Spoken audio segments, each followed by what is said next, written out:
Welcome to the Opie and Anthony Show.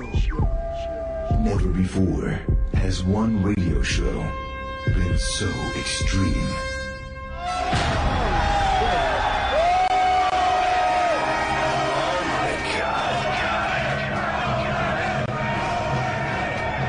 So vulgar. Fuck you, I'm not a pussy. I was accustomed to getting blown and having my ass eaten. This is insane. I mean, this is insane. So flatulent. Why do we even try? Let's just fart into the mics and call it a day. This is the funniest shit ever. It's a weird show. That's what's real. That's sex. Tune in with no expectations. Quite simply, the greatest show in the history of broadcasting. Here we are, the Opie and Anthony Show. Another 4 hours of love. You guys having a good time or what?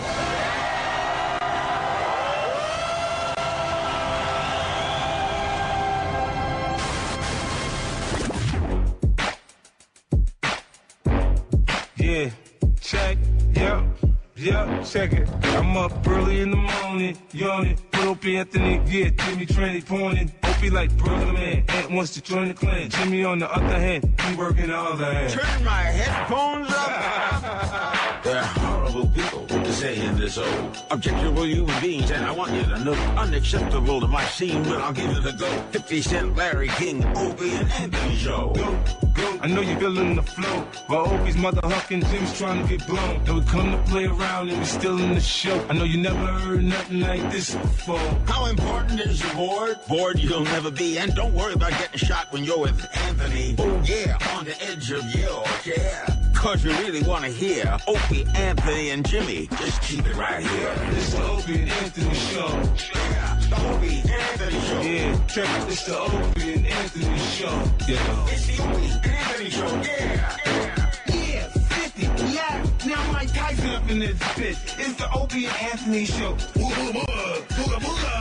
Enough of this palaver. Let's get this show on the road. How great is that, man? We only play it on Fridays. But you got Larry King, Mike Tyson, and 50 Cent singing about our damn radio show. I haven't heard that in a while. And 50 Cent actually sings in there, Anthony wants to join the clan. Holy fuck, is that great. Yeah, the music is really low, Sal. We want people to think that something's going on here. Thanks. Yeah, we said concert level, Sal. Good old Sal, who decided today was the perfect day to come in kind of late. The day where Anthony's out, Sam's out, E-Rock's out. So Sal goes, you know what? I think today is the day I'll take my time getting into work. 45 minutes. Why is E-Rock out? They're doing a little wrestling thing today. Eric's pretending to help Sam at the WrestleMania radio row. What does Eric? Sam doesn't need Eric. No, he doesn't. He just got to plug things in and point a mic at somebody. And Eric started working me on this about a week ago, and I just finally gave in. I'm just like, yeah, do what you got to do. You know, he wanted to meet the wrestlers, you think? Well, I yeah. If he would have just said that, that's fine. It's just how he does things that bothers me. Did he go to you? Yeah, he's like, I don't know, I want to go out there, help Sam, just in case he needs my help, this and that. And I'm sitting there like, you're a huge wrestling fan. You want to go there and get some pictures. That's fine. He went to you because Gary said no. I know. Did Gary say no? Yes, he did. Gary said Sam doesn't need help. Yeah, Gary said no, so E-Rock started working me. But it's just how he works me. Like, we've known each other for a long time. You pull me aside and go, look, I really want to do this thing. You mind? Yeah. You wouldn't believe me if I came to you and said, dude, look, I mean, Sam's interviewing Sabbath. A lot of the cords might get tangled, and I want to untangle the cords for Sam. Exactly. You wouldn't think that was a believable excuse? You think I just wanted to see them? That's why it's just tough to have a relationship with E-Rock, because he's just so, like... He's never forthcoming. No, he's just so vague. He's shady. I think Sam really needs my help, but he won't tell me. Right, but he doesn't even mean to be shady. I don't even think he's covering up anything. He just lives his life in this weird, like, gray area of shadiness. So where is this Wrestling Row? I think it's at MetLife. Oh, it's out there. Yeah, okay, yeah, so they're all going out there just to do a radio row. Wow. Yeah, they're doing it kind of. It's kind of like the Super Bowl, I guess, where there's a bunch of radio stations set up, and all these wrestlers are going to parade through at 6 in the morning, and yeah. Yeah, because they want to get morning radio. And then next time E-Rock has a tequila and donut day, he's going to fucking, go after me again. But I can't help it. I got his text messages. You want me to read them? Yes, I do. Okay. Badly. He goes, oh, something else.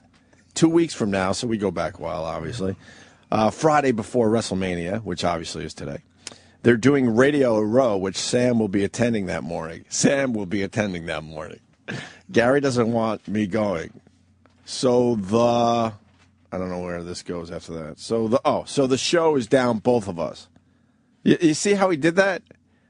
Sam will be attending that morning. Gary doesn't want me going. Oh, so the show is down both of us. I understand, but I would like to go if possible. If you'd rather me stay, I won't complain. I'll just sulk, a fatso. So then I'm like, tell Gary we'll make do. You guys will get great material for the show. Yeah, Sam will. Right. By the way, yeah, go ahead. Here's the worst part of that so far. Can you read the opening line again? Yeah. Oh, something else. Yeah, exactly. That's the whole reason this phony wrote you about whatever bullshit he talked to you about before. Of course. But just, as an aside, my heroes will be talking to Sam. Almost forgot. You know, of course while we're talking about this, the roles thing, can I go meet my heroes while we're talking about the thing in the studio? It's all that corporate shit where they hit you with something else, but then they're gonna hit you with the real shit. Yeah. Like he thinks I don't know this stuff. Are you kidding me? I'm a lot older than you. I've been around. I know this. Here's what his opening text should have been: Opie, please let me go meet the wrestlers. Yes. Just say that. And then, of course, I don't know, at least a week or so goes by, and then he writes, hey, tomorrow morning, can we talk WrestleMania Radio Row? I thought we already talked about it. He goes, I know I mentioned it last week to you, but need to discuss because Gary hasn't fully said no, but doesn't seem to want me to go. Oh, I'm sorry. Gary hasn't fully said no, but doesn't seem to want me to go help Sam with it. Because you don't care about helping Sam with it. Yeah, because Sam already said I don't need help. Sam doesn't need help. No, he doesn't. Sam's his own guy. Sam's going to get interviews, and they're going to be great. Sam will just drive in his car with all the equipment, set it up himself, and get some interviews. He doesn't need help. He probably doesn't want E-Rock there just taking up his space in wrestling question time. Right. I like how Eric phrases it as, Gary doesn't want me to help. Yeah. So then...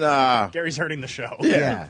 Travis in studio, by the way, because I guess we got to mention your names more, because people get confused out there.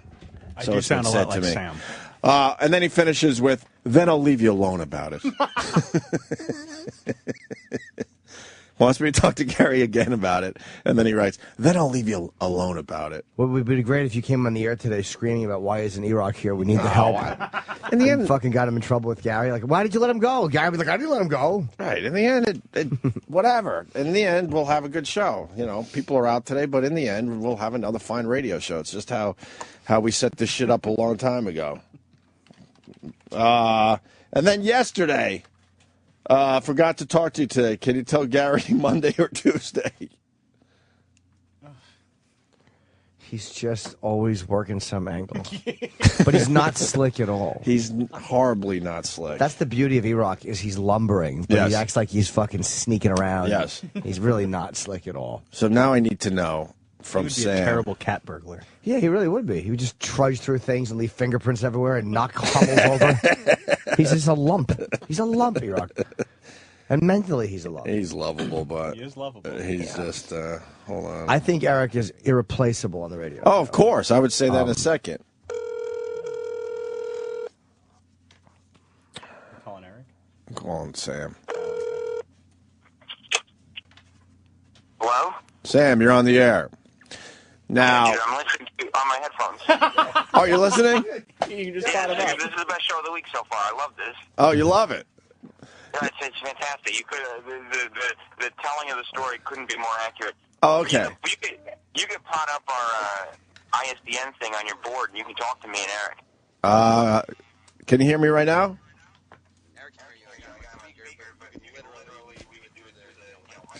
Nah, Mars decided not to set this up properly today, so... Hold on a minute. Oh, well.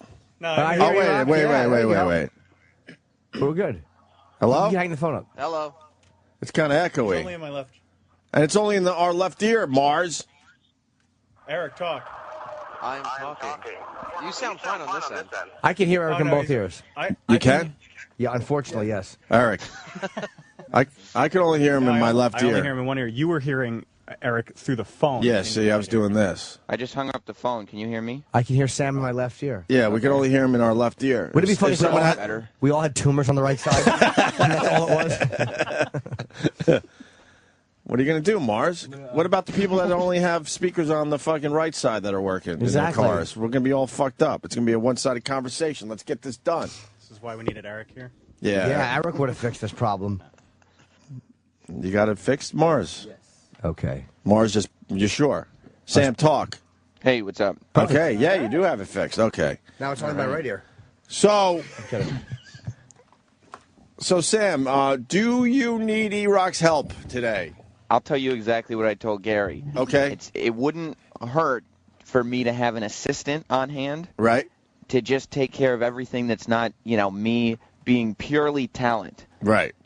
But I told him there's no way I can justify taking Eric away from the show. I mean, it's just there's no way what he's going to be doing here is more important than what he would do on the show, especially with me gone. Right. That's what I said. And that I stand by. I like hanging out with E-Rock. It's going to be convenient for him to video this for me and then build everything for me so I don't have to do anything. Yes. But, yeah, I mean, you very well know that I could have handled this on my own, as I usually do. And, E-Rock. Yes. Do you feel like you really need to help Sam today? Yes, I do. Can I tell you what a help E-Rock has been so far? Sure. Well, that was going to be my next question, Sam. Yes. Oh, yeah. He's been a huge, huge help. Okay. I mean, the engineer is here with us, so the engineer was able to set everything up. But what E-Rock did to help was the WWE apparently, before I got here, they had laid out wrestling action figures on the table. Okay. And when I arrived, E-Rock had already sorted out who gets which action figure. So that was huge. It's just one less thing that I have to think about is which would do me or E-Rock get the John Cena toy. So let me ask you, as opposed to keeping all of them like you would have, you now have to split them with Eric. Well, Eric explained that his nephew would really appreciate some action figures. So he had already... This is not for the charity for Katrina? This is for the nephew? At least he's finally admitting it's for family members? Yeah, for him. Now, right, he said I could have the big show, but beyond that, he needs some. Eric, let's work this out before it comes out in the next Tequila and Donut show. Okay. Why wouldn't you just fucking say to me, obviously I'm a wrestling fan and I want to go? Why does it always have to be under the guise that it's something else? That's all I need to know today. If I directly ask you a question, I never get an answer. So if I annoy you enough by dancing around the subject, it piques your interest, so you get so aggravated that you answer. He's doing a radio bit. See, everyone's shaking their heads. You're doing a radio bit. Was your interest piqued when he texted you? Yeah, stop. We actually have a relationship. So if you like pulled me aside and go, look, is it cool? I really want to go because it's WrestleMania in New York. I get it. Yeah. But you're like, hey man, I think I need to help Sam. Yeah, his answer to your question didn't even address the fact that he had to make something up, like that he didn't say, "Hey, I'd like to do this." I go to your house and hang out with your kids. Can I do this? Right. Yeah, it was poorly thought out. Again. We all got our things. It's funny how the things that make me hate Eric make me love him more. Right. But we all have our things, and like obviously for Jimmy it's Black Sabbath. So if there's something with Black Sabbath going on, Jimmy's not going to be here, and everyone understands that, and everyone will cover and whatever. But E-Rock has to make believe it's not. He's not going there for himself. He has to help. Well, I kind of have to justify it. No, not really. You don't have to justify it to Opie. Not really, because everyone works, really hard around here. So we all get it when one of these things pops up where you go, yeah, go, enjoy yourself. It's like the perk of what we do. Yeah, where you want to just run off and watch wrestlers as opposed to working. We all understand that. You want to watch them. You're going to see them Sunday, but you want to watch them Friday. Right. I understand. Who's coming by the table today? Well, on the list, it's, of course, card subject to change, but CM Punk is supposed to be doing this, so is Paul Heyman, and then Sergeant Slaughter, right. Ryback, Dolph Ziggler, right, who dated Amy Schumer, yes, Cody Rhodes, Hornswoggle, right, a guy named Brodus Clay who used to be Snoop Dogg's bodyguard, now getting issues with kids, right. Whole bunch of people. How about Bob Backlund? Bob Backlund is not on the list. Or my go-to, Ivan Putski. I can Is the almost Polish guarantee. Hammer going to be there? I don't think the Polish Hammer's in the state. Damn it! Sorry. I heard two names we want to listen in on. Okay. Only two, and they would be CM Punk and Paul Heyman. The rest is for you wrestling nerds. I think Sergeant Slaughter could be fun to listen to. Sergeant Slaughter maybe too? Do you want to listen in? Do you want to participate? What do you want to do? I met Sergeant Slaughter once. Did you really? Well, I know Paul Heyman is kind of a fan of the show.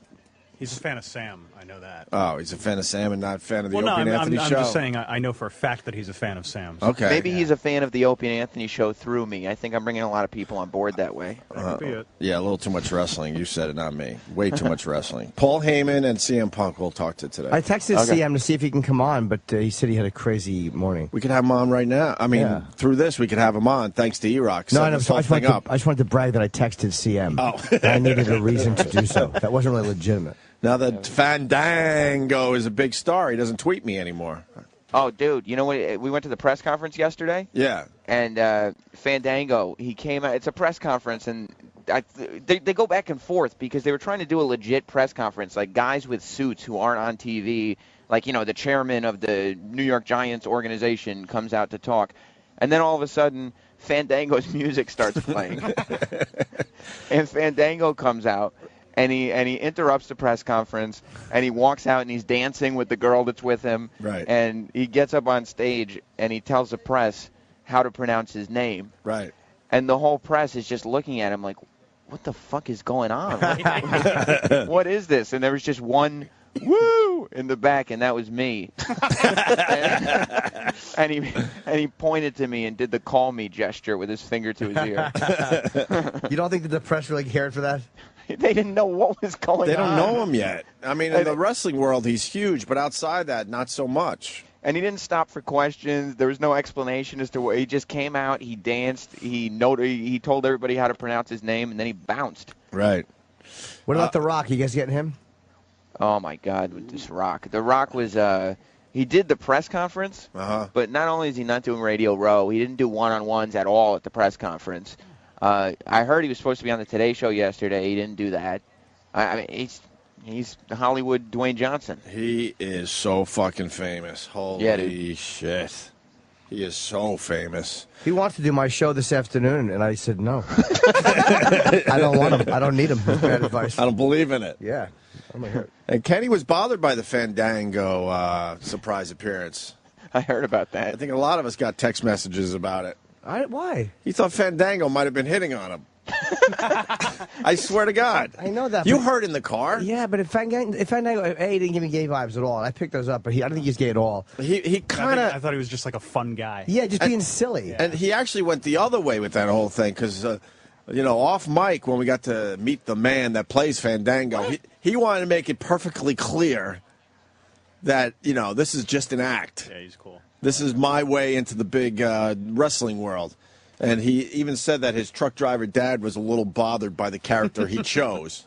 But I think he would basically yell and scream if he could that he's all man. And Kenny thought he was hitting on him just because he kept saying, hey, what's up to him. Right. But so do you think if Fandango is gay, he's around guys like Jericho and these guys in shape that he's going to like, Kenny thinks that you're the guy he's going to fuck? But he's in character. I know, but exactly. But Kenny thinks that he's the one that Fandango would fuck. the ghoul and the cadaver in the suit with the tiny head. Maybe he's got a fetish. Yeah, he could have chose any one of us. He's going to choose Kenny, the guy with the small head. And I lotioned him up. I mean, he probably saw that, except when I missed his arm. Which is funny in that dumb video. That's the first thing I noticed. I remember doing it like, oh, how humiliating. Really funny. You knew at that second that it was going to come back to haunt you in the video? I knew I would mention it. And then Kenny, we just went, yeah, Kenny, but, he wasn't trying to hit on you or anything. And then he writes me, he goes, in the beginning of the Glitter Pants video, it's the one WWE posted, WWE.com. In the beginning of the Glitter Pants video, you could see me in the background when he says, what's up? That was one of the times he said it to me. He was obsessed with how many times Fandango said hi to him. Yeah, but he was just being friendly. He probably thought Kenny was retarded or that he was like a retarded fan. Fandango was really nervous. And he was nice. He was extremely nervous because he's still in that stage of his career. Yeah. He's getting so much heat, but he's not used to this yet. The spotlight. When you see a guy like Jericho, who's just we had him on. Was and it he's good? But he's just the guy can talk at length about anything. He's just a comfortable guy. And when you got to go up against a guy like that in front of 80,000 people, man, that's a lot of pressure. You're performing with a real fucking. That's like if they told me, all right, look, you got to go on and you got to just improv with Chris for a little while in front of Chris Rock in front of 80,000. It's like, holy fuck. Yeah. I would panic. Like, he's so much, bigger and fun. Yes. Yeah. I would be very nervous doing that. But Fandango doesn't have to really improv. They're gonna stick to what has been working. Well, but I mean that's the way I could perform with somebody. Yeah, they're gonna have some kind of twist at WrestleMania, obviously. But I mean, he's not gonna have to do too much. All right, Sam and E-Rock. E-Rock's also been helping me. He was pointing out, like, when we got here, he was pointing out the different places where I might want to get photo ops. Hey, do you want to take a picture on the stage? Do you want to take a picture in the ring? Because that's where he wants pictures. Every picture that Eric asks if Sam wants to take, it's because afterwards he'll say, okay, let me get one real quick. Yeah, of course. I was thinking in my head, I didn't want to, shoot down his dreams, but in my head I was thinking, I'm not really thinking about photos right now. I'm kind of concentrating on the task at hand. Well, I have to side with E-Rock there. I certainly understand. I learned it from you, Jimmy. Of course you did. I'm sure E-Rock was on time for the whole wrestling broadcast, huh? Yeah, he was actually on time. He got here. I was there at 5. He was here way more on time than he's ever been for the show. You've never been here by 5. You were there at 5. What the fuck? He wanted to That's all we've asked Eric from this finally kid. arrived to work at 5 Here's o'clock. why. Over the years, I said, Eric, whatever, just get here at 5. He never wanted, done it. Dude, he wanted the toys. I bet you E-Rock stole toys off other tables. No, those toys were a surprise. I had no idea they were giving them to us. So why couldn't they get copies for each one of you guys? They can. They put out a certain amount on every table, but they've got extra boxes of stuff over on the side there. So did you get copies for you and Sam? Yeah. We're going to, yes. We're looking at the Fandango video from WWE. By the way, at the press conference, a lot of the WWE people were all talking about that video and the photo of Jimmy staring right at his bulge. Where did I stare at his balls? Did I? Oh, yeah, I'm sure I did. He was at the door, and you're absolutely flexing, staring and at his your bulge. line of sight is right on his dick. I don't know what the fuck's going on in his pants. Dude, it looks like he doesn't wear underwear. Eric, where's that photo? It should be on my Twitter. I think it's on my Twitter. No, I think it was on WWE as well. They had pictures. No? I put everything on the Facebook as well. Yeah, but there is a picture where Jimmy is looking. Your eyes are just darted right on his bulge. Yeah, it's possible because I think I even said it. I don't think he's wearing underpants. But the side view in Jimmy. Jimmy. Everyone at WWE loved it. Jimmy.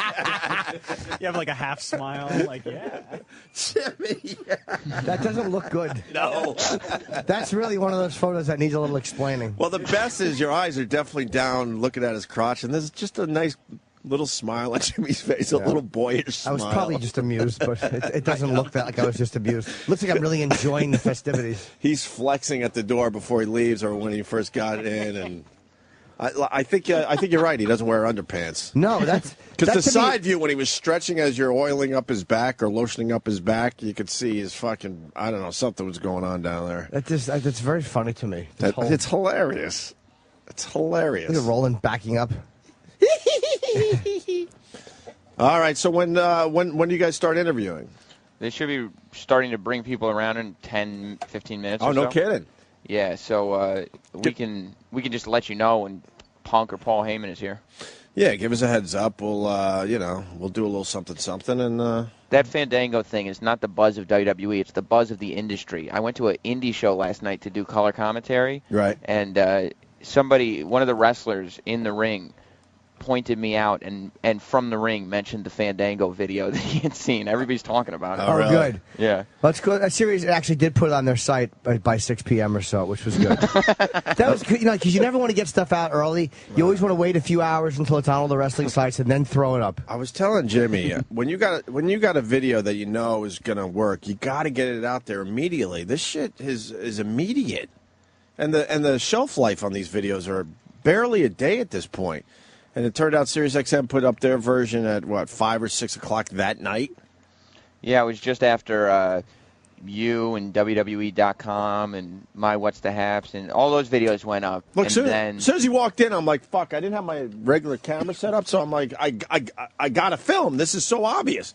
And then I made sure I uploaded it immediately. That shit you have to upload immediately. Yeah, the video O put up got picked up by every wrestling fan site everywhere. They were not even linking to them. They were stealing your video and just embedding it in their own site. That's what the internet does. They're just lovely fucking people. Can you send me that picture? That is, I really fucking I want to retweet. How many views for the Sirius XM version? Sirius 5,100. Well, geez, Eric. That's a lot for. That's a lot. You know what? That's a lot for Sirius XM. I think it's because we put it on the Facebook. Yeah, it's because that's Opie it. and Anthony. Okay. And My shaky, horrible cell phone video is up to like I don't know 40 something already. Yeah, 44,000. 44,000. So just a little bit ahead. Yeah. So why is it that I could figure out how to promote stuff way better than a whole company? That's so stupid. I had a question. I sure. a little bit. You want to know how I do it? Did I hear right? Sal was not on time today? Of course not. The one day we needed him. The one day. I think Sal figured because he was filling in for Eric, he should show up when Eric normally shows up. Oh, it's 6:05. Whenever I was still early. If you want to compare it to Eric, when everyone else is here, you know, we do him a favor. But when everyone is missing, then he has to do us a favor and get here on time. Why weren't you on time, Sal? I missed my train today. So I took I took the later train and I took a cab here to get here ASAP. Oh, see, hey, I took a cab. What do you want? Spend extra money. Yeah, exactly. It's your job, Sal. Did it ever occur to you that maybe you should make damn sure that nothing goes wrong today? I'm gonna try my best today. Oh God. You hear that, Sam? Yeah, I mean, this is the moment. This was the. I can't believe all the opportunities that get blown. Sam knows. Sam knows. This was the moment. There's nobody there. When there's nobody there, that's when you're like. Now on Monday, the idea is that on Monday we all get back, and the thought still remains. Man, Sal really stepped up his game. Sal, thank you, because when this shit happens, it brings me back to being in my 20s and waiting for that dumb opportunity. You never know when it was going to pop. And if I was stepping up for somebody and doing their role instead of my who gives a fuck role, which I had a lot of those coming up in the business. I would set a different, you know, an extra alarm clock. I'd get up extra early. I would get to the fucking train or the bus stop early just to make sure I made it for my opportunity. But wait a minute. What if it rains at WrestleMania? What people will get wet. What happened? I want to get wet. I just realized I'm going to get wet. It's not going to rain. It's not going to rain. Okay.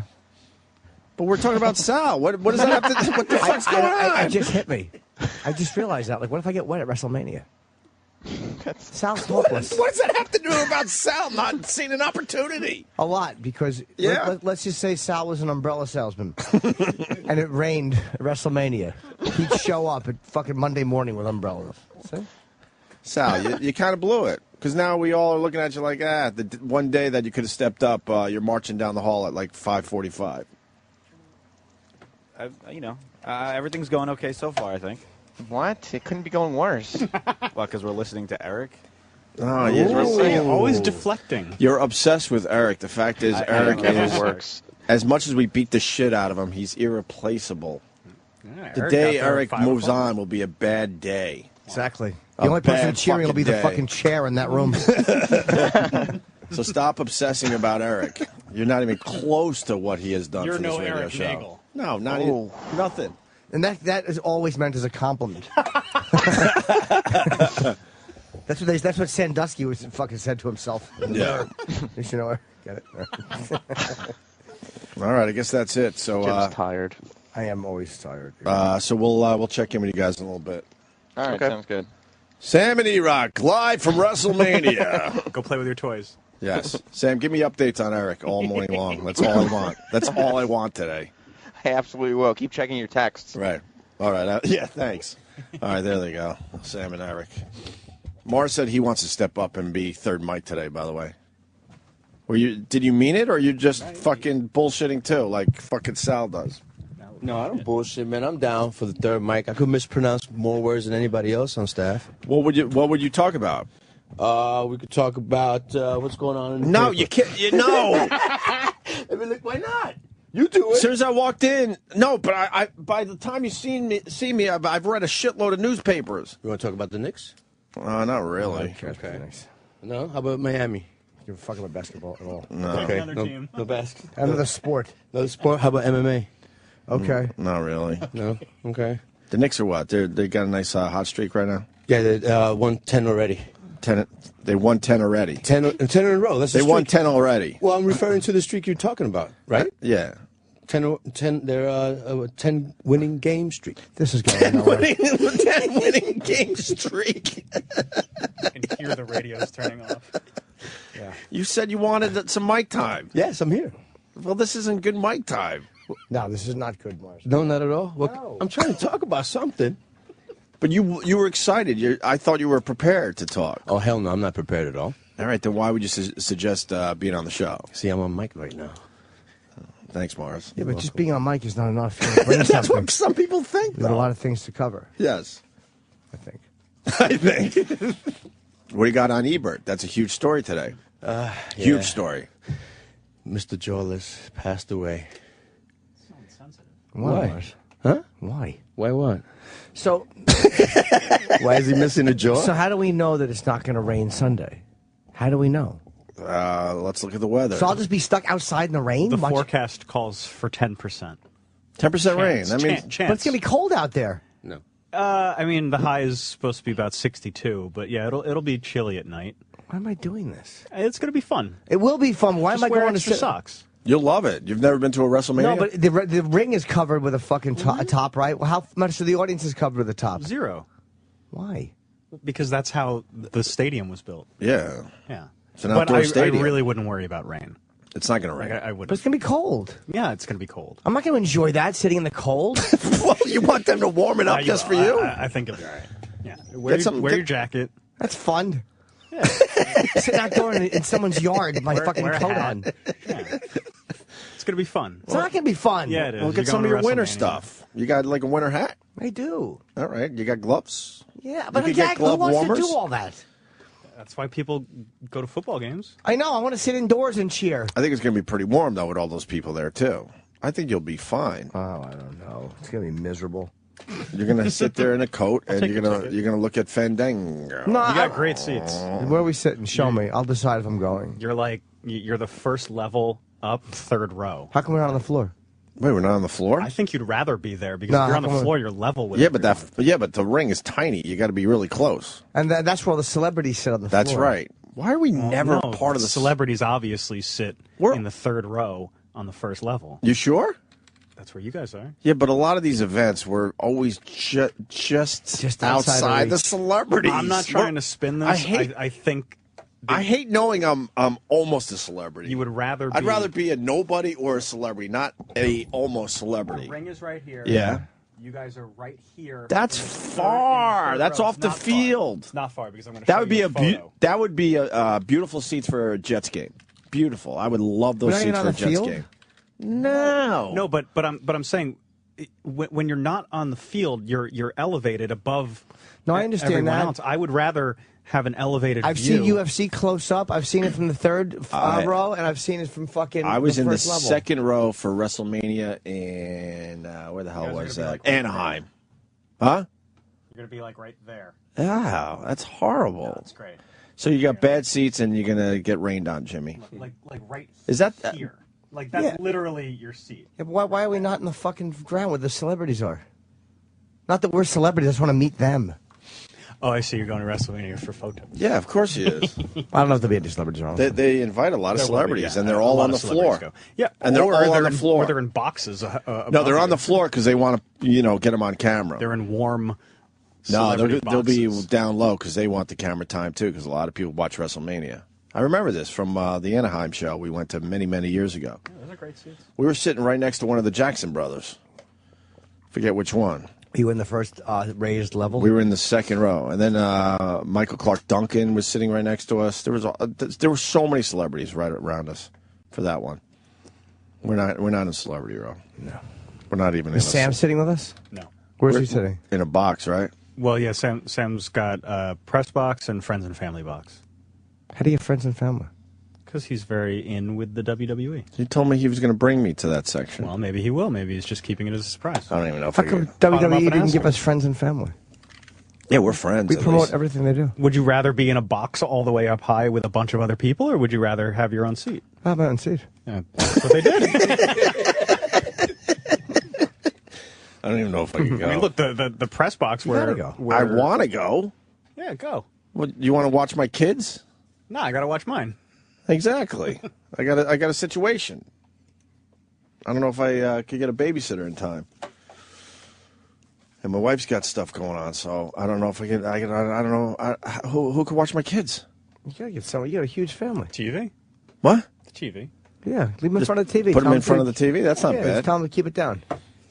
I need someone to watch my kids so I can go to WrestleMania with the guys Sunday. You have a very large family. And already Roland doesn't give a fuck about my plight. He's already like trying to get my ticket, knowing that I might have a tough time fucking getting a babysitter. Does he want to go? Badly. Does he? And he heard through the grapevine that I'm having a tough time finding a babysitter, so of course he writes me immediately. He goes, if you're not using that ticket, I'll take it. He doesn't watch wrestling. Huh? He doesn't watch wrestling. Why does he want to go? Because he likes going to big events. Yeah, he does Every like time- just being there. As soon as they announced that the Nets were going to play in Brooklyn, he was in here the next day with a That's Brooklyn true. Nets shirt and hat, and he doesn't even know what basketball is. That's true. Nobody buys into hype more than that. No, he buys into hype big time, and then he wears this shit once, and that's it. CM Punk is Yeah. CM! Yeah. CM Punk! Good morning. Hi, buddy. Sorry, it's a little too early for that energy. I apologize. No, it's what you guys are used to. You work horrible hours. Absolutely. Can I give you guys an E-Rock update as we hear from CM Punk? You know E-Rock, right? Yeah, I remember E-Rock. He's You guys can see me, right? No, they No, can't. They see can't. you. All right, never mind. But Why they're would just- we have a visual? You know, They were talking about how E-Rock completely just wormed his way into coming to this so he could see wrestlers. Which is weird. E-Rock, you should have seen him. They're bringing guys out, E-Rock, so, get ready to film or whatever. And I turn around, I see Punk walking to the table. E-Rock's nowhere to be found, and he's running. He has to run past Punk to get to the table on time. He wasn't here. Why? I don't know. There's bagels in the back. CM, I gotta tell you, that whole Paul Bearer angle is amazing. I love it. Thanks. I freaking love it. And we've been calling the shots from here, going, he's gonna take those ashes and he's gonna pour them on the Undertaker, and you did just that the other night. That is sick. Yeah, I know. It's like next level, right? Yeah, because the guy actually died. Yep. In real life. Hey, Paul I Bearer didn't- is dead. I didn't kill him. And then having Paul Heyman come out as Paul Bearer was a nice little twist. And Paul Heyman pulled it off. Oh, absolutely. He looked like I don't know if you guys know who Sven Gulli is. No. He's this local local campy horror movie guy who would show horror movies and dress up. He looked exactly like Sven Gulli to me. It was kind of a throwback to my childhood. Like Zach Hurley? Right Yeah. on. Right. All right. And even though you're doing all this horrific stuff, you still can't really completely turn the crowd because they just love you no matter Well, what. I'm the rotten human being I am. I would cheer somebody if they dumped out somebody's ashes. Too. I think that's funny. I would go, and you guys would too. So there's obviously that demographic of people who, no matter what I do, right. It's never going to be enough. They're always going to cheer me. That's all. That's what every person wants to do when they see an urn with ashes in it. Is you just Right. want to dump them on somebody. Yeah, There's absolutely. Nothing better to do with them, so it was perfect. Right. Have you heard from Paul Bearer's family with this angle? When I showed up in Indianapolis, which would be, it was like maybe 3 weeks ago, and it was just a couple days after he had passed. His sons were there, yeah, and I talked with them. I'm sure they were cool with it. They were almost falling all over themselves to make sure that I knew that they were in constant contact with officials, and that that he would have wanted the entire show to be dedicated to him, which Right. it was. The big memorial and stuff like that, and I think that was the night I wrestled Kane. Right. And I stole the urn, so they were on board. Nice. Oh, good. Good to hear. Yeah, and I think they get it. This is pro wrestling. Right. We want people to be outraged. How excited are you to be doing WrestleMania in New York? Oh, I think it's cool. You know, I think New York's one of the better fan bases. Obviously, I mean, it's sort of home for the WWE. You know, it started in the Northeast, and you know, this is always like obviously when we do the Garden, it's a special event. So this is wild. I'm excited. It's like in an outdoor stadium. Well, Jim Norton's not excited because he thinks he's going to be cold or rained on. I know I'm going to have to wear my winter hat. Yeah, just wear a nice. Oh, your poor little dome. Just wear like a nice Patagonia jacket, or like you'll be warm, Jim. So now, let me ask you: people who like are really close, where did we get to sit? Because we're in the first section. Yeah, we're trying to figure out if WWE actually took care of us, or if they're like going, just give them these seats over here. We're not on the ground. We're not on the floor, as they say. Oh, you're gonna freeze your ass off then, probably. I probably will be, right? Yeah. Because we can maybe stick you under the ring with Hornswoggle. I think the ring's actually going to be heated, which is interesting. Oh, really? Yeah. Yeah, they want to keep the wrestlers all warm. Maybe there's a chance the entire ring bursts into flames. Could always hope. When you give people tickets, where do they usually sit? Well, that all depends on who it is and when they ask, because I got some real asshole friends who will try to ask me for tickets to WrestleMania like Sunday morning. Right. And I'll be like, yeah, sure, and then I'll purposely try to give them the most obstructed view. For being assholes. Yeah, but if it's it's somebody I like, I'll stick them in the front row or whatever. Yeah, but to be fair, O&A didn't ask for WrestleMania tickets until like maybe 2 weeks ago when they saw Fandango for the first time. All right, you don't have to and tell. then they decided. Hold on. You guys are in on Fandango? Hold on. I know what Sam just did that. That's why I'm shutting him down.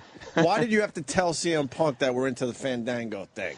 That's the only. I mean, literally they've said you because you're fun to hang out with, and Fandango because he's fun to watch are the only things they're interested in WWE. I think he's great. Fandango's awesome. I'm not going to lie, because CM Punk, he's been incredibly nice toward us. I always take a look at what you're doing in the WWE. I appreciate that. And then Fandango, that whole bit kind of was funny to us. Sorry. Have you seen that? Why are you apologizing? I think it's great. Have you seen the video of Fandango of Jim oiling up Fandango? No. Fandango was in this week, and Jim lotioned him. I lotioned him. I did not oil him. He handed me lotion and needed it applied, so I was a helpful boy.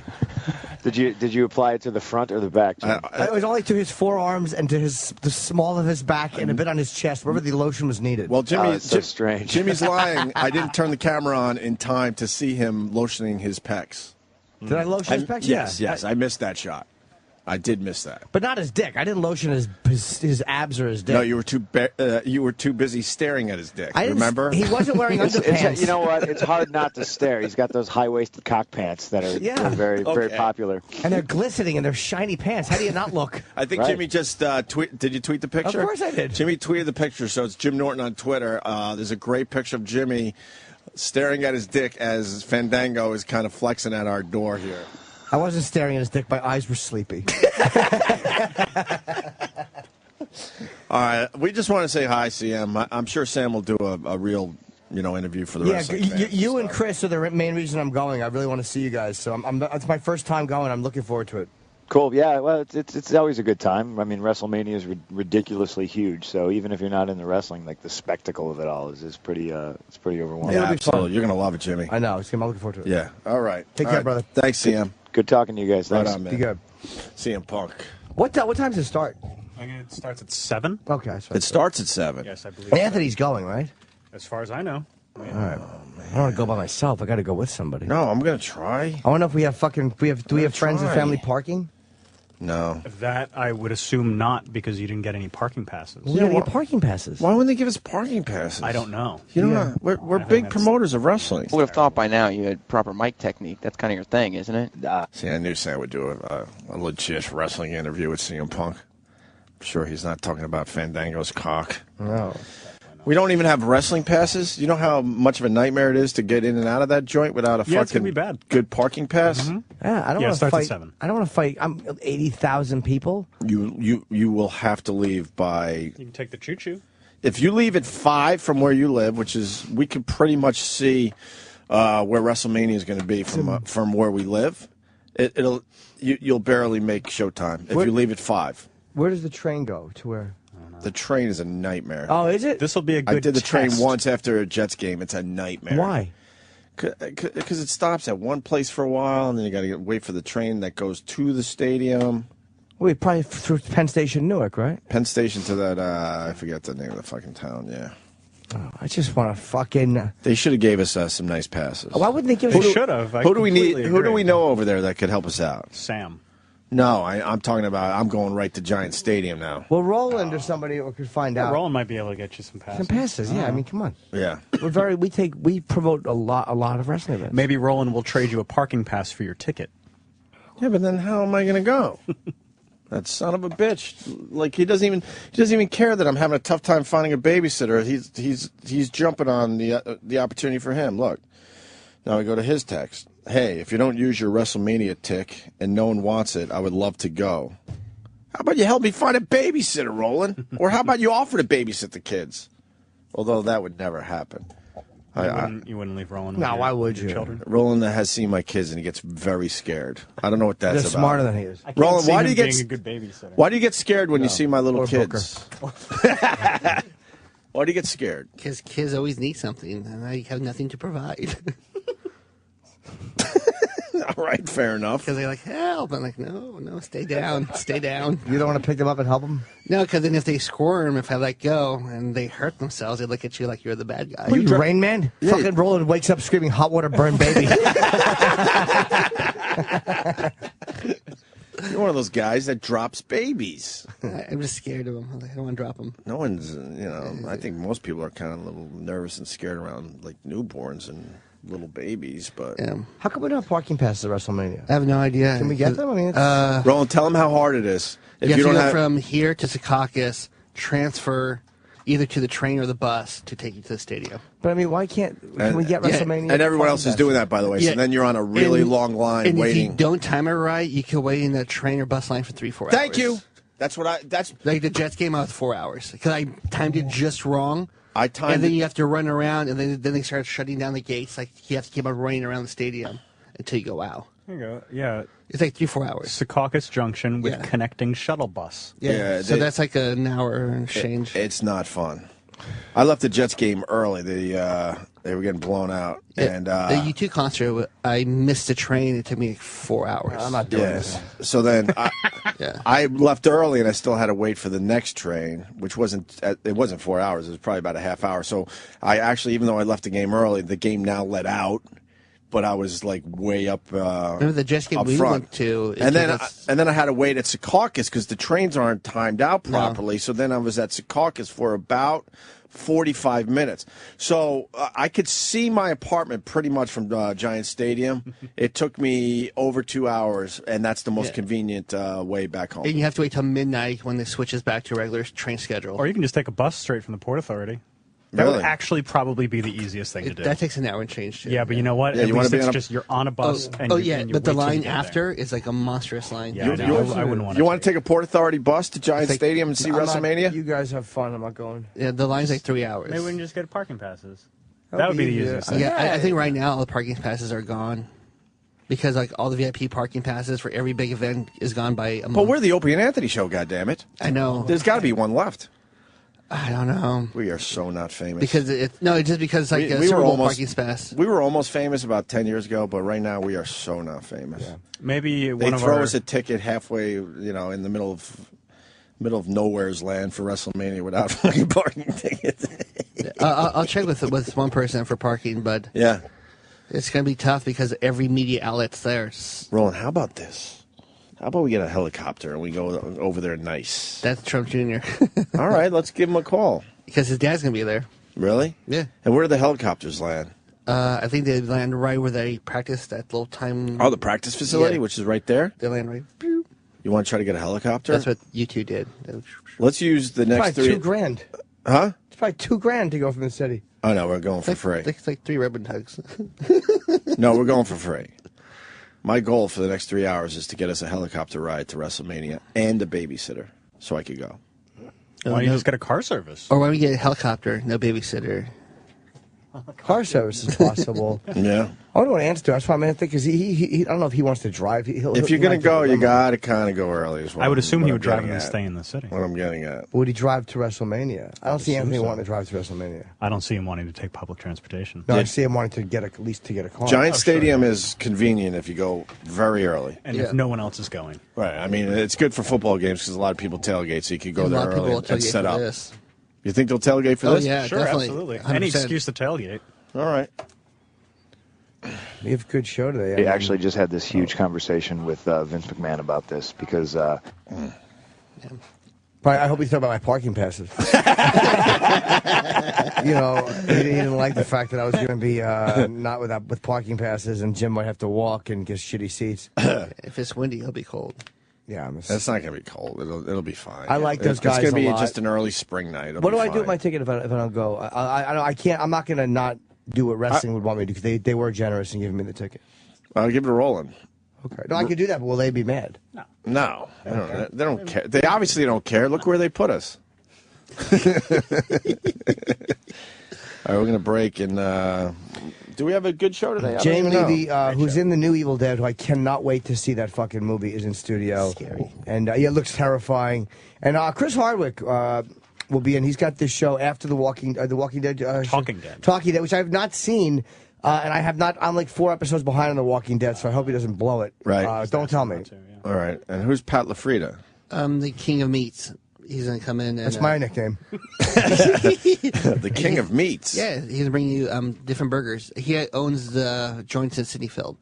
Like he provides all the meats and everything. Wow, very cool. You know, I passed by Meat Obsession the other night. Yeah. 14th and 6th. Yeah, around the 14th and 6th or 14th between. A tiny little joint. It's super small. I'll take the small. Yay! He's in to celebrate Hamburger Day. Yeah. What are we mixing Hamburger Day with? We're going to have burgers from like 4 or 5 different places. But we need the other thing. Remember tequila and donuts? Burgers and what? What's the other thing? What's Diet the other Cokes? thing? Kisses? Hawaiian Punch? Pink lemonade? Oh, how embarrassing it is to be out to eat with Kenny in all these places, and he's like, could I have a lemonade, please? It's such a childish drink. I love lemonade. I know, exactly. Kenny loves, sweet Kenny loves a lemonade or an apple juice. It's amazing. He got fucking brass knuckles in his pocket. He puts an apple juice. Do you have a sippy juice? And 2 perps? When we were in Boston, we were eating breakfast. He was so annoyed that his bacon was greasy. Oh, yeah. And he kind of made the waitress very uncomfortable. Oh. And she was mad. I have the Louis concert for you on HBO. What? The Louis. What happened? Yeah. I got it before you. Oh, you got a copy of it? Mm-hmm. Can I just watch it on HBO? You can watch it on HBO. 2 weeks. Oh, it's 2 weeks out. Yeah. Oh, and Vice is tonight, right? Vice might be... Vice is on HBO tonight getting really, really good reviews. Oh, is it positive reviews? Good. Really good reviews. I saw 3.5 stars in one of the papers. Good. I think it's tonight. Tomorrow I want to guess, but I could be totally wrong. No, maybe it's tonight. I believe it's tonight. Yes, tonight, 11 o'clock. Tonight at 11 o'clock, so set your DVRs if you're heading out good. tonight. I'm happy those guys are getting good reviews. Yeah, man. absolutely. They're doing it right. Oh, Punk is... Oh, okay, we did see him, Punk. Okay, all right. Jane Levy is quite the looker. Yeah, she is. Sam pissed off a lot of people yesterday. Yeah. Who did he piss off? The getting one-on-ones, why everybody had to fight for interviews. Oh, really? Yeah, because they all recognized him. All right, we're going to step aside, take a break. So you said Chris Hardwick. You said Pat LaFrida, the King of Meats. The what? The King of Meats. The King of Meats. And then you that's got just what Jane we're all Levy, who's just really hot to look at. So that means we're going to just fumble around when she's in here, but we'll make something of it. I'm going to give her a fucking good interview. You are, huh? Yeah. So tell us about your childhood. What was your worst fear? And don't lie or I'll know. Just ask Hannibal Lecter questions. Puerto Ricans. You know, I got to tease. You said childhood, right? My sister's up from Florida, and she reminded me of a nice childhood story. That you had totally forgotten? Oh, yeah. There was a reason why I forgot. She kind of made everyone uncomfortable in my house yesterday.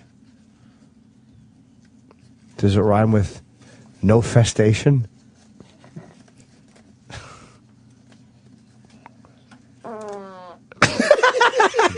Who was that? Travis. Oh. The Opie and Anthony channel. Oh my God! Oh my God! On Sirius XM. The Pepe Sinclair News Company presents Personal Hygiene and You, a beginner's guide. You know, as we move into the future, personal hygiene is becoming more and more important to our daily lives. Why, look, there is Hollywood celebrity Jim Norton. Mr. Norton, what is the most important part of your daily hygiene regimen? I like my own asshole to sparkle. And sparkle it does. How do you achieve such a sparkle, Mr. Norton? This is how I wipe my ass. There's the toilet. I put one foot up and I go like this, and I arch my asshole out, and I fucking open the cheeks, and I make sure that I get in there. I put a finger all the way up in until it's fucking completely clean. Even on those extra messy days? If it looks like there's still more work to be done, then I'll do like a wet wipe or whatever, and I'll wrap it around my finger and push it almost up. You never know when a massage therapist might have to get in there, you know? Why, here comes Teddy, the neighborhood scamp. Hi, Teddy. Do you clean your rectum? Every day. Why don't you show Jim how you do it? Wait, you don't go in? No, Mr. Norton. I just wipe it like I thought I was supposed to. Oh, no. I gotta get in there because I like my asshole to feel clean. When I was a kid, I didn't wipe good enough. My asshole would get raw, so I've learned. Oh, I get it. Thanks, Mr. Norton. You're welcome, Teddy. We've all learned a little something today. I like a nice, clean ass. Makes me feel like a better person. We couldn't agree more. Tune in to our next personal hygiene lesson when we'll go over the schmegma removal process. And remember, clean assholes for a better tomorrow. Fine films are meant to be enjoyed in a relaxing and intimate setting, something usually reserved for the prominent and wealthy. I went by. It was really fun. Anthony Cumia cordially invites you to join him in his private theater to watch films the way they're meant to be experienced. It was just so awkward. He was just standing there with a beer in the middle of this fucking castle by himself. Not a friend to be had. Our welcoming host will ease your every worry. While he stands there with a weapon. Enjoy state-of-the-art equipment. You gotta kind of watch on the screen and half on the ceiling. Crystal clear picture. I've never seen a giant movie screen show half a fucking film before. Engrossing sound. The lips were moving and then sound would come out 40 seconds later. World-class concessions, including the finest food and beverages. A big plastic jug of wheat pretzels, fucking warm water. And an authentic popcorn machine. He's showing me things that will be fun someday. Like, hey, look at this. This will make popcorn someday, but not when you're here. You'll leave wondering how you could possibly enjoy a movie anywhere else. I would rather watch it through a Viewmaster. Fucking shitty night that was. Cumia Theaters. Luxury, isolation, and heavy artillery. And now, True Confessions. Confessions. From O&A talent booker, Roland. Bring me a good cock and I'll suck it right now. This has been True Confessions. Confessions. From O&A talent booker, Roland.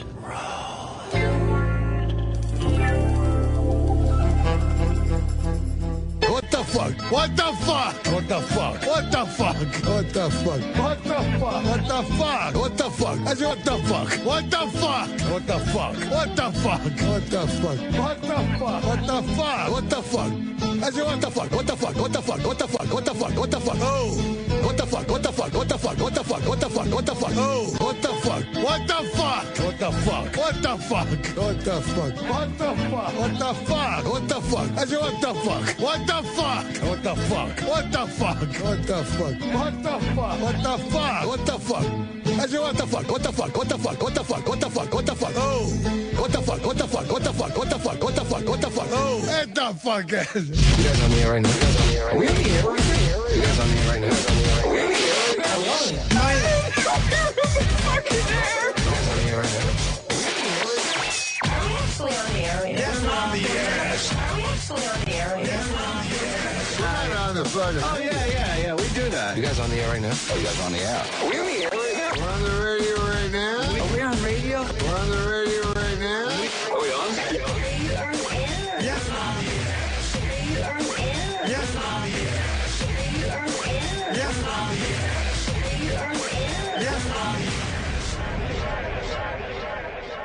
air. Are we on? Yep. Sirius XM.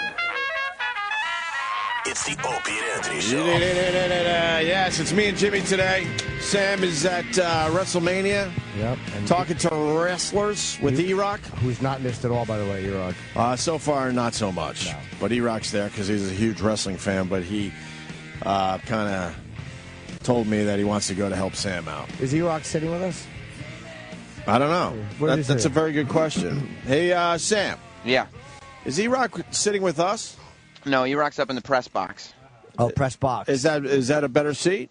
No, you guys have better seats than us. We have very good seats. You have really good seats. I don't have a better seat than you. Well, what do you mean you don't have a better seat? You're with Your family and friends and friends or whatever. Yeah, but I mean, I'll be in the friends and family box, but I have friends and family. box. You're going to pretty much be sitting next to Shane O'Mac. We'll see if he shows up. I don't know if he's in the business anymore. No, he obviously isn't in the business. He doesn't want anything to do with his father. I have somebody here with me right now. I heard Paul Heyman. Am I allowed to say? Are we on the air right now? Yes, we Fuck are, yeah. Sam. Hey, cool. I've always wanted to say that, especially if I heard 50,000 other people say it just now. Oh, I know. That's our new production. But I piece. like it. So, are we on the air right now? Yes, we are. Yes, we are. Are we live? Oh, yes, we're live. Is this thing on? Hello?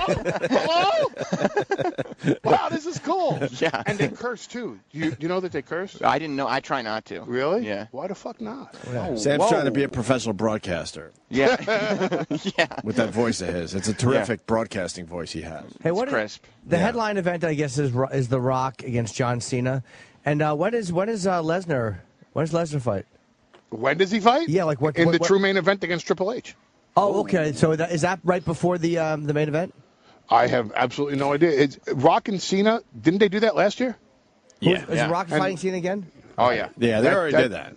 Yeah, it's like G.I. Joe Part 2. Yeah. So, that's good for him.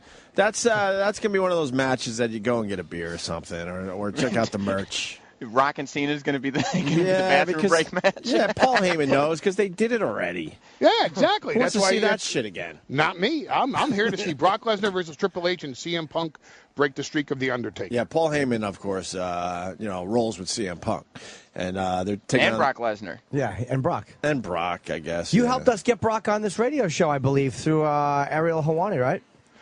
Did I do that? I believe you did. Yeah. Wow. Take credit for that, when Paul. Helwani told me that I was getting him on the radio, it was for you guys. It was, yes, for us. Yes. I just, for the record, he lied to me. Oh, well, thank you very much.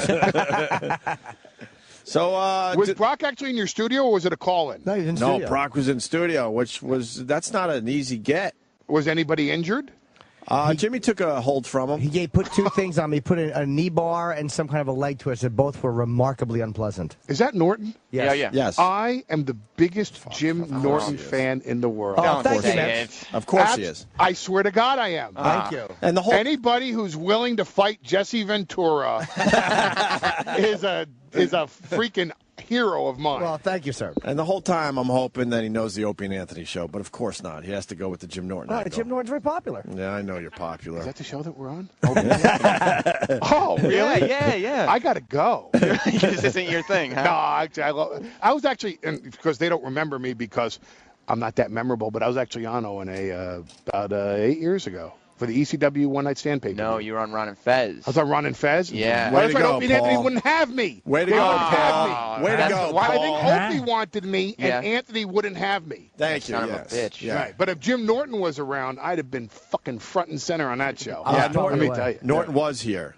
Norton, just so you know, I mean everything I say, I'm a huge fan of yours. Thanks very much, man. I appreciate it. That's my pleasure. Paul. Yeah, what do you need? I love your Paul Bearer. It's terrific. That wasn't me. It was. No, wasn't me with the Shield. Wasn't me with Brad Maddox. That wasn't.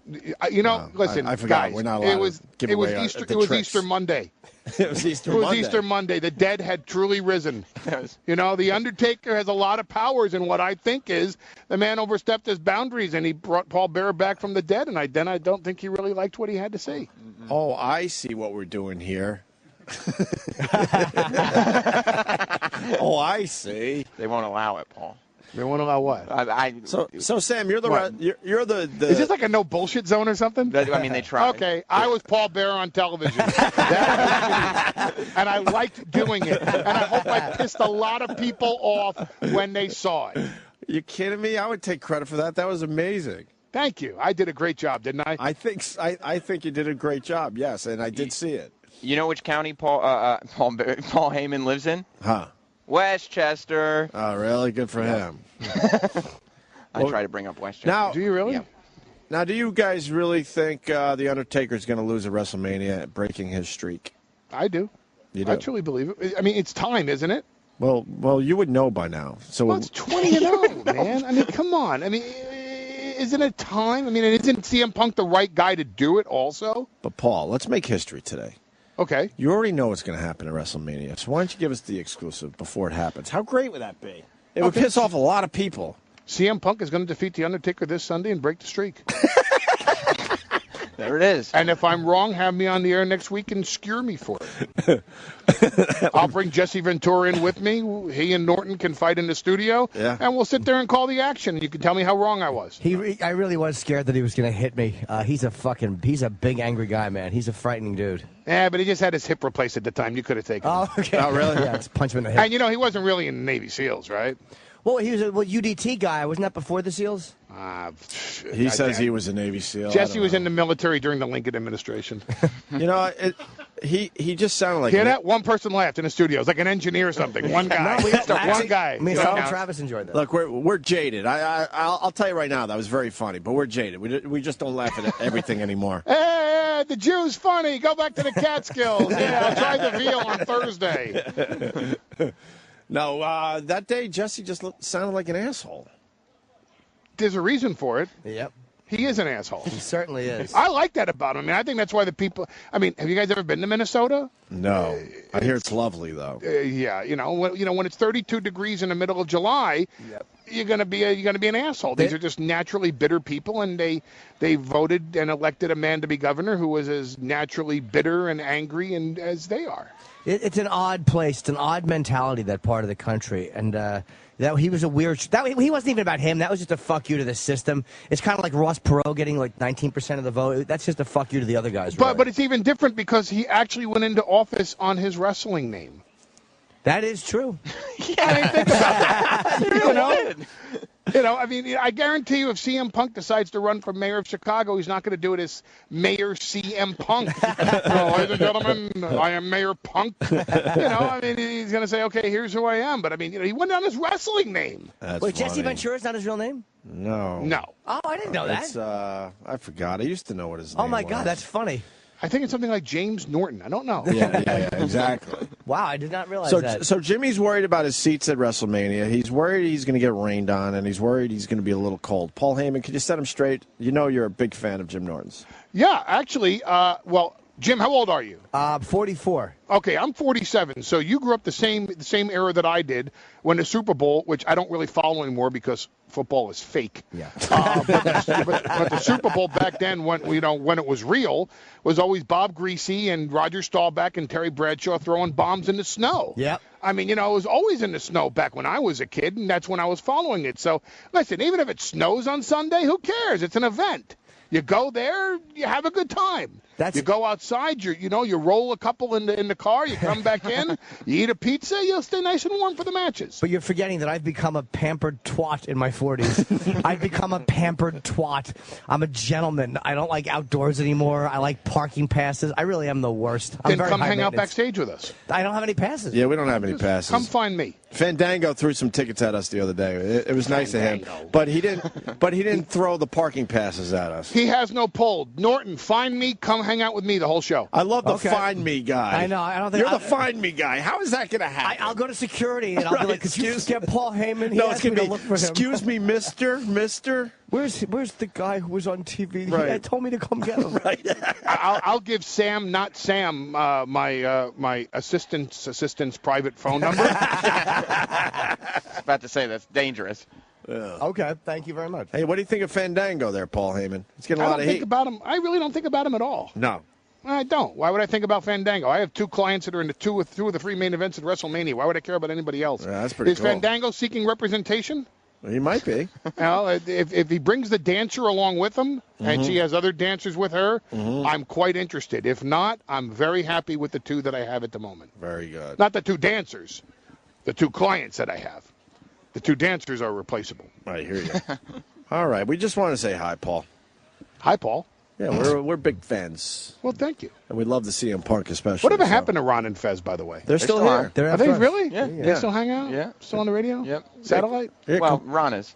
They're what? I said, Ron is. Wow. Fez doesn't talk much. Fez doesn't talk anymore? No. Oh, man. Yeah. It's Are you applying? Like, make it, I'll No, he's still there. Like Ron and not Sam? I would do it, but Fez is still there. He still sits Fez in is the chair. doing some kind of wrestling angle. He's decided not to talk for 10 years. It's terrific. Really? Yeah.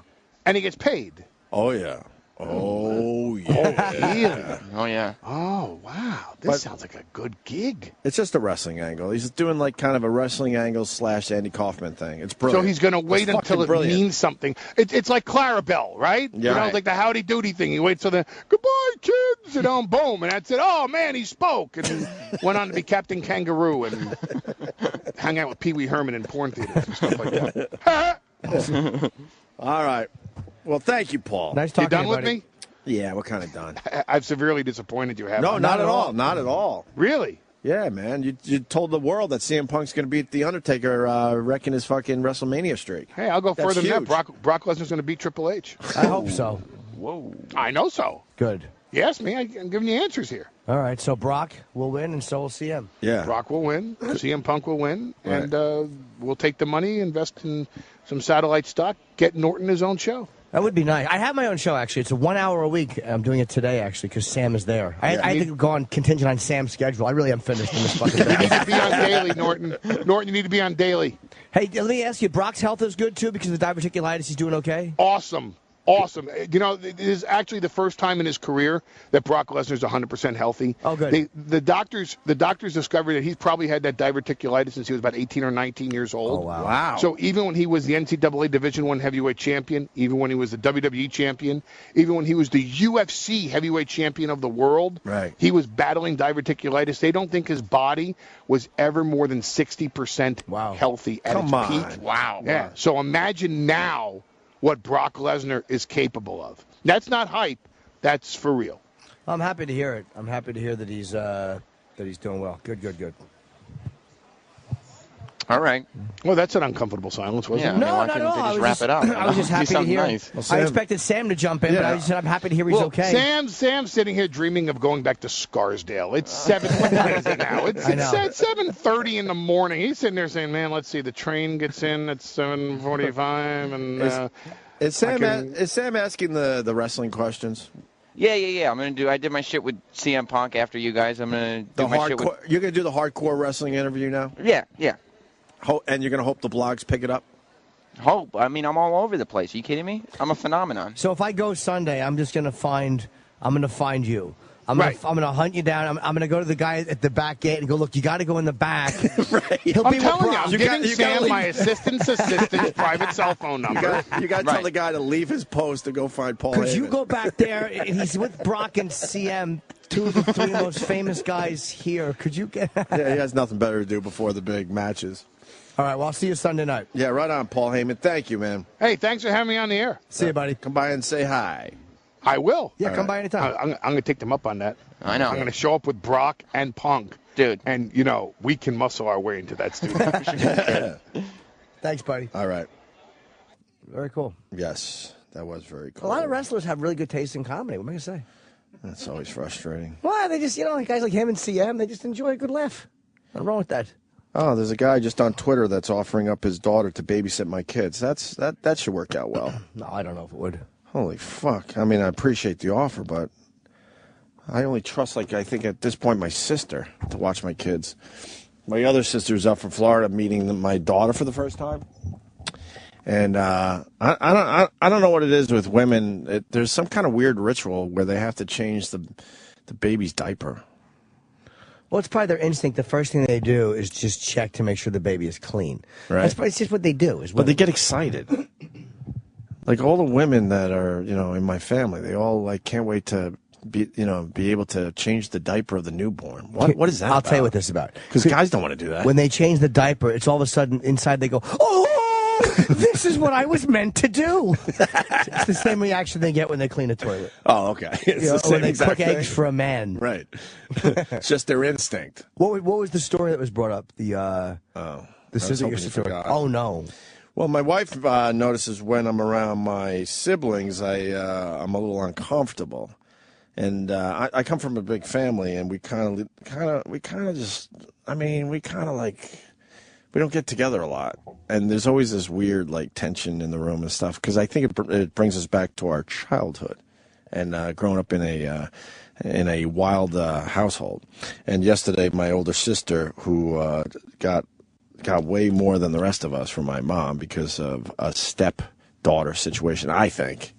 We didn't get physical shit. We got more yelling and screaming shit.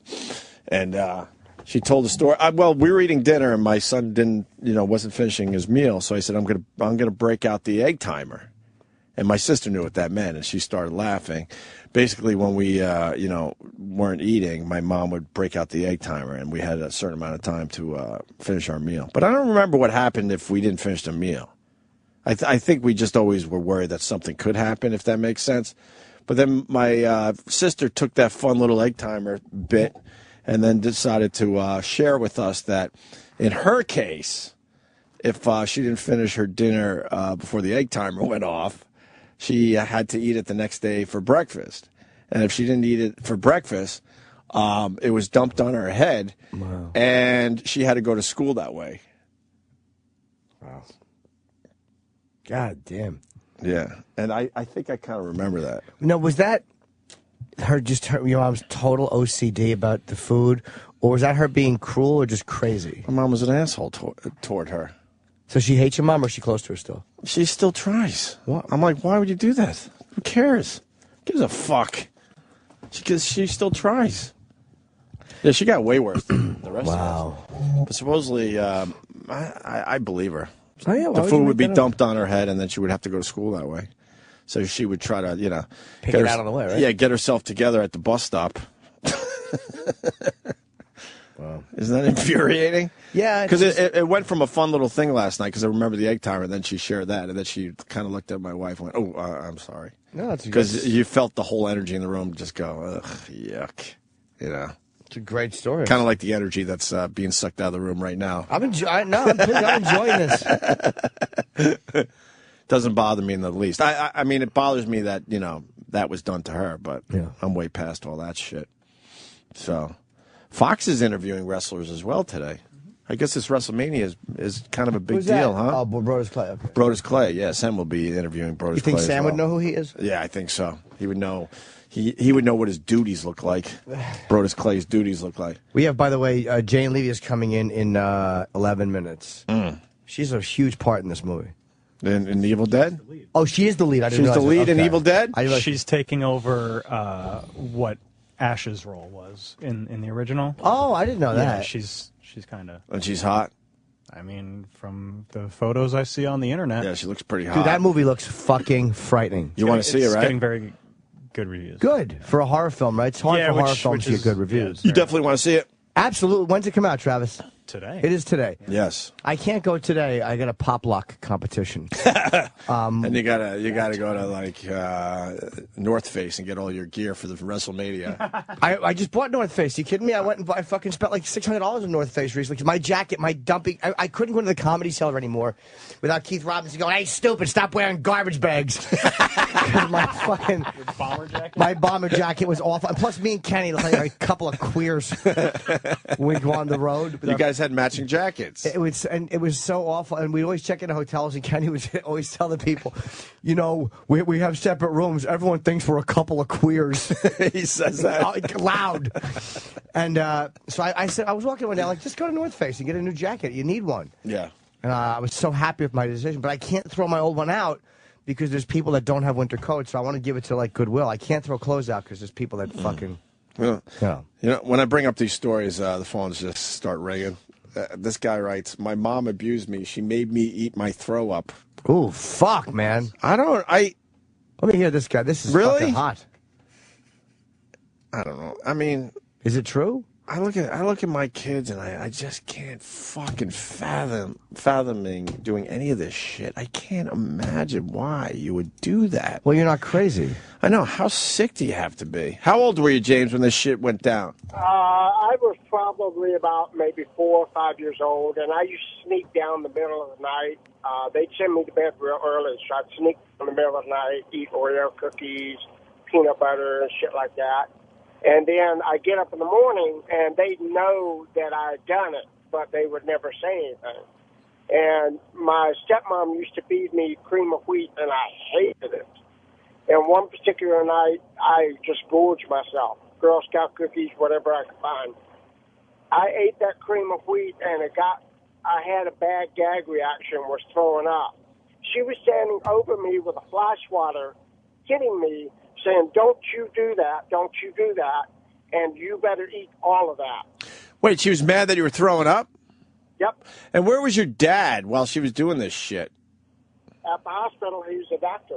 He Oh. let her handle the whole discipline and all that. So he was absentee. So he basically just avoided her psychoticness and let her do what she wanted to you. Yeah. So did you hate him for that? No, actually, believe it or not, it went further than that. When I learned how to stand up to the punishments and stuff, they would like switch me or spank me or hit me with a belt. I would just, say that didn't hurt, even though it did. And they would start doing things to try to break me mentally, like putting me in my room, locking me in the room. I'd read. I'd find a way to enjoy myself. And then they found out I was afraid of the dark. So they put me in the basement and screw the light bulbs and leave me down there with no light. So wait, your father did this too? Both your parents participated? Yeah, pretty much he consented to it being done. What shitty He fucking never people. did it. But What the fuck, man? Are you What still is wrong close? with Do you people? are you close to them still? I am. As a matter of fact, I live not far from them now. For years, I didn't live anywhere close to them, and now they're in their 80s and 90s, and I live about an hour away from them. So why would you still communicate with people who are so shitty? Well, there's a small underhandedness. They're rich. Oh, okay. I'm thinking, okay, they're going to kick All right, good for you. some money. So I put up with the shit when I was little, Yeah. so I can get it when I get older. All right, you know what? And do they know what you're? I hope they're fans of the show. No, they're not. They I don't know. even know who you are. I'm kidding. Yeah, well, that was a joke. Hey, what do you do for a living? You're not like a serial killer or anything, are you? No, I drive truck. All right, so you're basically a serial killer in training. Exactly true. It's just a matter of time before you take one of those lot lizards. Lot lizards, right? And knock her over the head with a You shovel. don't see too many of those anymore, though. Wow, that sucks, dude. I mean, that really is just a horrible Yeah. story.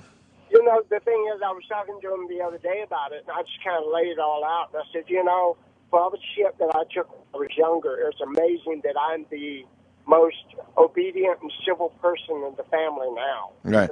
One of my brothers is an alcoholic, and another one's got a bad gambling problem. Yeah, I wonder where all that came from. Right. You should say, for all the abuse I've taken when I was growing up, make sure you leave me a nice check. That's all you need to say to them. That's it. That's true. All right, sir. Thanks for sharing, I guess. Thank you, buddy. All right, man. All right, bye. We could do an hour of this. I mean, it's sad. My mom tried to kill me when I was 12. My Well, what did he do wrong? Was he st- talking during the show? You make it look like the mom's crazy. Let's hear what this bad boy did. All right. Let's say hi to Dave in Massachusetts. What's up, Dave? Hey, I was telling that guy, man, when I was 7, I shit my pants, on accident, and my mom had carried around a stick all the way across fucking town, like a motorcycle stick, Right. all the way across town. I went to school, and then my mom tried to kill me when I was 12, put me in the hospital, almost broke my spinal cord in half. Why? Just because of that? My stepdad, they're all on public assistance, bunch of low-life scumbags, and they shut our assistance off, and I told them as predators, you're smoking weed and drinking all the booze up. We were starving, and he slowly tried to kill me. And, no, I was just thinking when he was talking about that, I was like, fuck, man, the most embarrassing part is the whole shit. When I went to school, man, all the kids laughed at me for fucking carrying my shitty pants on a stick. Wait, she made you bring your shitty pants to school? No, it was in a local park, and I had to carry him like freaking a mile across town on a stick with shit hanging out of him when I was fucking 7, man. I'll never forget that.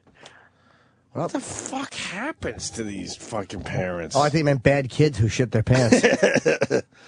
Apparently so. There's a lot of sick fucks out there. Thank you very much. Right. Yeah, this shit, I mean, they come out of the woodwork every time I mention one. It's unbelievable, man. I just can't imagine. Do we need to break real quick? Is she coming? She's here in 4 minutes. Oh, fuck yeah. 7:50. It's a weird time for a guest, but I think she has a lot of press today. Oh, right on. All right, yeah, we're going to talk to Jane Levy from The Evil Dead, which opens today all over the goddamn place. Cannot wait to see this. This is the Opie and Anthony channel on Sirius XM. Thanks for calling the Opie and Anthony FU line. Here's the latest batch of FUs. Fuck you, Fandango. Fuck you. Yeah, here's a big FU to my fucking drone. Spent $3,000 on it, crashed it twice, spent another $3,000 fixing it. Fuck you, drone. Fuck you. Hey, I just heard one of your bozo callers complain about the ecstasy of gold playing during the intro. It's too long. What the fuck are you talking about? It's the most epic intro to the most epic radio show ever. Fuck you. Fuck you. Hey, this is a fuck you to Jimmy Norton. I recently watched you on Red Eye. Fuck, you look fabulous. Growing a bit of hair, wearing black chiseled chin. Fuck, you look fabulous. Fuck you. I don't give a fuck. I'll sing all day. I don't give a fuck. I'm not singing anyway. I don't give a fuck about you. Fuck you. Fuck you. Fuck you. Fuck you very much for ruining another goddamn song. Every time I hear the show opener, Clear the Lane, it gets to the drum drop, and don't I hear in my fucking head, big jelly tits. Fuck you. Fuck you. This FU goes out to one-ply toilet paper. Really? You make me virginize my ass with my own finger because you're so cheap you can't even handle a somewhat sloppy shit? Or wipe my ass, my fingers almost goes halfway up my butt. Now you can't even say I'm an anal virgin anymore. Am I fucking gay? Fuck you, one-ply toilet paper. Fuck you. Call the Opie and Anthony FU line. 866-FU line 1. That's 866-FU line 1.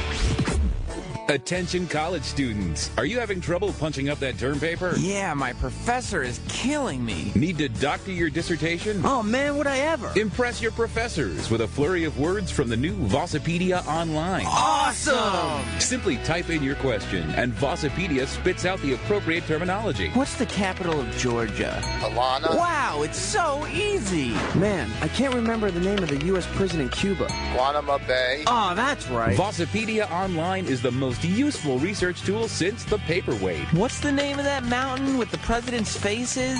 Mountain in Rushmore. Oh, man, I'm a fucking idiot, of course. What festivity is celebrated with booze and muggings in New Orleans? Mardi Gras. Here comes another Stutter, stammer, and slobber your way through college with helpful hints from Vossopedia Online. What does IQ stand for? Intellectual quiz. Man, this is a lifesaver. Thanks, Vossopedia.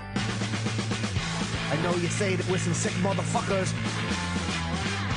Cause we're as cold as the ice road truckers. And when we come to your town, the shit goes down. We're sick, fucking puppies. We're sick fucking puppies. We're sick fucking puppies. We're sick fucking puppies. We're sick fucking puppies. We're sick fucking puppies. We're sick fucking puppies. We're sick fucking puppies. Bark it up, you old tree. Sirius XM. Sirius XM. The Opie and Anthony Show. Oh, fuck. We could have done this later there, Sal. We got a big guest outside the studio. He's playing this because Kurt Cobain killed himself 19 years ago today. Oh, wow. We'll talk about that later. Travis is a big Nirvana fan, so we'll discuss. Jane Levy's outside the studio from The Evil Dead, which opens today. The star of The Evil Dead. The star of The Evil Dead. With the main... Uh-oh. Hello. Hi. Good morning. How are you? We're on. Good, how are you? Good. You smell good. I do? Yes, I walked by it too. I went, wow. Because we're used to smelling each other. It's not as... It's really unpleasant. It's not fun. Well, You smell I'm glad very, I can very good. Bring that into your studio. That's why. So how long did it take you to... Because I'm very rarely looking forward to a horror film. Like, usually horror film trailers annoy me, but this looks fantastic. Thank you. And what's the difference, would you say, between this and the original? I mean, it's a different story. It's a different cast of characters, different reason why they go to the cabin in the woods. I guess that would probably be the main difference.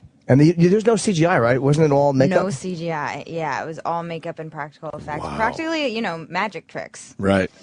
Wow. It was really hard to shoot, and it took a really, really long time. Wouldn't you have preferred CGI? Like, wouldn't actors much prefer CGI in that situation? I mean, at first I said oh, this is so awesome. You know, we're actually reacting to things that are actually happening, Right. instead of something that you'll color in later. But then you realize how hard it is.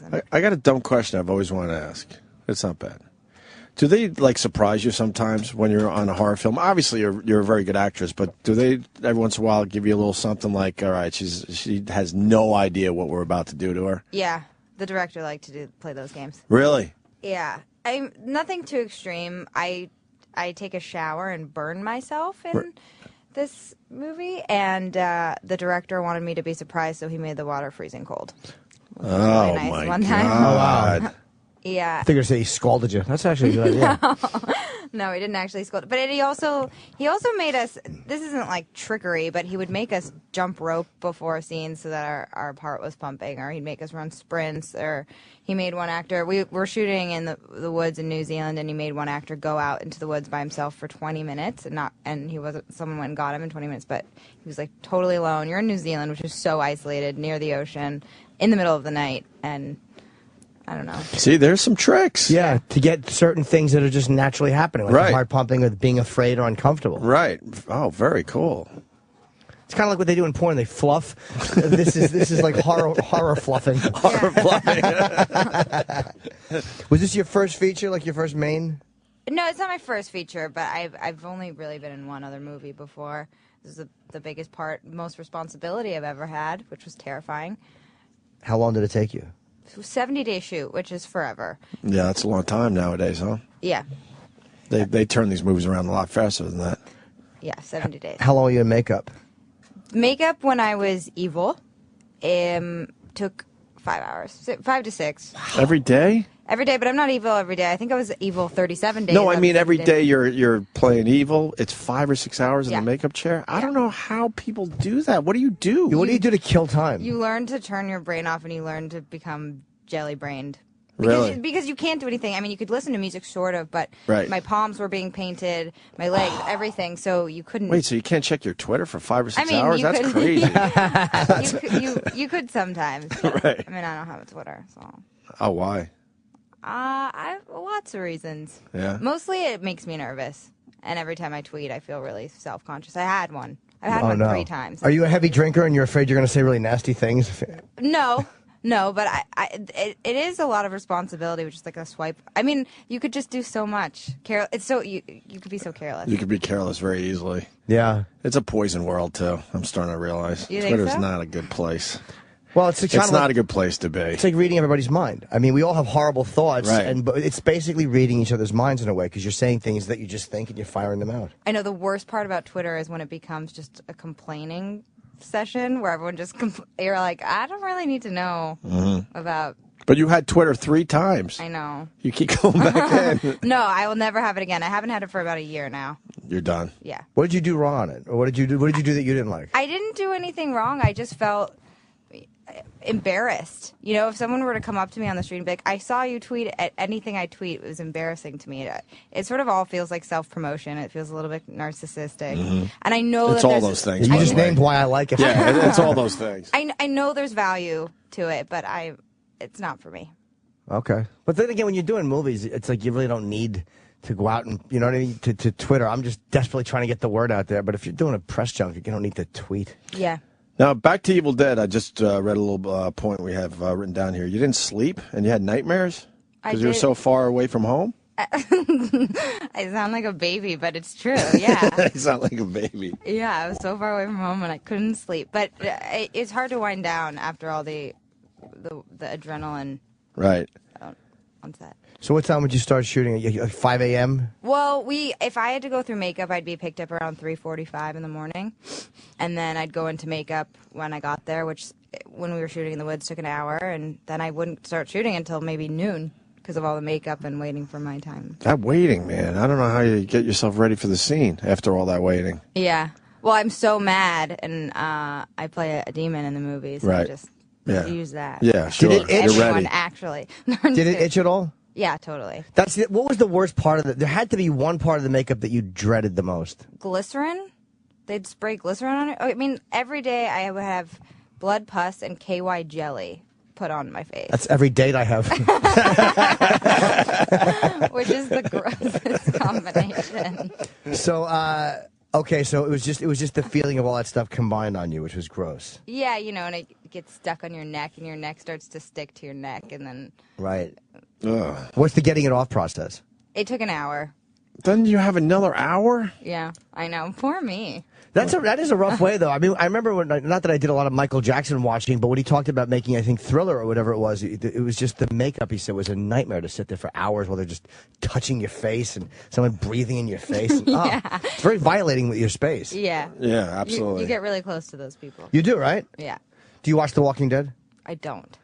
See, I'm a fan of that show, and that's one of the most amazing things to everybody is that they use no CGI that they use. There's something they've gone back to like the way Romero did it and all these guys. And I don't know why, but it seems to be working. Well, I think it looks better. Yeah. And I think it makes you can feel that people are really doing it. Right. I guess it forces you to react to real things too, Yeah. like you said. So maybe there's something more realistic about being close to the object you're reacting to. Yeah, Did you see the original? I did. And did you like it? I guess you did. I loved it. Yeah.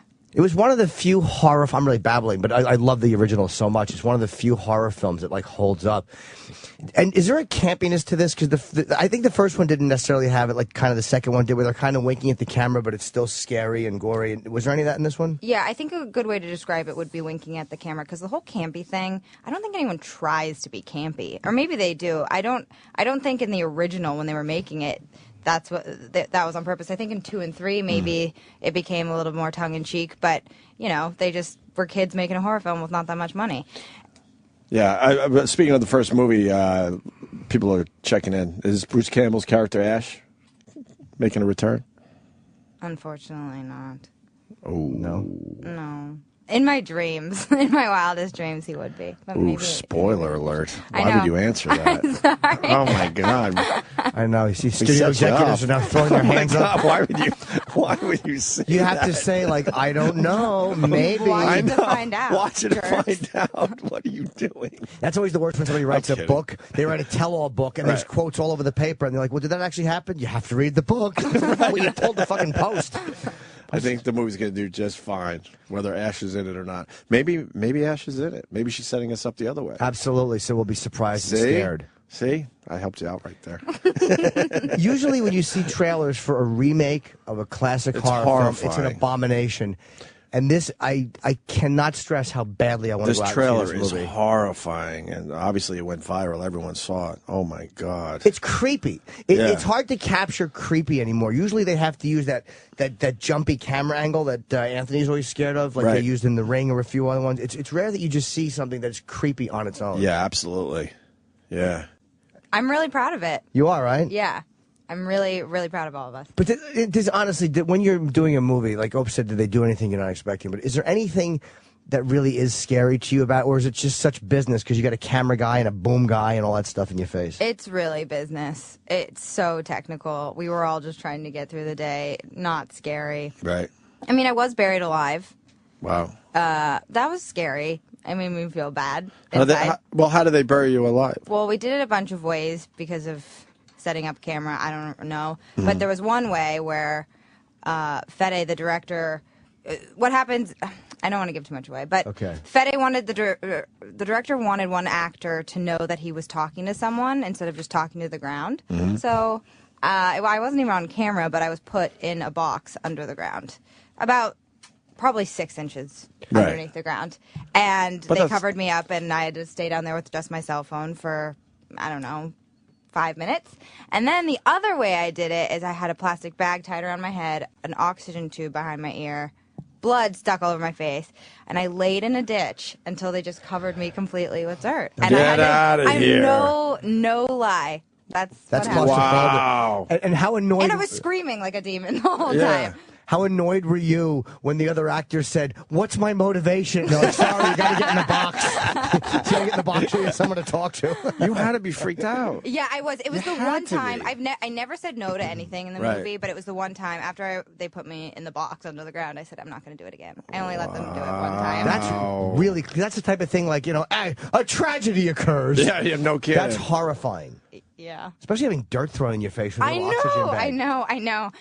And the director felt like he wanted to do it, so he was my tormentor for a month. The director seems like he might be a little twisted or a little sick, huh? Bad man. But you know what? I'm just totally kidding. He's great. Maybe that's how he got such great, like a great vibe to that smart. movie. There was something real about he's it, or smart. something uncomfortable for the actors. Well, that's what he says. He's like, we were at WonderCon the other day, and he said, "Do you guys want to see people pretending to be scared? Or do you guys want to see people actually be scared?" Right. Which I guess is really simple, but it's kind of messed up. What scared me so much about The Evil Dead, and I think that you guys had this in this, was the point of view. Yeah, that's the best. When you're going with the point of view of the actual evil spirit or whatever, it was, I don't know why that was so frightening. It's the best. It was one of my favorite things I've ever done. I had to climb out of a swamp, and there was a cameraman on a zip line behind me, and I had to outrun him, and we had to time it perfectly, or he would hit me, and it was really fun. Now, climbing out of the swamp, was it a real swamp? It was a man-made swamp, but it was outside. And it was just gross. They heated it for me. I had to heat a swamp. Oh, nice. I got great quotes from you. I think I like you, man. What? It says, on the set of Evil Dead, I think I had the toughest job. I worked the most out of anybody. Most people were in their evil makeup for a week, but I was in it for 37 days. I was just there forever. It's like you were annoyed. Yeah. I had it worse than everybody. No. I mean, it was hard. Right. It sounds like it. Yeah. And then you talk about how you would get drunk at night after filming the horror scenes. No, I think I said I should have gotten more drunk at night. But you've got to keep it light when you're not filming. Oh, okay. When you're not filming, you've got to get drunk or have one drink with a friend or watch comedy just to get away from it, right? Yeah. What kind of comedy? I did watch The Big Lebowski 7 times. That's a great in 2 movie. weeks Good when choice. I was there. Good I don't choice. want to know that the demon was watching The Big Lebowski. That's a great choice. No, you though. weren't. You were just being evil. I mean, there was times when I was a monster in my personal life, definitely. Yeah. And what did you do? Did you go out? They're telling us you have to leave shortly because you have other press. But did you go out in New Zealand and do other? They film a lot of shit in New Zealand. I'm obsessed with New Zealand. Yeah, it's Did you beautiful. get to check it out? Yeah, I got to go to the South Island. Yeah. It's really beautiful. People are freakishly nice. That's what I hear. And it's something that's so haunting about it is there's nobody there. You know, the population is so small, and you're on this little island Right. with like English-speaking people, and it feels bizarre, but it's. I mean, They say it's beautiful. the most, and the food is really good. Really? What do they eat there? Pumpkin. Wow. They have a lot of fresh vegetables and fish. Pumpkin. That was They're the something that I pumpkin was people. so surprised by. I was like, I never eat pumpkin. Oh, pumpkin pie, but that's Yeah. it. What else can you do with a that was- pumpkin? They that like was the roast worst. pumpkin with like. I don't know. That was the worst tourism ad for New Zealand ever. Go to New Zealand, have a pumpkin. Be alone on an island in the woods. Pumpkin. Yeah, feel isolated. So they do a lot of films there, so there must be something. They're probably used to it. It just looks beautiful. Maybe that's it. Yeah, that's why It they has use to be. it. It has to be. You about do any of money, those though. outdoor activities? No. They do some crazy shit over there. That doesn't interest me. Nothing. Jumping Okay. on planes, no. No, she was crawling out of a swamp, and I the guy know. was chasing her on a zip line. It was like everything was probably just boring after that. Watching The Big Lebowski. That to me is so funny. That's That's all I'm going to great. think of watching that movie now is her going home and just having a few laughs. Right. That makeup on. Oh, this sucks. You have to go. We're just getting into this. Well, The Evil Dead opens today Yeah. everywhere, I'm sure, in the country. And I'm annoyed that I'm working tonight because I want to see it this weekend. So I'm sure it will sell out in most places. Because, very rarely does a horror film trailer get this kind of buzz about it. Wait, who are you on Shameless? I was in the first season, but they recast me because I got a different job. But I played Mandy Milkovich. They just recast you as the another person? Yeah, someone else is playing my part. I wonder if they're explaining that or no. No, they never No, did. they just kind of. No, they didn't actually. I'm No. sure a lot of people didn't notice. Wow. All right. I'm sure they did. So you blew off Shameless for what? Suburgatory. What's that? It's an ABC comedy. How did they let you do that in a contract? Like, what kind of great contract did you have? I'm going to commit to this unless, network comes along. She might have only had a year, right? Yeah, it was just a recurring character, as they call it. Right. So you got a better gig. I guess so. All right, we got to get Jane out of here. Jane Levy, thank you so much. You're great, and The Evil Dead, I'm Yeah. very much looking forward to seeing. Bye. Bye. On the next American War Stories. Battleground, Iraq. Robert Kelly deploys and within an instant realizes no man can prepare for war.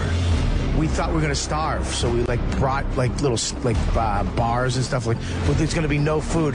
There was more. I gained 30 pounds in Iraq. You go to the buffet, there's Chinese food, mac and cheese, barbecue, pizza, ice cream. You could walk up to this ice cream and get as many ice cream bars and sundaes as you wanted.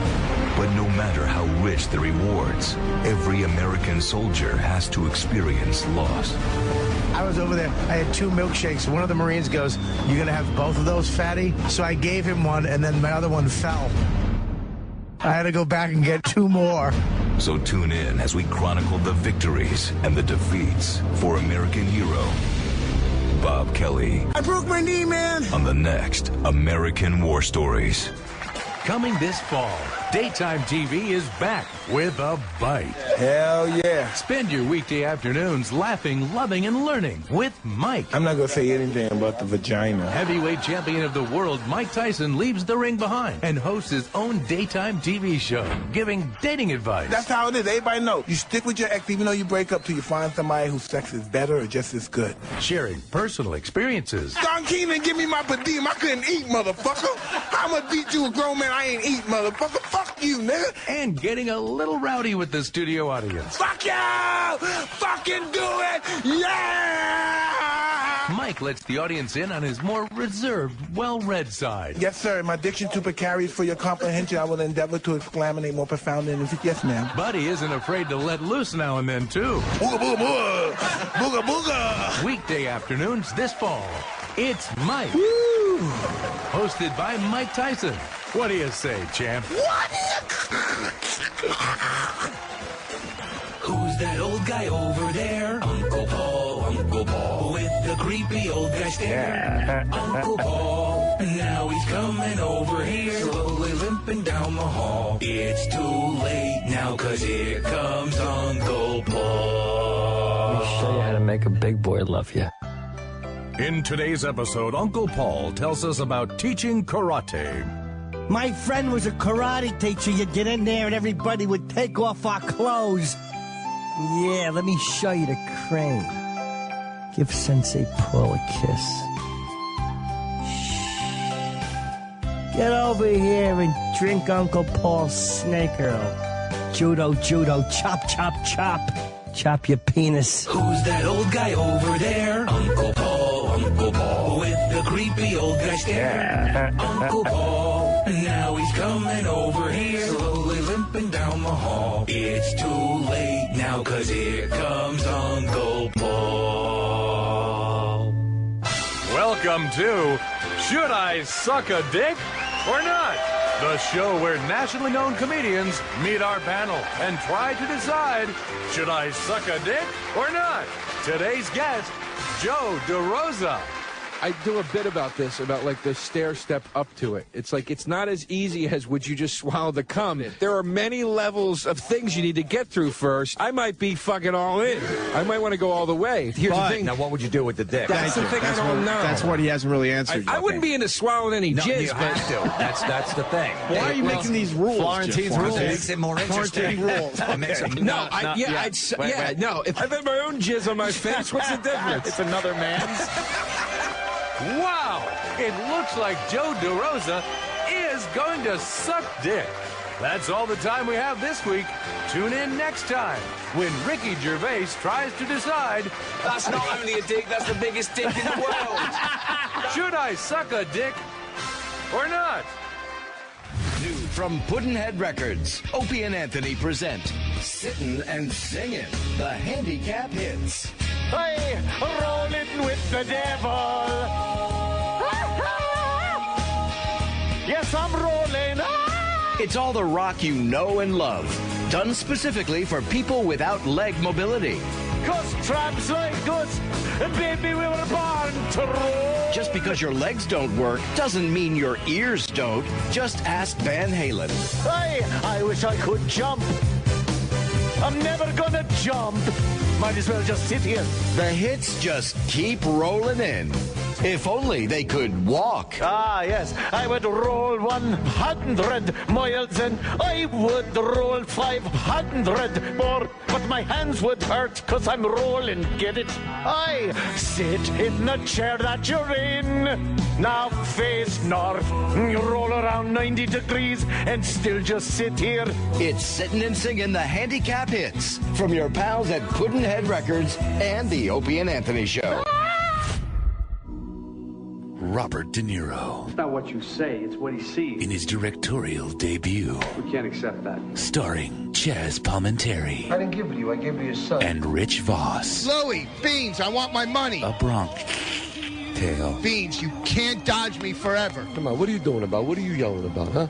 John, I got a problem with this guy over here. Louie Beans, this guy owes me 20, and it's been 2 weeks now, and every time he sees me, he keeps dodging me, John. Should I crack him one or what? The struggle of an idiotic Jewish comedian stammering his way through a few lines of film dialogue with a genuine Hollywood actor. Listen, see, sometimes violence is not the answer. Is he a good friend of yours or not? Nah, John, I don't even like him. Well, there's your answer right there. Look at it this way. It costs you $20 to get rid of him. He's never going to ask you for money again. He's never going to bother you again. He's out of your life for $20. Come on, you got him cheap. You're right, John. You're always right. A Bronx Tale. How do you know the right answer all the time, Johnny? Well, I try to keep my eyes and ears open all the time, and I read. You read? Yeah, I read. Come on. Come on, let's go to Mario's next door and get something to eat. Sirius XM. The Opie and Anthony Show. Oh, I guess we're doing it now. What's your thoughts on Kurt Cobain? 19 years ago already. Jesus. Courtney Love was on The View yesterday. She messed up her fucking face. Another woman going way too far with that plastic surgery shit. What goes through their mind? Don't they see the women that came before them and fucked up their faces with the plastic surgery? You do a little something. It definitely works and gives you some improvement. But then you cross that line. I'll tell you what the option is. They take that option over looking old. It's almost a decision. You're like, I'm going to look weird, but I won't look old. So you feel less mortal, even if you look a little different or weird. That's all it is. The face looks just incredibly tight. When you smile, the whole face doesn't smile anymore. Yeah, we just don't have that down yet. I mean, it's just not there yet. But she was on with Barbara Walters yesterday, and she seems like she's still under the influence there, Travis. I know you're a big fan of Courtney Love, but she's just weird. Well, she's always been weird. Does she have a relationship with her daughter yet? I don't know. Because she was saying on The View yesterday that she just hopes that her daughter goes to college. That's all she wants for her daughter. Her daughter's kind of fucked up. Is she? Yeah. Or is she just kind of like an artist? No, you saw the guy that she's like engaged to. Like, doesn't he look like almost just like Kurt Cobain? Oh, really? Well, she looks like Kurt Cobain, so. Yeah, I mean. Oh, fuck, really? Yeah. Holy shit. Absolutely he does. What does he do? He's probably an artist. Holy fuck, you're absolutely right about that. Isa Silva? Yeah, we got the burger guys here. I want to thank Jane Levy for coming in. She seemed a little nervous. He's a rocker. Yeah. For what band? He's the singer and rhythm guitarist for the Rambles. They're a pop rock group. Do we have a Ramble song in the system? I doubt it. Do you know any Rambles? No. You know your music. That doesn't mean I know every obscure band from California. Was Jane Levy nervous, you think? I think so, yeah. Maybe it's just maybe it's a bit overwhelming as a young actress where all of a sudden you're out doing the press for a film, for a major film. I thought she did fine. Yeah, I think she did too. Let's what do get you the got? burgers. I'm starving. Oh, there's Kurt Cobain. This is the Rambles. I'm just curious what they sound like. It's new. Kurt Cobain's daughter's fiance, lead singer of the Rambles, song called "Roll With It." I think a third would be quick. By the way, Roland, bring down the burgers. I know you're listening. We'll listen to this until the burger guy gets here. I kind of like the sound. We can run, we can head out westward, keep our eyes on the setting sun. We can go and get on Oh, he plays like Kurt too, hunched over with a sweater. Drinking whiskey till the early morning, singing songs to the break of dawn. You don't like it? No, I don't like when they say Break of Dawn. I hate it. Oh, you don't like songs with Break of Dawn in it? Stinks.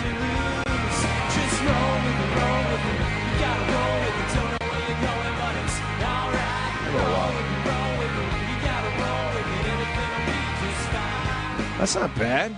It's okay. Just roll with it.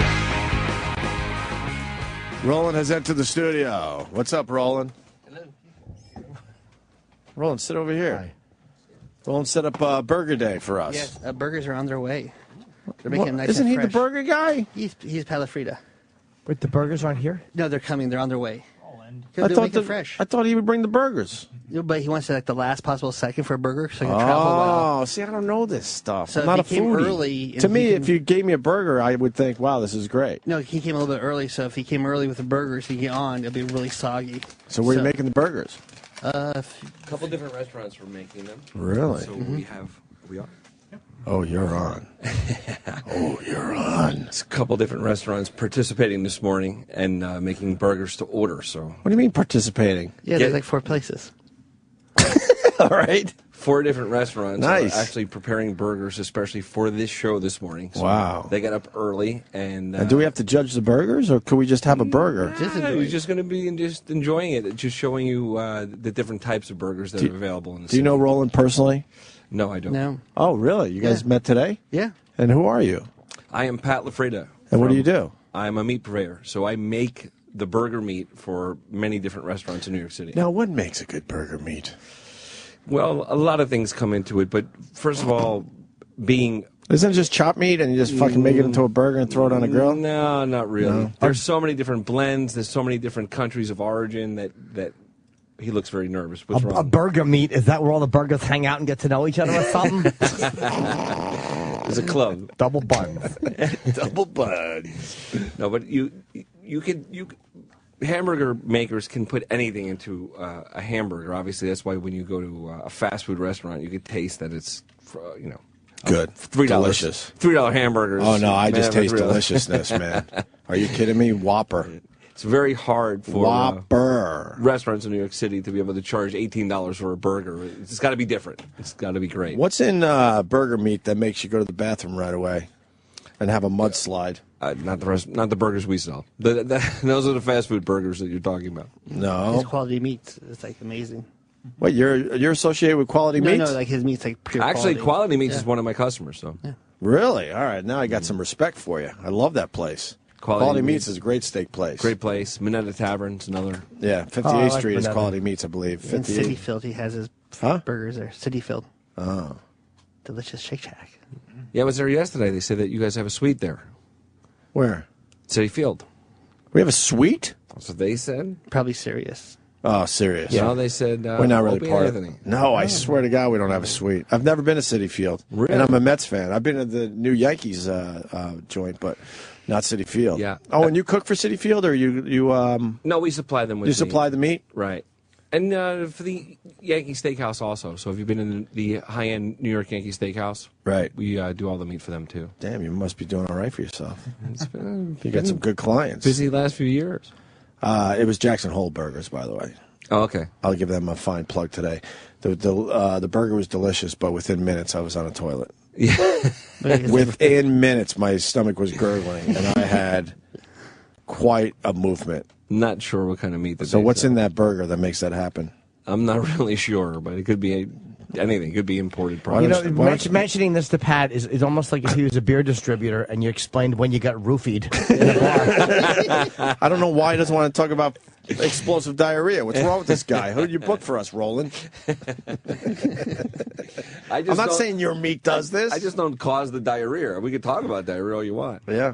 Yeah, that's what the show is. So, do you butter? I don't like when they butter the roll buns? yeah, I don't like that.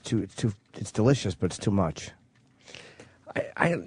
It depends. You're right. They can overdo it, but I'm also the same guy that puts a little bit of mayo on my burger. So I mean, how can I complain about a little butter on the bun when I'm putting mayonnaise on it?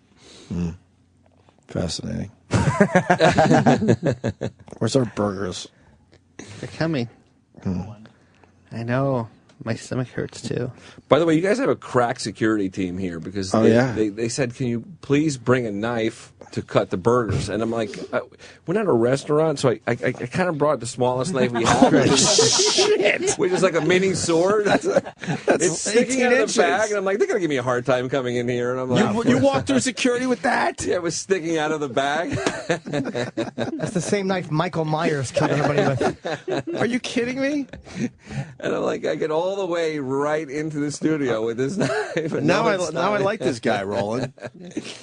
Well, we all know security in New York is a joke. I figured Anthony would be fumbling with his 7-round clip by Yeah, now. right? Wow. No, I mean, security in building, it's just a facade. It's a joke. Yeah, I know. We all know that. Give me your illegal license, and I'll give you a pass to get upstairs. There you go.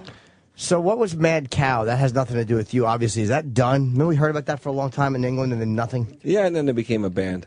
Mad Cow has Roland, never been attributed Roland, we're dying in here. Get the burgers. It's never been attributed All to American product that was within 24 months of age. So that's another big thing when it comes to burgers. Most burgers are made with older cow meat, which mad cow disease was discovered in very few animals around the world. But when people get sick, they panic, and right away there's a hamburger panic, or a beef panic. In this case, it's nothing to be worried about in American beef. Oh, no, I'm not. I was just curious. Yeah. And Chris Hardwick is joining us. Could you save us? We're talking about mad cow disease with a meat guy. Yeah. Oh, yeah. Oh, that's really great stuff. What's wrong with it? You don't know you're going crazy. You don't know your brain is swelling. I mean, you don't even know the word encephalitis at that point. Exactly. If there's a family member you want to get rid of, you feed them mad cow disease. It's great. And that's what happens. Your brain actually swells, huh? That sounds Yeah, terrific. your brain swells up against your the cap of your skull, and then you, wonderful. yeah. Nice. Which apparently is not a good thing. No, How I long, don't that think must so. be a quick death because that's what Liam Neeson's wife died of. Was she fell and she hurt her head and it was a brain swelling which killed her. Yeah. I think. And so does mad cow disease kill you in like a few hours like that? I don't know if it's a few hours. No, I think it takes a little longer than that. Yeah, it takes a little longer. But man, you hit your head. You got to get some holes, punctured into your head to let some of that blood out. We're so fragile. That's what we learned today. Yeah. We're so breakable. You're here for Burger Day. And that's And this is the great. guy that I don't know. I don't know who he is. I'm really hungry. We're trying to figure out who he I'm is. starving too. Yeah. All we know is he was able to get that knife through security, Chris. Yeah. And he said, they said, "What are you going to do with that?" And he said, "Cut Opie and Anthony's throats." And they're like, "Go right up, sir." That's probably what Yeah. happened. They actually provided him. They gave him.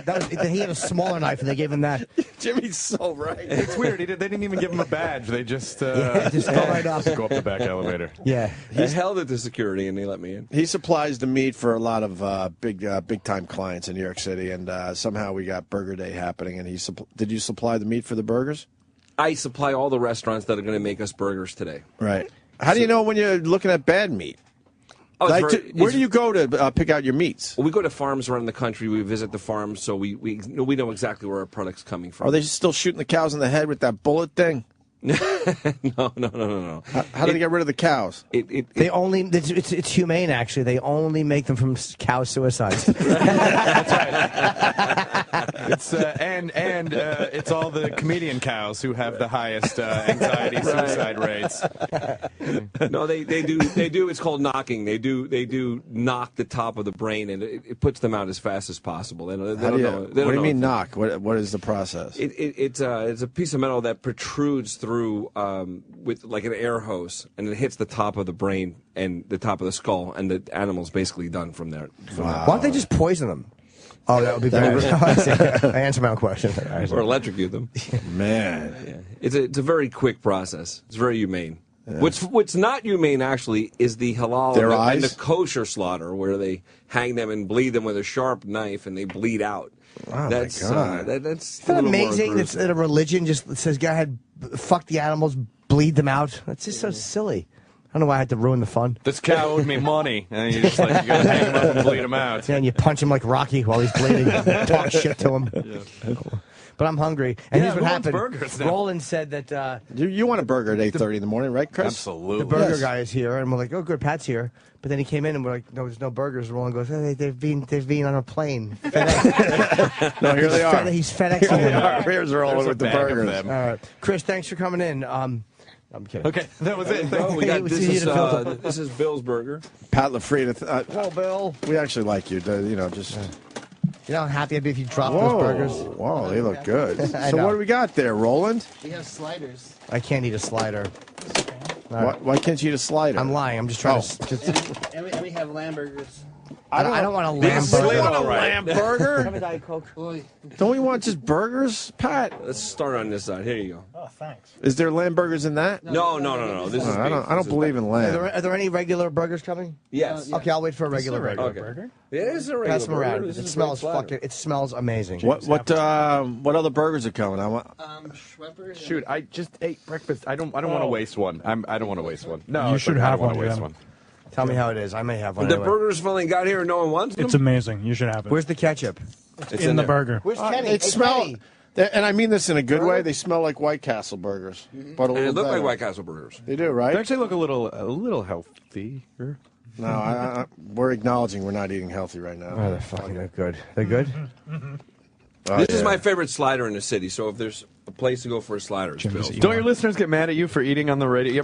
We one time early in the podcast, we had cookies at the beginning of a podcast, and you would think that we went on some sort of a racist diatribe because everyone was like, "You evil piece of shit!" And we're like, "We just had a cookie." really? Some people, it makes them Not some, insane. a lot. It really bothers people. They hate it. I started turning off my mic because it was becoming a problem. I don't have an off button. We try not to, but it's hard because They we don't really really- have on regular radio. You get 15-minute commercial breaks. We don't get that here. You get very They short. really hate it. Yeah. Oh, They you're hate mad. it. Well, I mean, you're mad. They can They hear hate it. I don't understand why.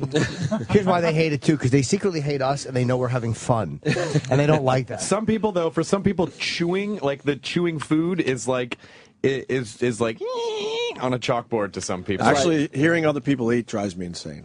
Hearing other people make out drives me insane. While they're eating, hearing other people come in a woman I'm dating makes me hot. horrible. Watching a girl you're dating, baby bird, some other guy's jizz into it's the worst sound. Exactly. Makes me so mad. Because you're like, what am I, chopped liver over I mean, here? Seriously. Especially if you're the designated driver that night. Yes. Yeah, it's like, How man, I can't drink. stupid does making out look when you see it? Like when they do it in public, It looks ridiculous. Well, yeah, you're just trying to eat someone's face. Right, Blah, that's blah, blah, blah, blah. You have Just to check make that that out, noise. though. I say 90% of the time that's the chick, though. That's it, and the guy's trying to push it off a little bit. I think that's the girl trying to make it. No, when a guy I don't know, it really kind of grosses me out to watch a guy or hear a guy like really get into it. Because even like the manliest, like the biggest dude when he's making, still be like, and you're not like, like a rose. I'm gonna have a nice Diet Coke. Are you gonna have any, Roland? Oh, I had one. It's delicious. Roland had one in the fucking elevator. They do smell really good, honestly. Anthony, you look like you're suffering. There were 2 trays. Well, first of all, I mean, Opie, I'm sorry. Opie. They smell good. Go ahead, Mars. Pat's trying to be a radio guy. I love it. See if anybody down the in the Hits 1 wants one too. Sal, do you want one? You know you want one. You want to be one of the. eat one. I'm good for now. I'll come in during the break. Holy shit, is that good? Yeah, I know it's good. I'm waiting for another one. Bill's? That's from Bill's in Rock Center. Wow, is that good? Yeah. You sure you don't want one, Chris? I'm thinking about it. They smell amazing. and I'm just It'll waiting- hit you. Don't worry. All right, What's the other ones that are coming? We have Schnippers. What is that? They have a few locations. Great place. Now we have the Breslin. Another awesome place. The But you guys are all looking at me like you don't know what I'm. I don't guys know. Eat in the city or no? I do, but I only I don't eat a few know. places. Yeah, I'm not a foodie. I Okay. try to eat healthy, so I don't get around as far as eating at a lot of different joints. I like sushi. I like vegetable drinks. I like oatmeal, and I have a cook. Here's a cook. Oh, that's very nice to have a cook. Yeah. So I can eat healthy. See, now Troy's having one. It's kind of making me want one. You haven't had one yet, Jimmy? No, just a couple of in-shape guys, me and Troy. I'm kind of in shape, sort of. I got a couple problem areas, but every city has to figure out where the best burger is. By the way, all it took was Troy going, one's not going to kill you, Jim. And people are constantly asking me, "What's your favorite burger?" And it's like they try to catch me in that. And I have 1,000 restaurants that I supply every day. But didn't they just announce the best burger in New York City? How great is that? We lost Chris. Who's going to be at Caroline's this weekend? I'll be at Caroline's this week eating burgers on stage at Caroline's. I don't How do ridiculous comedy is anymore. that? It's like a better White Castle burger is the only way I can explain it. And I love White Castle. Yeah, but did they announce? It's funny when they announce. It's always I don't even different group of we never know who those they people are. No, recently it made the news though. It was a big deal, and it was some kind of burger where they deep fry the whole fucking thing. Ugh. I wouldn't want that. No, Have you ever performed at Laughing Skull in Atlanta? I have, yes. Okay, so it's attached to this restaurant called the Vortex, and the Vortex has a double coronary burger, which is 4 patties, 4 layers of cheese, 4 layers of bacon, and the bun are 2 grilled cheese sandwiches. Holy shit! Did you try it? Yeah, did you have it? It's incredible. Oh, no, I didn't have the double coronary burger. I would die. I'm not a big guy, and I don't normally eat like that. Unbelievable. This is literally like sex without the impending charges. Where are the rest of the burgers? They're coming. They're coming? They staggered them. Burgers don't travel well, so we try to make them as nice of an experience for you I guys appreciate as it, possible. Pat. I really do. I really appreciate the. But Bill's is the same group that is associated with Blue Water Grill and the Be Our Guest group. So See, I know Blue Water Grill. I've been there. It's a fine establishment. Yep, Dos Caminos and that whole group. Sure, So okay. good people. Well, that was about 1,500 calories for a thing the You size think? of a... I was trying to figure that out. How much? Yeah. There's Probably about mayo on the damn thing. 800. I'm going to 800? guess. About 800, probably. We sound like girls to our audience again. I know. What? What's the problem, you guys? Because most radio guys, Chris was in radio. Yeah. Now you're podcasting, but you're doing way more Here's than the radio. thing: when you start to get older, you have to worry about those things because your body doesn't just automatically heal itself because you're Wolverine before age 25, and then after that, you lose your mutant powers. That's a great way to look at it. But most radio guys are completely out of shape. Oh, and they're don't give a total fuck. slobs, dude. But we've always kind of given a fuck, and Thanks our for- audience points it out as us being girls. So But here's what are the you going to do? This is what self-centered asses we are.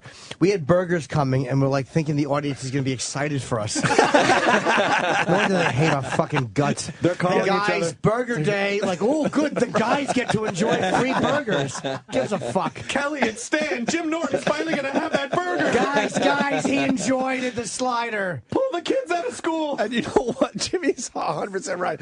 We've been promoting this all morning, Chris. Hey, what's up? See, Nicole we're and Stanley dragging T people in here. for the Hi, morning How are mashup. you? What's going on? What's going on, guys? Good. Are you hungover, Don't Nicole? be offended. They're not a couple. Hangover food. That's why I'm asking. It's perfect hangover food. I'm not hungover. Get on mic because I'm Pat's not hungover. For Pat's once, are you fucking proud of killing the me? show. Yeah, they're What? amazing. Are you proud of me that I'm not hungover? I am proud. You'd of you. prefer me to be hungover. That means I you prefer might you to be drunk. That means you might be. No, I'm not pregnant. Nicole's pregnant. That's the only reason. No, I'm not. He's not. So what if you are? It's fine. But I'm not. You just don't want to announce it to everyone. She doesn't want to announce it to Boy or anyone. girl? Now I'm gonna take some for the guys. She's Yes, obviously please do. pregnant if she's not hungover, They're but she doesn't want to tell anyone I'll yet. get That's pregnant okay. with a burger, Your baby. secret's good with us. Wait until you see me getting real drunk this weekend. Can you bend over a little more because I can't see your entire. You're really big tits. today. Holy shit! Fucking the, See, the they're big. mashup, the morning mashup. You just screwed it up for me. I was They, right there. they cleared out our burgers. What are you doing? Taking one. Show him some boobs so they don't feel bad. I did. Come on. And you said they're big today. You know what happens when you Right, get pregnant? so I must be Okay, you're pregnant. pregnant. Congratulations. The fucking. Thank you. Later, guys. Thank you. I said, hey, let's see if the mashup wants to come in, and they wiped us out. They literally came in like fucking homeless people. They Hey, wiped us out. They came in like fucking Ratso Rizzo and fucking John Voight from Midnight Cowboy, putting shit in their pockets. Can we go back to the audience being happy for us? I don't 'cause blame we're- them. They hate us, and I don't blame them. I was thinking of that today earlier. Not a reflection on you, but on the fact that we're like, guys, fucking Burger Day. They're bringing in, and like the crowd is going to be excited and go, look, I wonder if they'll have the Southwest Burger. They don't give a fuck. Yeah, because you know we're doing comedy when you go on stage, you're like, hey, everyone, I just won $10,000. People are going to be like, immediately fuck yourself. Right, of because course. Yeah. They didn't win it. What do you got there? I had an apple and some peanut butter, not realizing that Roland would awkwardly bring in the burger guy 30 minutes before the burgers Is got that here. dessert after the burgers? No, I was going to eat that instead of the burger. See, we eat healthy. We told you that, Chris. Yeah. Yeah. Yeah, I had a low-fat protein smoothie coming my way. I had to cancel that. Well, that's what we call it.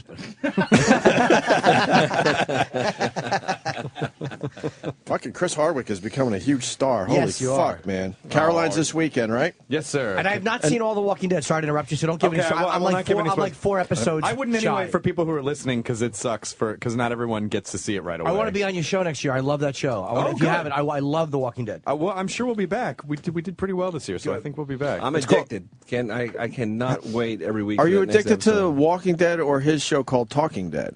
No, which is on after Walking Dead on AMC. I am. I'm addicted to The Walking Dead. Not Talking Dead. Not Talking Dead. Well, we're sort of a. Well, you could have But they're- pretended. You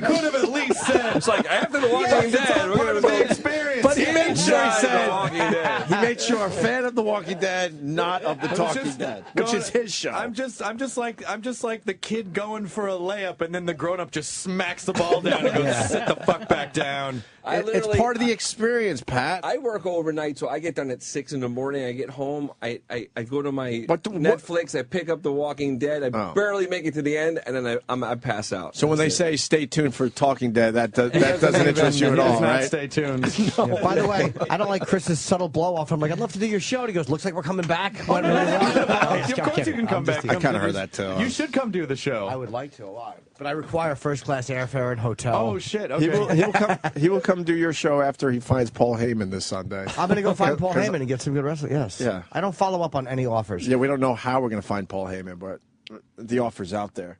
Hey, what did you go? I just wanted to ask really fast. So, did you go to AMC and go? I got this great idea. No, the show was not my idea. But it wasn't. It seems like it would have been. Well, as soon as I found out that they were doing it, I went after the job pretty hard because I'm a fan of the comics and the first season of Walking Dead, and so I went after it really hard. Yeah, the show's made for you. It's incredible. It's incredible. It's a silly job to have because it's not. I mean, I basically just show up and talk about a show that I really like, and that's it. And it's the greatest job ever. Yeah, it's smart. Really smart.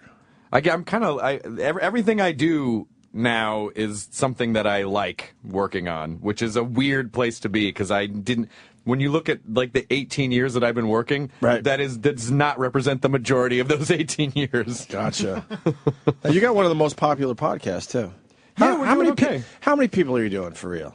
What? Or tell me off mic. How many people are listening to your podcast? I don't know. It's a week. Probably per episode. Well, I know we do about. I'm asking. Probably close to 5 million downloads a month. Holy fuck! It's huge. That's more than what we're talking to. Well, I don't know. Come on. Nah, they've never told us. Well, it wasn't until we all started eating on the air, and we lost a few. Well, I'm just opening. I had a peanut butter in the back, and he bought me another one. How much fucking peanut butter does this kid think I need? I didn't even have a dog. You're a peanut butter millionaire. You better save room. There are more burgers coming. I know that's why I'm eating this, so I won't have to pig out into the burger. Kelly, it's Adam again. Jim finally got that peanut butter, and he's got an extra one. No, but they're going to call this the Apple peanut butter break. They're going to be very happy. The Apple peanut butter gang. It's amazing. We're going to form a club. Hey, what happened to the fucking network you were on? I really G4. I enjoyed that, man. Gone. Best of what was it The called? whole network's show? gone. Whole network gone. Why? Because was it too niche? There were a lot of problems. It was great. G4 was fun. There were a lot of problems with it, though, being that it didn't really have a budget to create a lot of original programming. So most of the programming on G4 was, old episodes of Cops and Cheaters, and then at night there were a handful of shows that they could produce. And then DirecTV and Comcast got into this battle, and so DirecTV dropped G4. So now G4 is not even available in most of the country. And you have to subscribe, like it's an extra. So when you look at who the demographic for G4 is, you're like, young people, young nerdy kids who probably are probably watching a lot of stuff online. Don't even are not spending $120 a month on cable. Yeah, we. That's why we don't have 5 million listeners. Because there's an extra step to listen to us. It's an extra step. So I mean, we're on XM, nice, but then Sirius, and I guess there's a lot of people out there with Sirius radios. I don't know. Of course I know. But you have to buy the now best of XM package to get us to a Sirius Radio. So it's an extra step. Extra steps never work in your favor if you're trying to be creative and talk to as many people as possible. And even if people have the money, it's still an extra step. Right. And so... Yeah, I explained it. Louis C.K. went on a rant about this company because they're doing some things wrong. A lot of people see it, too.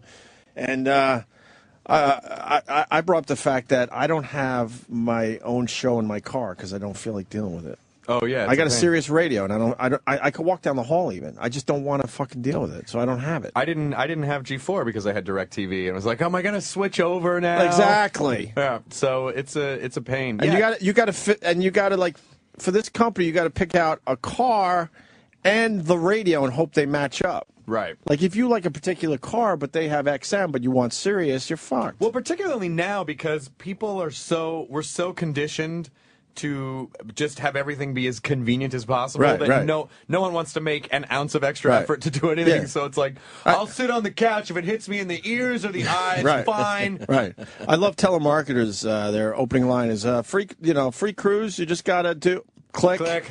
Because I know even if they're telling the truth and I'm going to get a free cruise, I know it's going to be too much of a fucking hassle. All you have to do is answer a true or false question. No, click. No, yeah, you quickly hang up on them.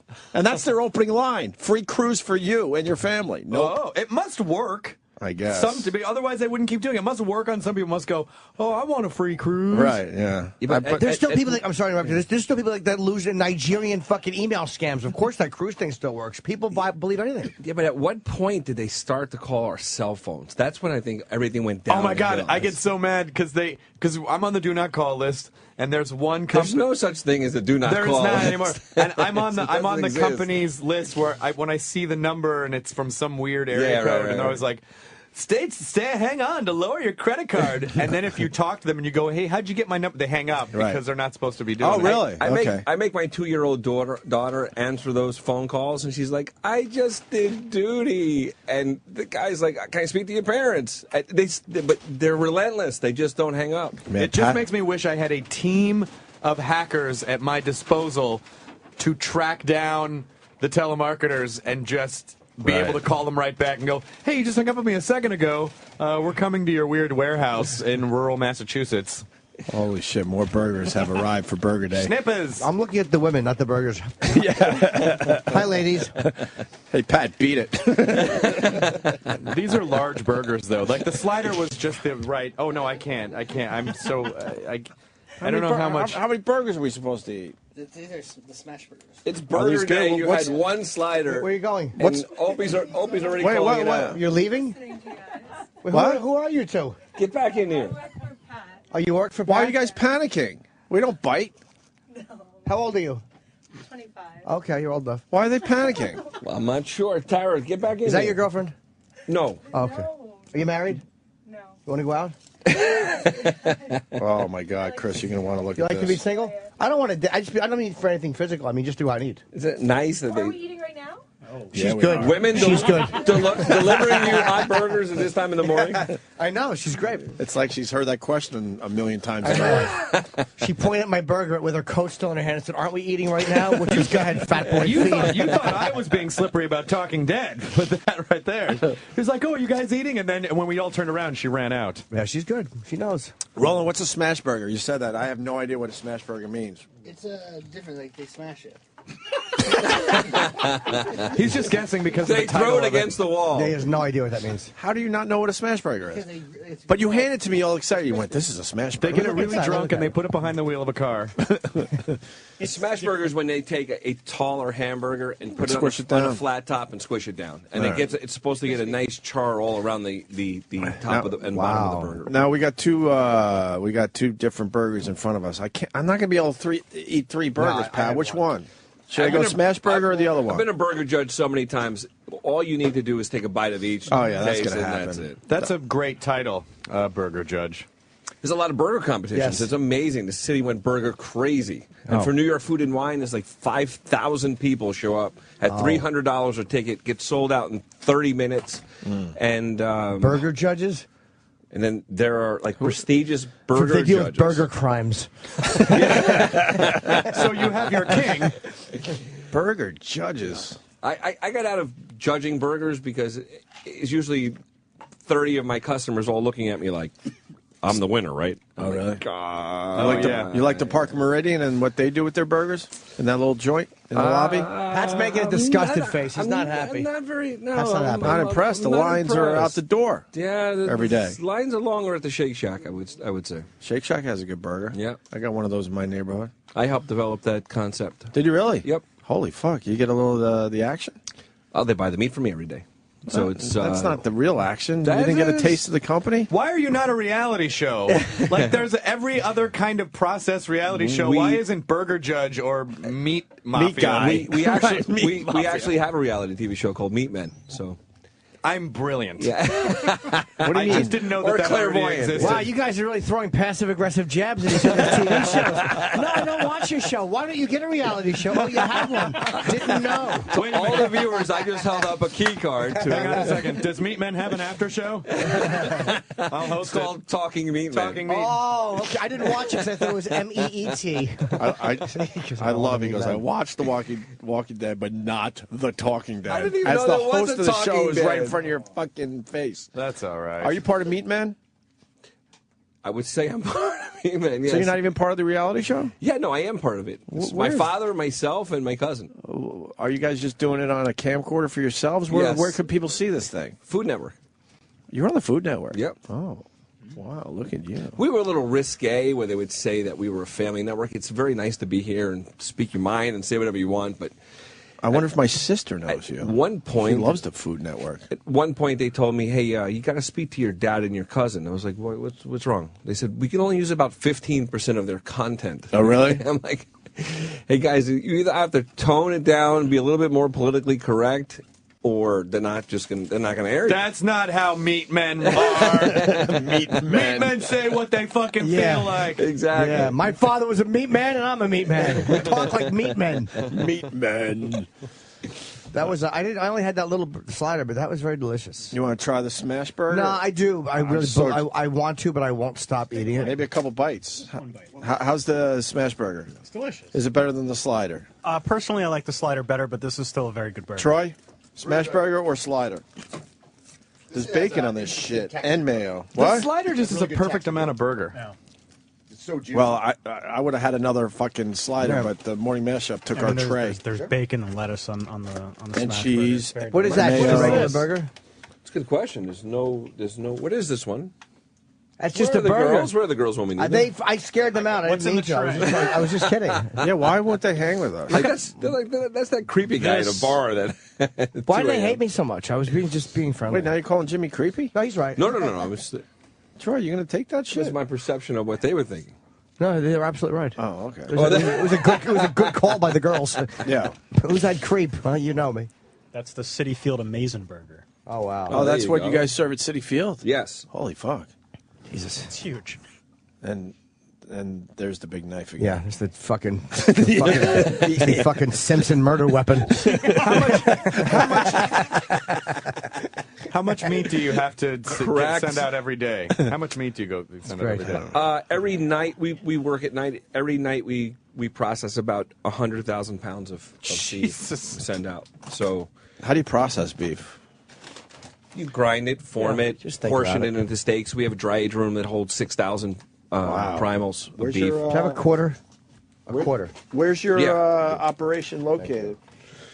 We were in Manhattan until 1920. I'm promoting a meat factory, by the way, Chris. Yeah, How bad it's got? we were located in New York City since 1922, and they even renamed Leroy Street Pat LaFrida Lane. And then some schmucks thought, "Hey, let's put bicycle lanes in front of LaFrida's loading docks." So every morning while our trucks were loading, we would get $2,000 worth of parking tickets.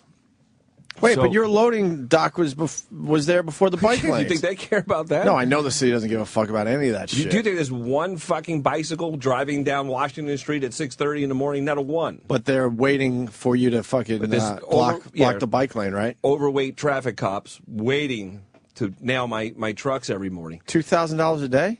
Yeah, and what most people don't know is that parking tickets are not tax deductible for a business. So it's like you pay your taxes, and then it comes off the bottom line because it's, in quotes, a violation. Why don't you bribe them in meat? Oh, But how does it wasn't NYPD. They were always fed. They always had burgers stocked up. Oh. It was traffic. Gotcha. But weren't you zoned for a loading dock situation? Not only zoned, they renamed the street after us. They built a beautiful condominium across the street where the Eva Mendes lived and the Olsen twins. They used to send their boyfriends across the street to complain about like the noise. We're like, what noise? What are you talking about? It's New York City. Oh, well, there's what noise? Probably the cows begging for their lives. Yeah, we would beat the animals before we killed them. Hey, is it true that you go down to the court and negotiate your parking tickets? We've heard that over the years. Oh, yeah, we do. It's a good scene in one of our shows where my dad actually walked in with a box of burgers for a parking judge. Right. The guy was a vegetarian. Oh, really? Threw him out. But what they did was they raised the tickets from $115 to $125. Right. So then you get the ticket for $125, and they're like, "Oh, you have a fleet of trucks. We'll reduce that to $115." Well, that's what it was. What are you talking about? So they don't reduce it a lot. Nah, there's no savings at all. So they chased you out of the city. They chased me out of the city. We moved to North Bergen, New Jersey, which is like 3 miles from the original plant. It's right through the Lincoln Tunnel. And then I run into Mayor Bloomberg, and he's like, "Good luck in New Jersey." I'm like, you sound like it's a bad thing. You threw us out of the city, and then you're mad that we left and went to the 6th borough, which is New Jersey. Right. And it's a different environment there. The cops pass by, they wave. Like, there's no parking tickets. The city is gouging you for money and then mad that you leave? What fucking idiots? Pissed that we were there since 1922. They renamed the street after us. Did you say to him, okay, well then call off the traffic cops, we'll come back? Yeah. You know, when he's surrounded by security, you say very little, but... Oh, really? We will enjoy New Jersey. Good. You should enjoy New Jersey. That's unbelievable. Because every day on the way home, you see all the delivery trucks, and they all have parking tickets. It's such a fucking scam. It would be impossible for those trucks to find any type of legal parking. And they know that. And they know all that shit. And what's impossible is that this is an island, and it needs to be supplied. We even delivered the day of Hurricane Sandy. Because New Yorkers need to eat. They need their burgers. The restaurants that were open and had electric, they needed to cook. I mean, people were starving, and we were there for them. So it's the best move we made. Could all the businesses ever get together and just say, "Hey, we're going to protest. You want to ticket us? We're as a cluster of businesses, we're not going to deliver anything into the city." You know what? I don't think it would matter. I think it would. With all these fucking if Coke, Pepsi, like all these trucks, and we say 50 businesses did that. UPS, FedEx, even though it would hurt their business for a few days, the city would probably stop. Well, one brilliant woman in council said, "We don't want any more tractor trailers in New York City. So the tractor trailers will have to stop outside of the city, and then you'll have to send small trucks and vans to go meet those trucks and bring them into the city." So I'm like, okay, so instead of one tractor trailer, we're going to have 25 smaller vehicles, all producing the same amount of exhaust. They have no idea. Yeah, but they get more toll money that way. So it's more smart. toll money, more parking tickets. And this is a nightmare. Idiots in the end. Hey, do you guys provide Amtrak with their burgers? Amtrak, no. Okay, dude, they're delicious. Dude, we took an Excella recently. It could be the worst food I've ever had in my life. The Excella to DC? I went Boston to Philly. Same one, yeah. Horrible. It's probably the worst food I've ever had. Terrible. And then we looked it up online. What do they say? They lose $85 million a year on their food. Impossible. How much was that ticket? In 10 years, they've lost $850 million. I think the DC it was a 5. And it's not because people are not eating. It's because this shitty food costs so much fucking money to produce and get in your hands. I don't see how it's That's possible. all you need to know about government right there. Yep. I know it doesn't seem possible, It was like a but it is. $600 ticket to get to D.C. I mean, don't get me wrong. It's the best way to travel there. But they're saying the food operation of the Excella loses $85 million a year. Let me run that. I'll no turn kidding. I'll turn it around No in 2 kidding. minutes. Danny, what's up? Just got to keep on trucking. This is Dennis Falcone, Chris Hardwick. He's an old school radio guy. Oh, nice. Literally old school. He doesn't like moving a hot mic. He doesn't like coming into the studio when the on-air light is on. He's got. He wishes we had a hot clock in here so we could ramp up songs properly. What else? Guy's got all this food in the studio. Now it's a no-no to eat on the air, right? Usually is, yeah. And he's a big fan of The Talking Dead. Are you? Yeah. Sure. Those burgers here, why not? It was We very agree with convincing. anything. You saw that? All right. What about The Talking Dead? What's that? I thought Talking you said Dead. The Grateful Dead. I'm sorry. I'm sorry. I'm sorry. I thought it was The Grateful Dead. You know Chris Hardwick? Yeah, how are you, Chris? Hey, nice to He see does you. this show called Talking Dead, which is on after Walking Dead. Okay. Do you watch The Walking Dead? No. I like it. It's just reverse polarity. Yeah, that's great. You watch it? No, I ain't not familiar. I've heard good things about it, though. But you're saying like good things about it because you just assume that's what your audience wants to hear right now. There you go. See, he's all about that. And that wasn't even really an answer. No, that was basically here. Let's do that again. And this is basically just this. So say that to me. Which part now? Do you actually watch The Walking Dead? There, you just said a sentence. Like that's all that is. It's basically just identifying words. Oh, are you agreeing with me?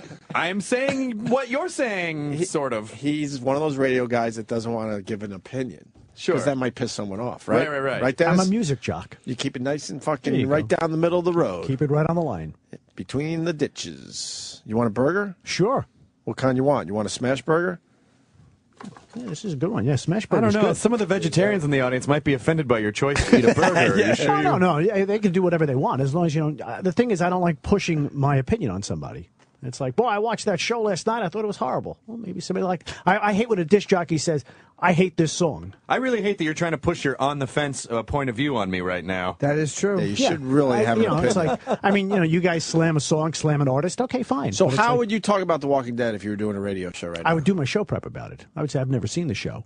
Well, that would piss people off. No, it wouldn't. That would piss you off. I didn't say bad things about it. I go, sadly, I've never seen But the you've show. heard good things. I've heard good things about it. Oh, you're one of those I've heard good things. I've heard good things about it. That's Right. Right. That's right. All right.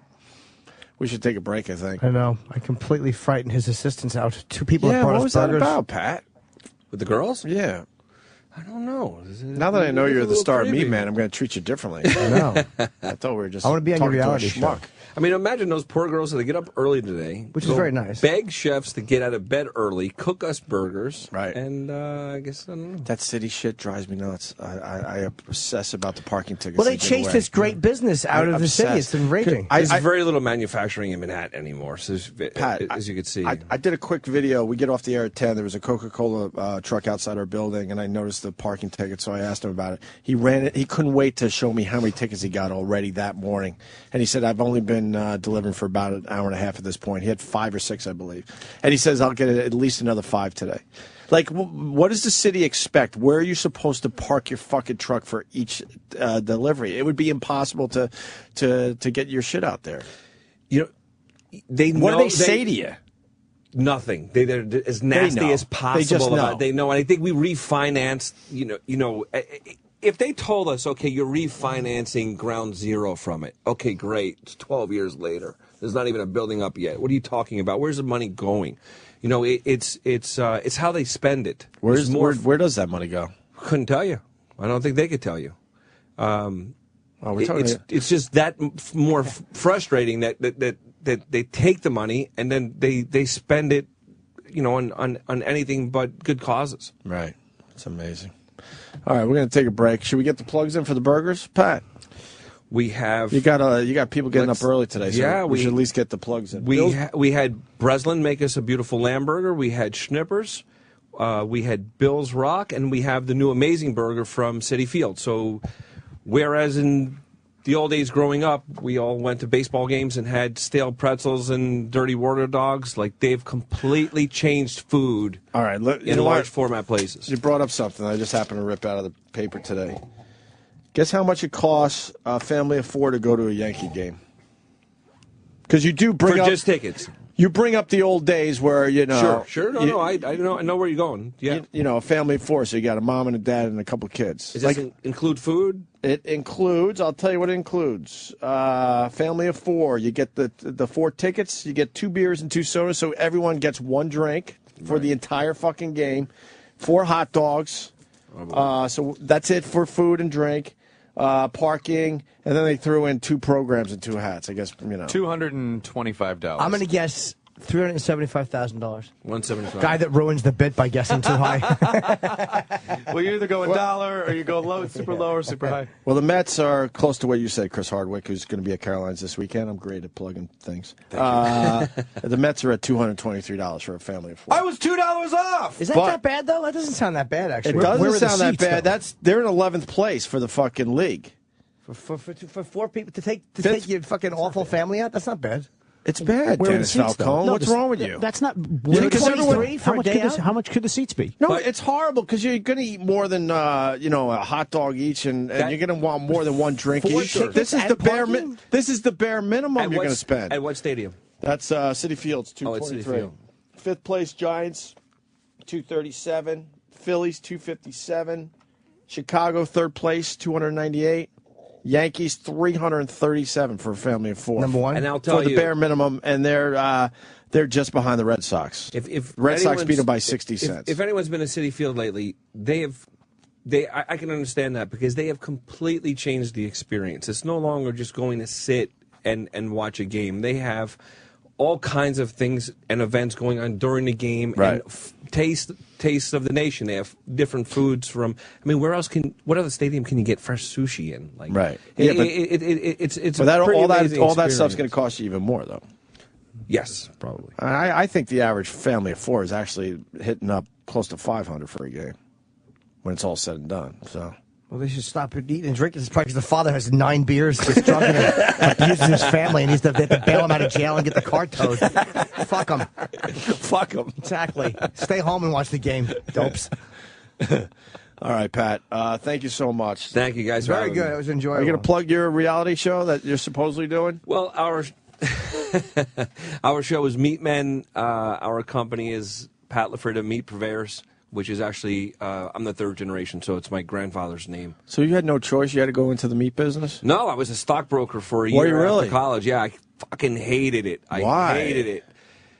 My first day walking down Wall Street in a suit, I felt high on life. And then as soon as I got behind that phone and I had to like make cold calls and self intangibles like stocks, I just couldn't stand it. So I went to work with my dad. I was going to say it didn't hurt that you had the family business to fall back Yeah, on. the family business was failing. Was it really? We were tiny. We had 250 meat companies in the 14th Street Meat Market. Drive through there now. Wow. They're all gone. They're Funny, clubs. I used to drive through there a lot, but I never actually know there were meat places. I just met friends.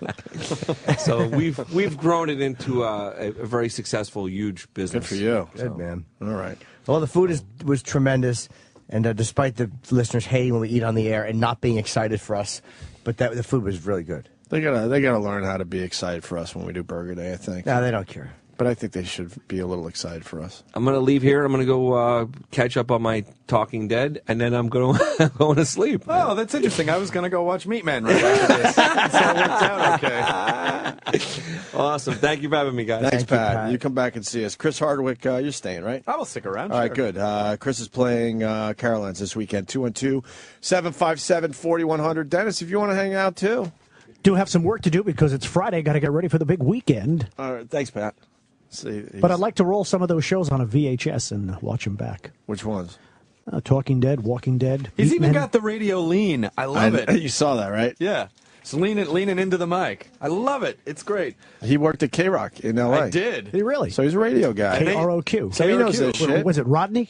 Rodney was there. Yeah, Rodney Bingenheimer? Bingenheimer. Yeah, and they used to tell us to do the opposite of what traditional radio would do. So, like going into a song, the program director would always say, "Don't hit the post, that beat like right before the song comes in." Oh, don't. Where you're like, "Let's make KROQ. It's so sun," and then the lyrics come in. We'd have to make it sloppy on purpose because the audience they felt very cool. But that's how rock radio should be. That's Right. why in classic rock stations now they talk up records. You shouldn't do that. Back in the day, in the 60s and 70s, the heart of album rock radio, they just said, here's a new one from the Doors, here's the Stones, boom, start the record, that's it. Yeah, because the artist doesn't want you babbling over their music.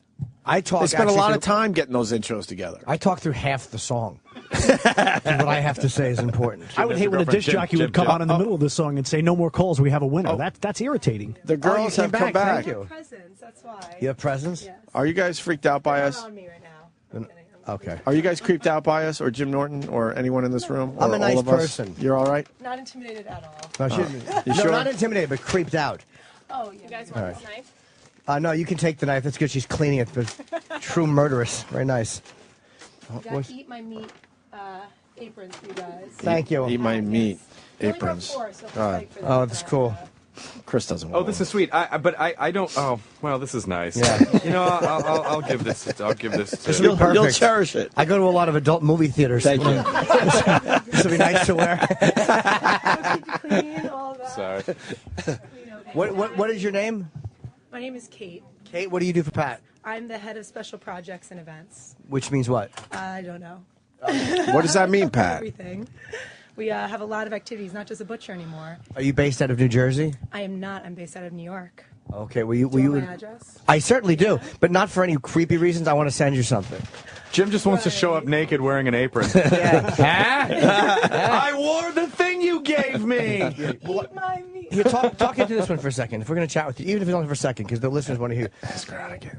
I Now, don't know if I have a radio voice, but You do have a actually. radio Okay. voice. Now, Kate, how long have you been working with Pat? I've been working for about 3.5 months. Oh, okay. What'd you do before that? I worked for the New York City Wine and Food Festival. Okay. The Food Network. Very Oh. incestual, very like all in the food world. I was were you at the roast of Anthony Bourdain? I was. Oh, That was brutal. Did we huh? meet that day? We might have. Okay, I was on that roast, and I just got my gift package, by the way, so that's how unmemorable I am. But I've lost weight since then. No need to say it. That's what I was going to say. No, I know. Yeah, that's all right. I look good. But no, I was. It was. I just got the package. They sent some great shit in that gift bag. What'd they send you? You know Hank Gallo? Yes. See, fucking Hank didn't send me my bag. He gave my first TV Is shot. that the in Gallo wine guy? It's not, although he probably drinks more than they do. Oh, okay. Hank is a fucking lush. I love him. Gave me my first TV shot. Really? In '98, that's how I met Dice, and Hank Gallo changed my life. But anyway, There's some good swag in there. there really was. What did I Yeah. love so much? Oh, these little iPad speakers that I got, and a couple of other food things I There was a ate. massage in there. There was an Uber car. Not for me. There wasn't a massage. Oh, they probably knew better. Wait, what's Uber Car? What's Uber Car again? It's basically It's an app, right, where you can get a car instantly. It is. Oh, yeah, I have Jonathan that. was just telling me about Uber It's Car. genius. I know one of the investors, one of the guys who helped fund it. But basically, it accesses drivers that aren't on jobs at the moment. So it's basically an on-demand car service. And Amazing. you hit the app, and then it finds you. And then if there's a car in the area, then it comes right to Let you. me tell you, it's great for a date because it looks really impressive when a black car, a nice SUV or BMW comes and picks up the date. It's funny you should say that. Yeah. No, I'm kidding. She's I'm not talking listening. about it. I think you have an excellent voice for radio. Oh, thank you. Okay, I've just never- will you just try this for a sec? Go. Here's ELO with Evil Woman on XM. Just do it. Try it. Here's ELO on Evil Woman on Good. XM. Okay, some of those words. That's good enough. Not on Evil Woman. That's ELO on Evil Woman. I might have a good voice, but I obviously don't have a good mind for radio. No, So you have a great I'll voice. stick back- Ah, stick you're back keeping to, the audience interested, I think. What are you eating? Hey, Candy? Oh, I thought you were eating candy. No. Okay. No, this is my voice. It's People nice. come up to me, they're like, "Are you sick? Did you lose your voice?" I'm like, "That's kind of rude." I'm like, Oh, "This right. is my voice." Oh, no, I wasn't saying that you're sick. No, I know, but Okay. people Oh, always thought do I that. blew it. Isn't it? It's worse when people go. Do you don't look good? Do you not feel okay? Like you when people say, tired? "Yeah, are you, You look tired?" really That's my tired. least favorite thing. Are you tired? Well, why don't you just tell me that I look like shit? Just come out and say what I meant to say was you look like shit.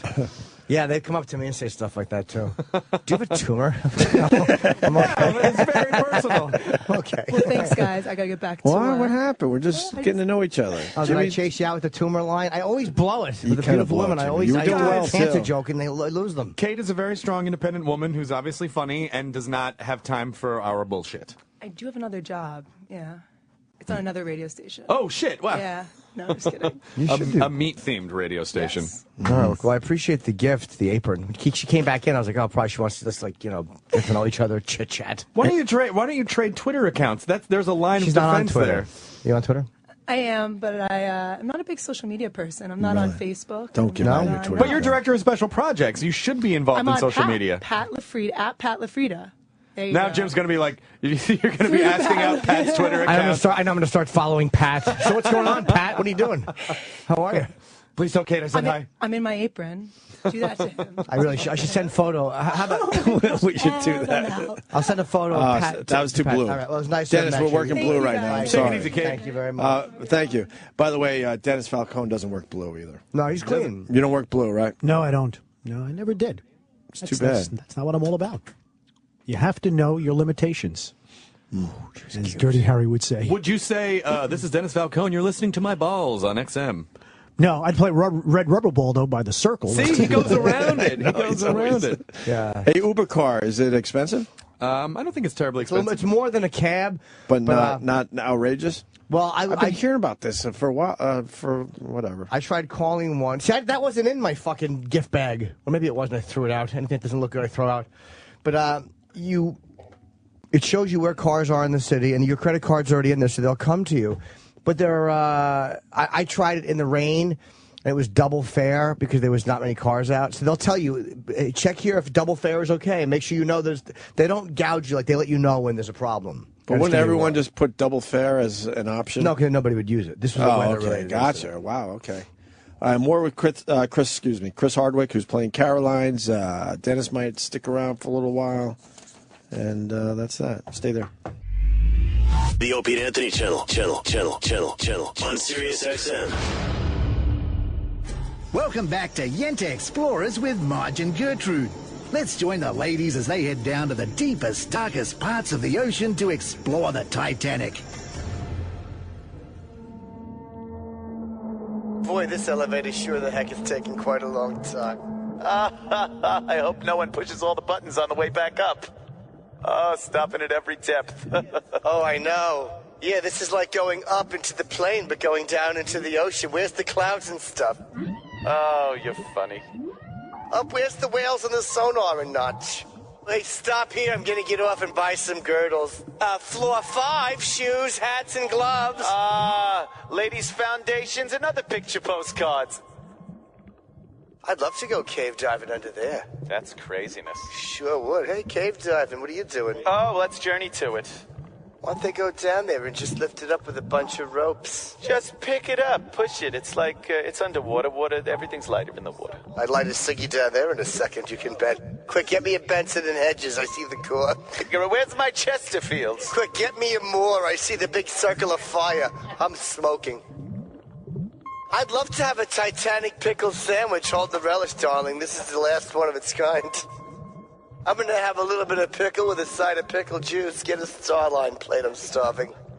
Crikey, the Yentas made it all the way down, but will they make it back up? Find out next time on Yenta Explorers with Marge and Gertrude.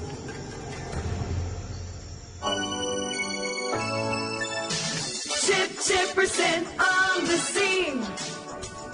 Chipperson on the scene. Yeah! What's that? We're doing interviews for Chipper TV on the YouTubes about the UFC event. Who did you want to see? Who are your favorite fighters and kickboxers and karate guys and judo guys and mixed martial artists and UFC guys and that I want to go see Clay Guida. Clay Guida. Shut the fuck up! I'm trying to talk. He's always you're okay, right? I'm good. He says shit. I turn my hat like that or something like that. Yo, what's up? We're here in the expo, y'all.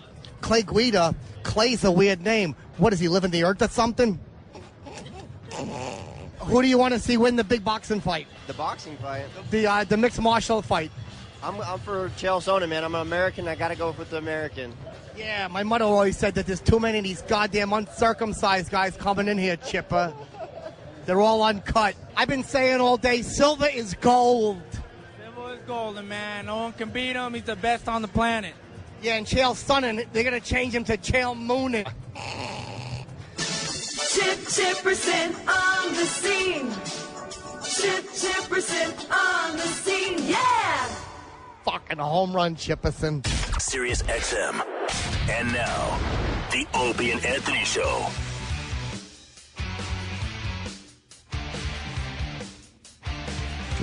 Got Chris Hardwick in studio playing Caroline's this weekend. Yes, sir. 212-757-4100. And my show is today, after we're doing it because Wednesday Louis came in, and we don't want to cut Louis short. So I'm doing my show today from 10 to 11, my advice show. Very, very cool. So people stick around after we're out of here. Yeah, I hope so. They will. They absolutely will. Well, you never know, Ope. You want to go back to the wrestling thing, too? What wrestling thing? Two of our guys are at WrestleMania, or the pre-WrestleMania, I don't know, press conference or whatever the hell. Fan fucking... Oh, yeah. What are they calling it?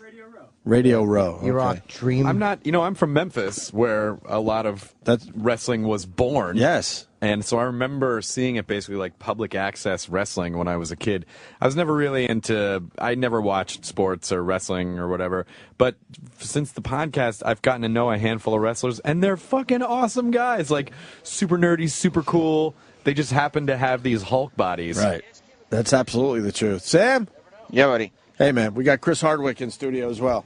Oh, that's great. We I just love Talking Dead is a much better after show than my after show. I love that show. Yeah, Sam does our after Everything show. is. And he doesn't have 5 million people like you do. Chris Hardwick had 5 million viewers for the final episode of Talking Dead this year. That's incredible. Walking Dead had 12.8 million. There's only a handful of things that get that kind of viewership anymore. It's crazy. Audiences are so splintered. It's nuts. 12.8. Does anything come close to that? Well, on some big network shows do, but most shows don't. I mean, you imagine like in the 70s, like Carson, where it was like 25 million people a night would watch that show because everyone just had a couple channels. That's it. Unbelievable. Much easier to be a big... Not easier, but much... If you were on TV, you were a much bigger star. It was harder to get on TV because there was less real estate. Yeah, but if you did, you became a star Yeah. instantly. Not so much these days. No. Sam. Yep. I just wanted the wrap up because we started with you guys today. How's E-Rock doing? E-Rock's doing. I mean, he is very excited. He's been able. First of all, he's after every interview, he's making sure that to ask if I want a picture with whoever it is. Right. Because that way he's like, oh yeah, and one more for me too. Right. He's getting his photos in. And you know what's great? Yeah. Dolph Ziggler is listening to me say this right now, so he's gonna know after we talk to him that when E-Rock goes, yeah, one for me too, he's going to know exactly what the scheme is. So he's got a nice little scheme. Has Dolph Ziggler touched on Amy at all? I haven't talked to him yet. Oh, okay. Is he right there? Yeah, he's right here. Do you want to talk to him? No, not really. Yeah. No, not really. No, all right, forget it. All right. Yeah, I'm about to. Yeah, but we don't want to. All right. You have zero interest. All right. No That's not interest true. whatsoever. Okay. All right, bye.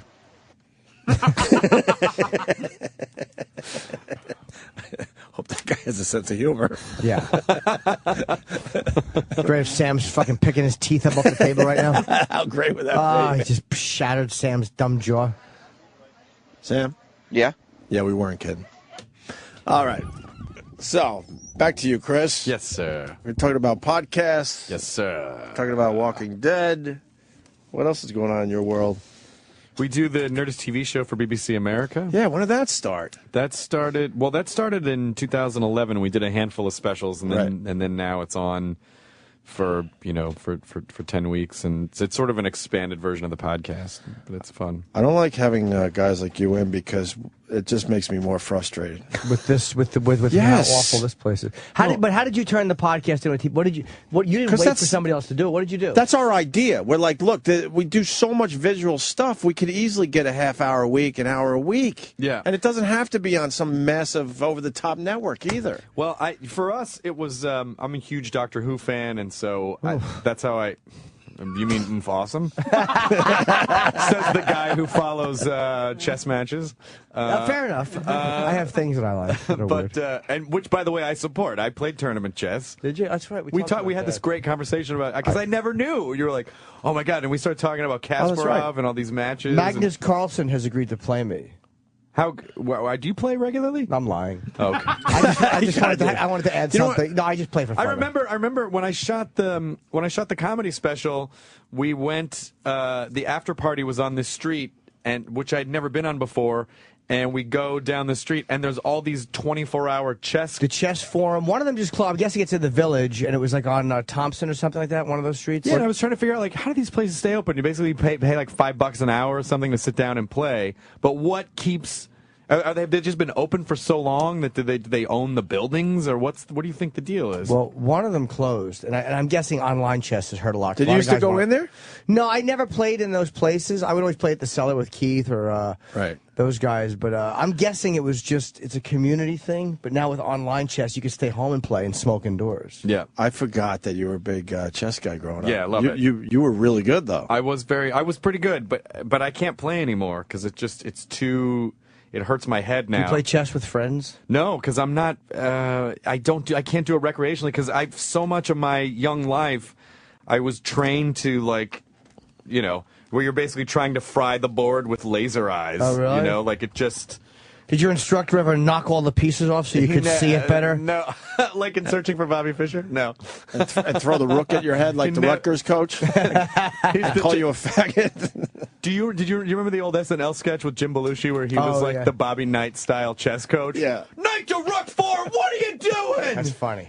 So anyway, I pitched the BBC show. I'm a huge Doctor Who fan. I got to know the BBC folks. And they said, "Do you want to do a show?" And I said, "Yeah, I want to do like a TV version of the podcast." Very cool. So it's more. It's not like there aren't like cameras in a studio. It's like a radio studio. It feels like a chat show. Right. Now, is there an audience there? Yeah, there's an audience there. That's great, though, man. I mean, how long is it? It's an hour. The show's an hour on the BBC. So it's Saturday night. So it's Doctor Who, and then another show called Orphan Black. That's a sci-fi show, and then our show, The Nerdist, at 10. I got just one chess question. So we all kind of grew up playing chess, but what was it that someone saw in you where they're like, "Whoa, you got a talent here, and you should explore that"? It was me. You just knew? Well, it was me just loving the game so much, and my school. I just happened to be lucky enough to have a school that had the head of the math department also was the computer lab, and he was also the chess coach, and so right in that room. And so he basically set the table for us we'd play chess before school, during lunch, and after school. And then in between, you'd screw around on the computers. It was this bank of Apple IIe computers. And, so that's where a lot of it, that's where a lot of it, they used to post the ratings on the wall every day. They'd print out the ratings, the USCF ratings. And I belonged to a secret chess club. Ooh. And we were a very secret society, but we would greet each other by seeing each other and going, checkmate. Why don't you tell Kate that when she was in here? Because that's all I need is damn panties all over the studio. Oh, chess boy. Do you think she was interested at all? She couldn't. She literally couldn't have. If I picked a scab and held it up to her, she couldn't have been less interested in me. Wanted nothing to do with me. If you had met under different circumstances, but yes, like me with a ski mask and a gun and her tied up somewhere. I mean, it's gotta be really intimidating to come into a room of dudes where everyone's talking real fast and there's a lot of testosterone. And excellent way to put it. That's why I like Chris, because what you should have said is it must be really uncomfortable to come in where guys are talking and the one with gray hair and the misshapen head hits on you. It's a really nice way to fucking phrase that. Thank you, my friend. Of course. I do enjoy chess, though. I love fucking chess play, like great chess players. Like, I want to meet these because they're playing. I think Magnus Carlsen is playing Viswanathan Anand. Like, and I really am interested in how that turns out for the championship. And I'm just dying to be at that match. God, I'm telling you, man, you should do some type of a thing with it. Yeah, but I'm not a good enough player. Like, I literally am a very average player, but because I'm average at it, like I respect I'm fascinated by those guys. Like, I would love to talk to any of them for a great length. And it would probably bore the audience. I would just ask stupid questions. I wonder if a lot of them would really be good in conversation. No, they're probably good when talking to chess people who can talk about, well, explain your opening there. Well, but Mio just goes, so, when the horse jumped the knight, were you happy? That's the same piece, asshole. Oh, sorry. But you know the game. I'd rather just talk about Bobby Fischer. Yeah. Yeah. So, did you agree with what he said about Jews? Go. Make them all uncomfortable. Why not? I don't know. Why do you ask me these things? Yeah, then they're winking. Yes. Any Americans good at chess? Oh, Fischer was. I mean, besides him. Yeah, there's some, I'm sure. I mean, they're all not many though. Is my point, right? They're Russian because it's a culture of chess there. Yeah. And Carlsen is from like Scandinavia or Sweden or something, or Norway. He's from some Nordic fucking country. America, like other countries will take kids where they notice an aptitude for something and make them, like they will exploit those in terms of musicianship or sport, or like ballet or something or chess. And in America, it's basically like pageants, like that's pageants are what are America. It's sort of what they do with their. Sad. Yeah, it really. We is. have the first black grandmaster, I believe, is American. We look him up. I don't know his name, but he can say any name right now. I think. Did you see Brooklyn Castle? That documentary last year? I did not know, but I remember that. Yeah, it's very good. It's about a group of kids from a Brooklyn chess team. Right. Yeah, it's very I good. wanted to get them in to interview them, actually.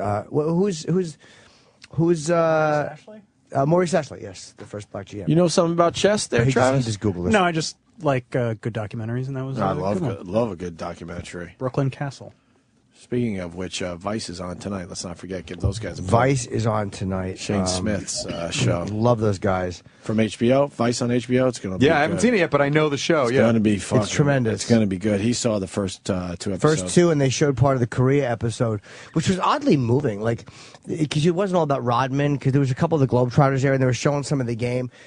But then they're showing the Globetrotters interact with these kids, these North Korean children, and it was really amazing to watch these kids being just spinning the basketball in their finger, the old trick they do. They'd never seen anything like that. Like, American kids see that shit on TV all the time.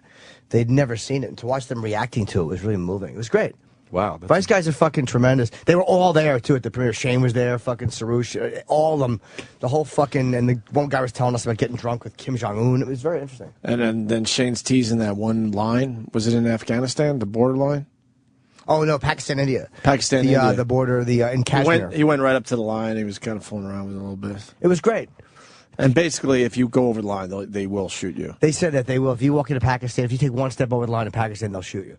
And they mean it. They're not bluffing. Went right up to the line and just kind of tiptoed around a little bit. This is not a Cuba fucking U.S. Guantanamo thing where they're not actually going to shoot you if you put 1 foot over.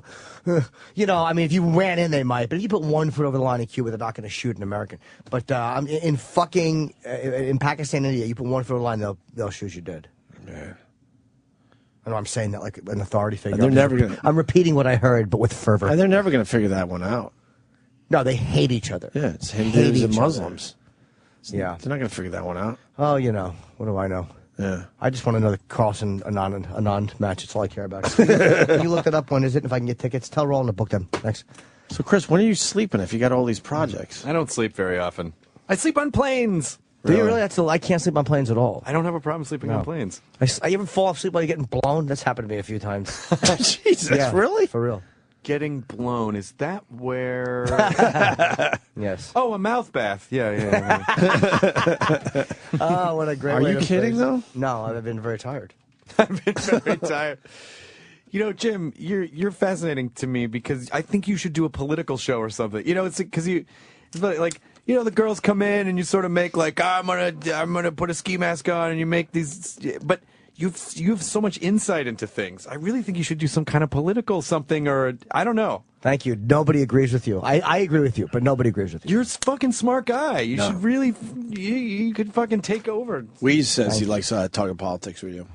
One of my uber liberal friends. Weeze is a real liberal. He's not a fake language He is police liberal. all in liberal. Yeah, but he's a guy. He's a liberal who just did time in Vietnam, served 2 tours, and fucking hates the government and doesn't trust them.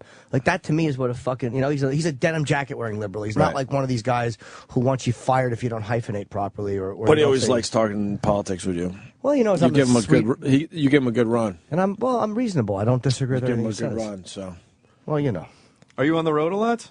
Oh God, is he? I am, but not as. I just shot an hour, so like I'm back now for a while. I got a few dates. I actually got Caroline's next week. Yeah. And then I Stress Factory, a few things local, Baltimore, and then I'm done with the act for a while. It's like you want to just start over. Sure, yeah. That's where I am because my special aired in November, so now I'm building the new. Which is the best. It's fun. It's a fun the weird thing about this is I shot the special. Normally, once the special is shot, I have no more fucking road work, and it's goodbye material and right to the Comedy Cellar. But now I still have, I'm going to probably work up until July. Once the special airs, I will not be doing the material anymore. You can't. I found what's interesting is that when I did the special last year, it basically was born out of a bunch of shorter sets that were stitched together. But now that I'm forming the set on the road that when I've gone and like tried to do guest sets, 10-minute guest sets, I fucking struggle because I'm like, oh God, I don't know, this one bit needs this other bit next to it to contextualize it, and it's sort of hard to because I'm not just like joke. So it's been sort of weird, but it's great. Like, to do the hour is great. But it is hard when you walk into a place, they want you to, all right, we'll do a couple minutes of something. And it's like, all right, well, my opening joke, I can't do that because I fucking say cunt in it. My next joke is racial. I can't do that. Like, they think that they just do a couple of minutes. It doesn't work that way. Because you sort of have to let the audience get to know you a little bit before you go deeper, so that they're like, okay, they're already on board. They know you're not threatening. They know that, you know. So it's sort of, some guy in L.A. was like, oh, I'm starting up the show. Do you want to come do 7 minutes? And I felt like a dick. I was like, I don't know if I know how to do 7 minutes anymore because I don't have just like 8 jokes for a 7-minute set. And you got to try. I did live at Gotham last night, and Chris didn't care. Mazzilli, the owner of Gotham, he goes, do older stuff, whatever. Because I couldn't do anything I had just shot. Because if I aired something live on TV before it out of my special, they would have fucking decapitated me. Yeah, of course. So I'm going through a lot of material, which was fun to do because I haven't done some of it in a while, and some of it I've never done on TV. And there was one new bit that's just not going to stay in the special that I did. And it was weird to have to time it. Because, it's live television, so the guys wrap it up, and he's like, you better fucking finish quickly. And at one point, I just look at the crowd, I'm like, look at these girls. All right, be right back. Did you really? Yeah, because I knew, like, I would rather just go out, like, just saying something silly That's funny, than in the though. middle of a joke. And when you can't fuck with the advertisers. Right. You just can't.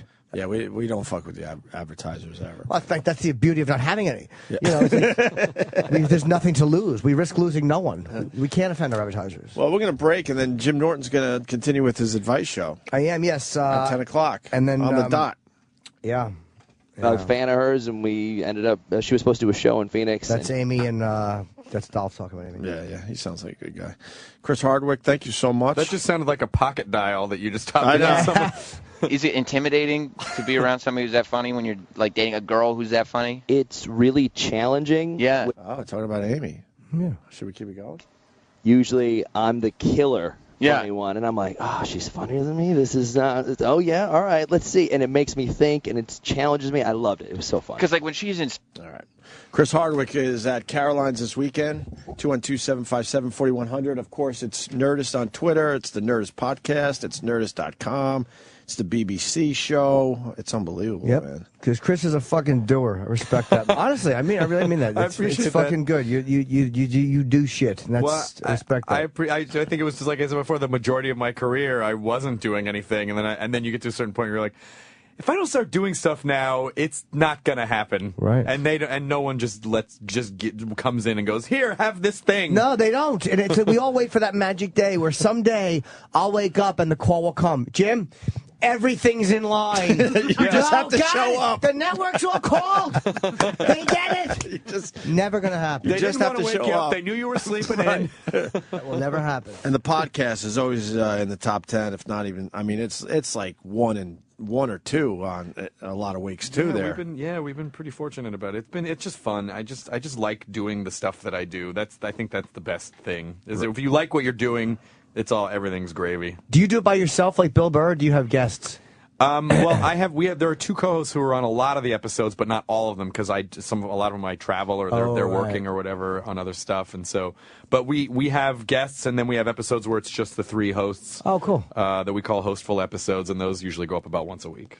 Good for you, man. And we just did a stand-up special, too. We did a stand-up special at our space at Meltdown. Where's Meltdown? Meltdown's a comic book store in L.A., and we have a little theater space at the back. So we do shows 7 nights a week. And so we do a stand-up special once a year. So we're putting that up soon. Oh, that's great, man. Yeah. See, we need a spot like that. Somewhere in New York City. We need just our little joint. You need a live spot to do. We talk about a lot of stuff. We have of us, nothing. But we don't do it. Dude, That's our seriously, I'm telling you, having a little clubhouse was so great for us. And ours is in a comic book store, and it's a really great environment, and the store is huge, and it's kind of a legendary store. And a lot of our podcasts, we have a space upstairs, and a lot of our podcasts record there. It's fun. So, yeah, you guys should just have a live space where people can come hang out. You go do live shows and No, here's what we interact do. with your Here's what we crowd. do. We complain on the air and complain to each other, and we mean it. We're genuinely being honest with each other, and then we just go our separate ways and all do nothing about it. I got to tell you something, though. But we're also under contract, and these guys just don't feel like listening to I got to defend us a little bit. I've had a shitload of meetings with Scott Greenstein on a lot of this stuff. I know. And it's a lot of yeah, and nothing ever fucking But comes we of don't it. make it happen. And I say we because I'm as late.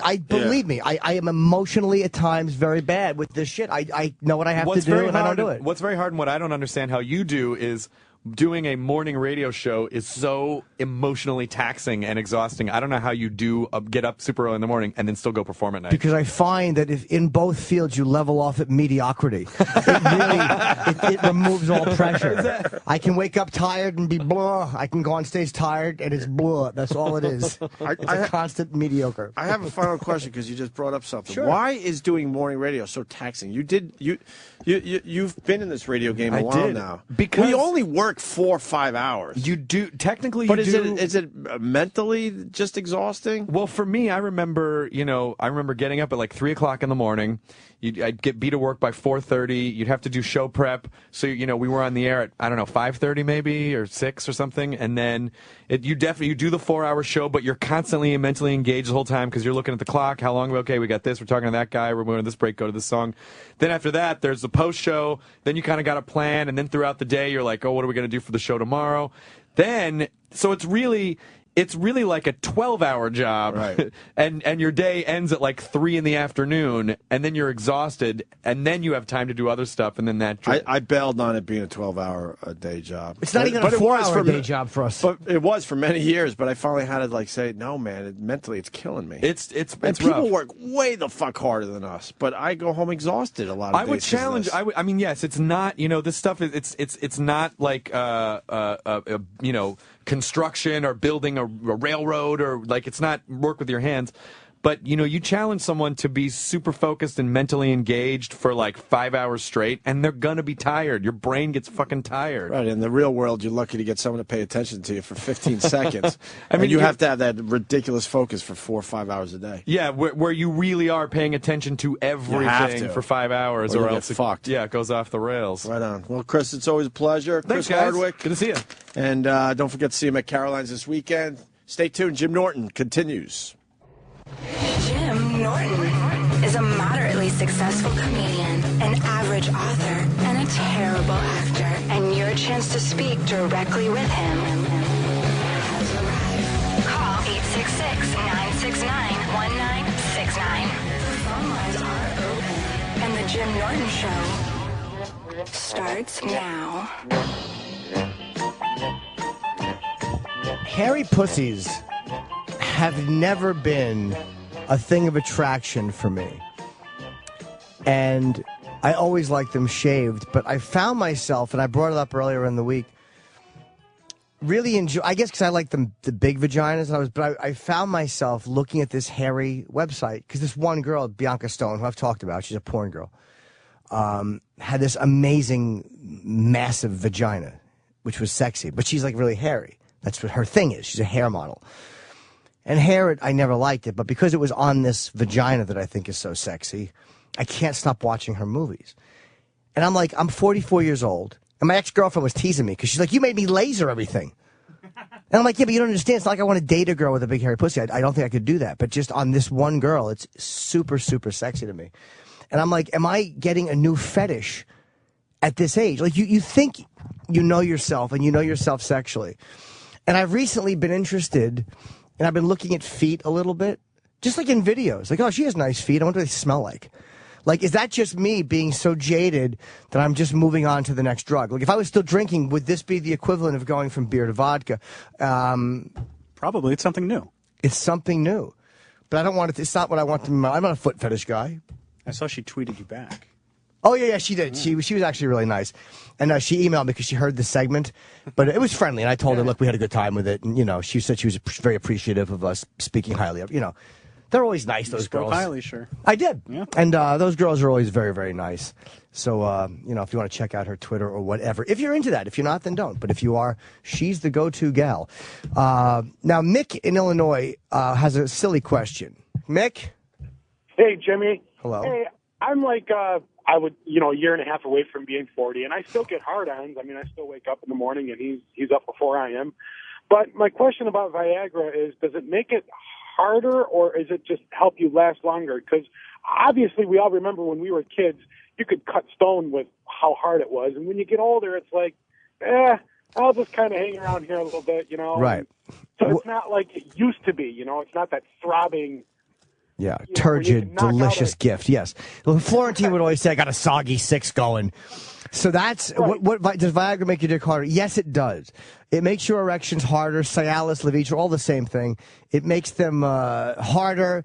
It makes them last longer, and it's a little harder to come on them, but it's well worth it. Because the great thing about, I think some of it is a very, very physical reaction, obviously, but a little part of it is psychological.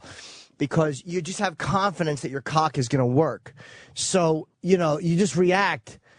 Like if a girl just touches you, all of a sudden your dick is poking obscenely through your satin underpants or whatever else is I wear in public. My satin sweatpants, my white satin sweatpants. But, yeah, it makes your dick harder, but it also relaxes you more. So if your doctor says take it, take it. If not, just bootleg it like I do from Canada. Thank you, my friend. Okay, thank you. I just didn't know if it just helped it last longer or if it was... Yeah, it takes a while to cut. It does make it last longer, All yes. right. Thanks, Jimmy. Okay, Manny in Oakland. Definitely can help this guy. Hi, Manny. Hey, what's up, Jim? Hi, buddy. I got one question. Well, actually, a couple. When are you coming back to the Bay Area? I do not know. I want to book San Francisco, but sooner or later I'll get out there. Okay, I got a question. My wife has been getting extremely overweight, and she's extremely sensitive about anything I talk to her when it comes to about her. Sure. So she's become a fat woman who is very sensitive about you mentioning that she's becoming a fat woman. Yeah, I mean, she kind of disgusts me when we go eat. Oh, because she's eating poorly. Are you there? Oh, we got cut off. This fucking fat wife probably, maybe she probably fell against the side of the house, knocked the wall out. Good improv, Jim. And his question was, how do I tell her she's getting fat? Moo around her a lot. Whenever she walks in, make cow or pig noises. I don't know. That's a tough one because you love her. She's your wife. You don't want to hurt her. You might have to have an honest discussion with her and say, it's bothering me that you're putting the weight on. I feel like go from the health angle. Don't say, look, whenever I look at you naked now, you know, it makes me think of a fucking diaper filled with vomit. That's what your body does to my dick. Picture a vomit-filled diaper. That's what you do to me. You don't want to phrase it like that. Line 1 sort of has the same issue. Line 1 is I'm obsessed with... Oh, Harry, please. It's lost a bunch of weight. How do I convince my wife to lose weight, too? Oh, okay. Let's go to this guy, because maybe I can help destroy 2 marriages at once. Hey, Jimmy, the thing is like, I lost 120 pounds. I'm still 240. I'm not perfect, but Okay. I'm working. Sure. But my wife, at first, she was kind of doing it a little bit, and then she just won't now. She like, I run every day, and I do push-ups and sit-ups because I can't afford a gym membership, and I work long hours. Okay. So I run like 5 miles a day. I do push-ups and sit-ups throughout the day at work. Cool. You're taking care of yourself. Good. Yeah, and I'm trying. I try to eat better. I still fuck up a little bit because it's it's hard. Yeah, of course. You're doing so good. I fuck up too, though. I had burger this morning. I mean, we all have those little fucking slips. The key is once you have one to not write it off and go. Because right now I'm looking at my stomach going, I feel fat and I look gross. But it's like, just shut up, you fucking cum sniffer. Just fucking go to the gym and shut up. That's what I got to tell myself. When you look in the mirror, is it hard to see that you've lost weight? No. Like, I still see my old self in the mirror. Like, I've lost 120 pounds. I still look like a fucking bubbling, disgusting mess. And so it's hard for, like, I'll tell my wife, like, I've lost this weight. You know, all you got to do is run, baby. All you got to do is run. I'm trying. She won't do nothing. Right. It's like, I work 16 hours a day. She works 8. She's like Ginny Sack, just fucking, she's binging on fucking food in the basement while you're out at work. I know what you're saying, and I also understand seeing that same picture in the mirror. I do acknowledge I've lost a lot of weight, though. Like, I'll look in the mirror and I see a difference. But then there's days like today where I feel like I'm having a fat day because I if you eat bad 1 or 2 days, you're like, oh God, I'm right. Because there's that sick part of me that wants to be unhappy. And it really is a part, it's that sick part of me that wants to fail or that wants to be miserable or that sees myself as worthless or ugly. And I don't mean the humorous part, like where I talk about it and make fun of it or air it in public. But there's that real part. So the key is to how to not listen to that part all the time. Because there's times where that part is right. Hey, dummy, you look like shit. Do something. But then there's times where I'm doing good and I eat bad one day and my mind goes, you look like shit again. Just fuck it. You know, and I have to recognize the difference between those voices. One is my mind going, hey, stop doing what you're doing. It's bad. And the other one is a sick part of me trying to make me feel bad so I fuck up more. So don't listen to that part. It's hard. You nailed it with Fat Day because, like, some days I can almost see a fucking ab starting. Yeah. And then, like, the next day, it's like it fucking hangs down. It's like, what the fuck? Yesterday I thought I saw a goddamn ab. I did sit-ups till I fucking cried. I did push-ups till my fucking shoulders were about to break. And I can't even see I can't make a muscle in the mirror. And then the next day it's like, oh, look, I almost got an OPV. Well, the key is to occasionally realize that, you know, the good things you're seeing are probably more realistic than the bad ones, because the bad ones are from old habits and and thank you for your call, buddy. I appreciate that very much.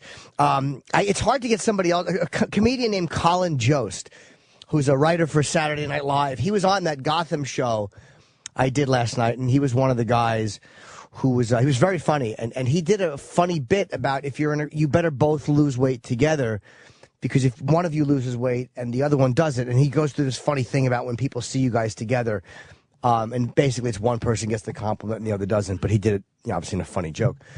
But it's kind of hard to convince somebody because you don't want to offend somebody you love, and you don't want to go through a month of arguing. But when they're like, I'm trying, and they're still eating fucking French onion soup and eating a donut, look, and I understand a fucking addiction because I'm a psycho, and I'm not saying to fat people, fuck you. I know it's really fucking hard. And I mean that. You have the hardest one. Food's even harder than sex because you have to eat. But don't convince yourself that you're trying hard when you're eating bread and eating shit all the time. Convince yourself of that, baby, but don't let me hear it. Because you think I didn't want to eat 2 of those fucking burgers today? I wanted to shove 8 of those sliders into my fucking cunty face, and I couldn't. Once in a while, you have to say no. So, good luck, my friends. And who's the guy that needs Josh from Boston needs a book recommendation on what? Oh, hold on. Before we go to him. Are we already on him? Sorry, Josh. There's one I really want to address. I just saw this. Brian, let me talk to Brian in Boston.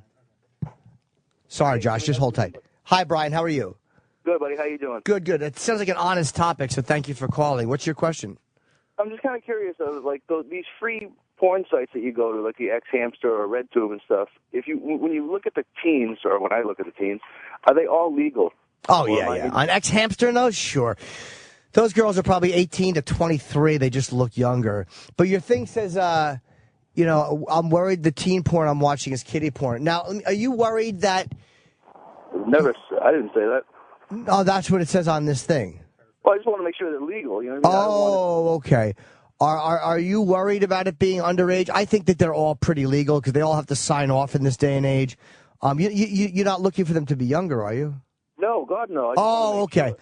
I think they are all legal, yeah. I mean, I never, ever worry on one of those main sites, because, especially after the Tracy Lord scandal years ago where the queen of porn had to just drop out.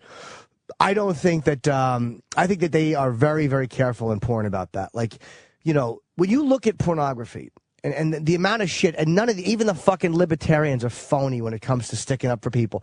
No one defends people in porn. All they do is attack porn. And as a group, they fuck for a living. And look at the few, and I mean minuscule amount of AIDS problems they've had, like, and a whole thing. Considering the amount of people that do that shit for a living, or the very few underage fucking problems that they've had, like, they are extraordinarily careful in porn. So I think you're safe on X-Hamster or any of those major sites, Xtube. I think that they have to have proper documentation and proper paper, because nobody wants to go to jail for that shit. They sent Max Hardcore, whose real name is Paul Little, to jail. And by the way, where were all you fucking phony civil libertarians? Where were you when this guy went to jail for 4 years for obscenity?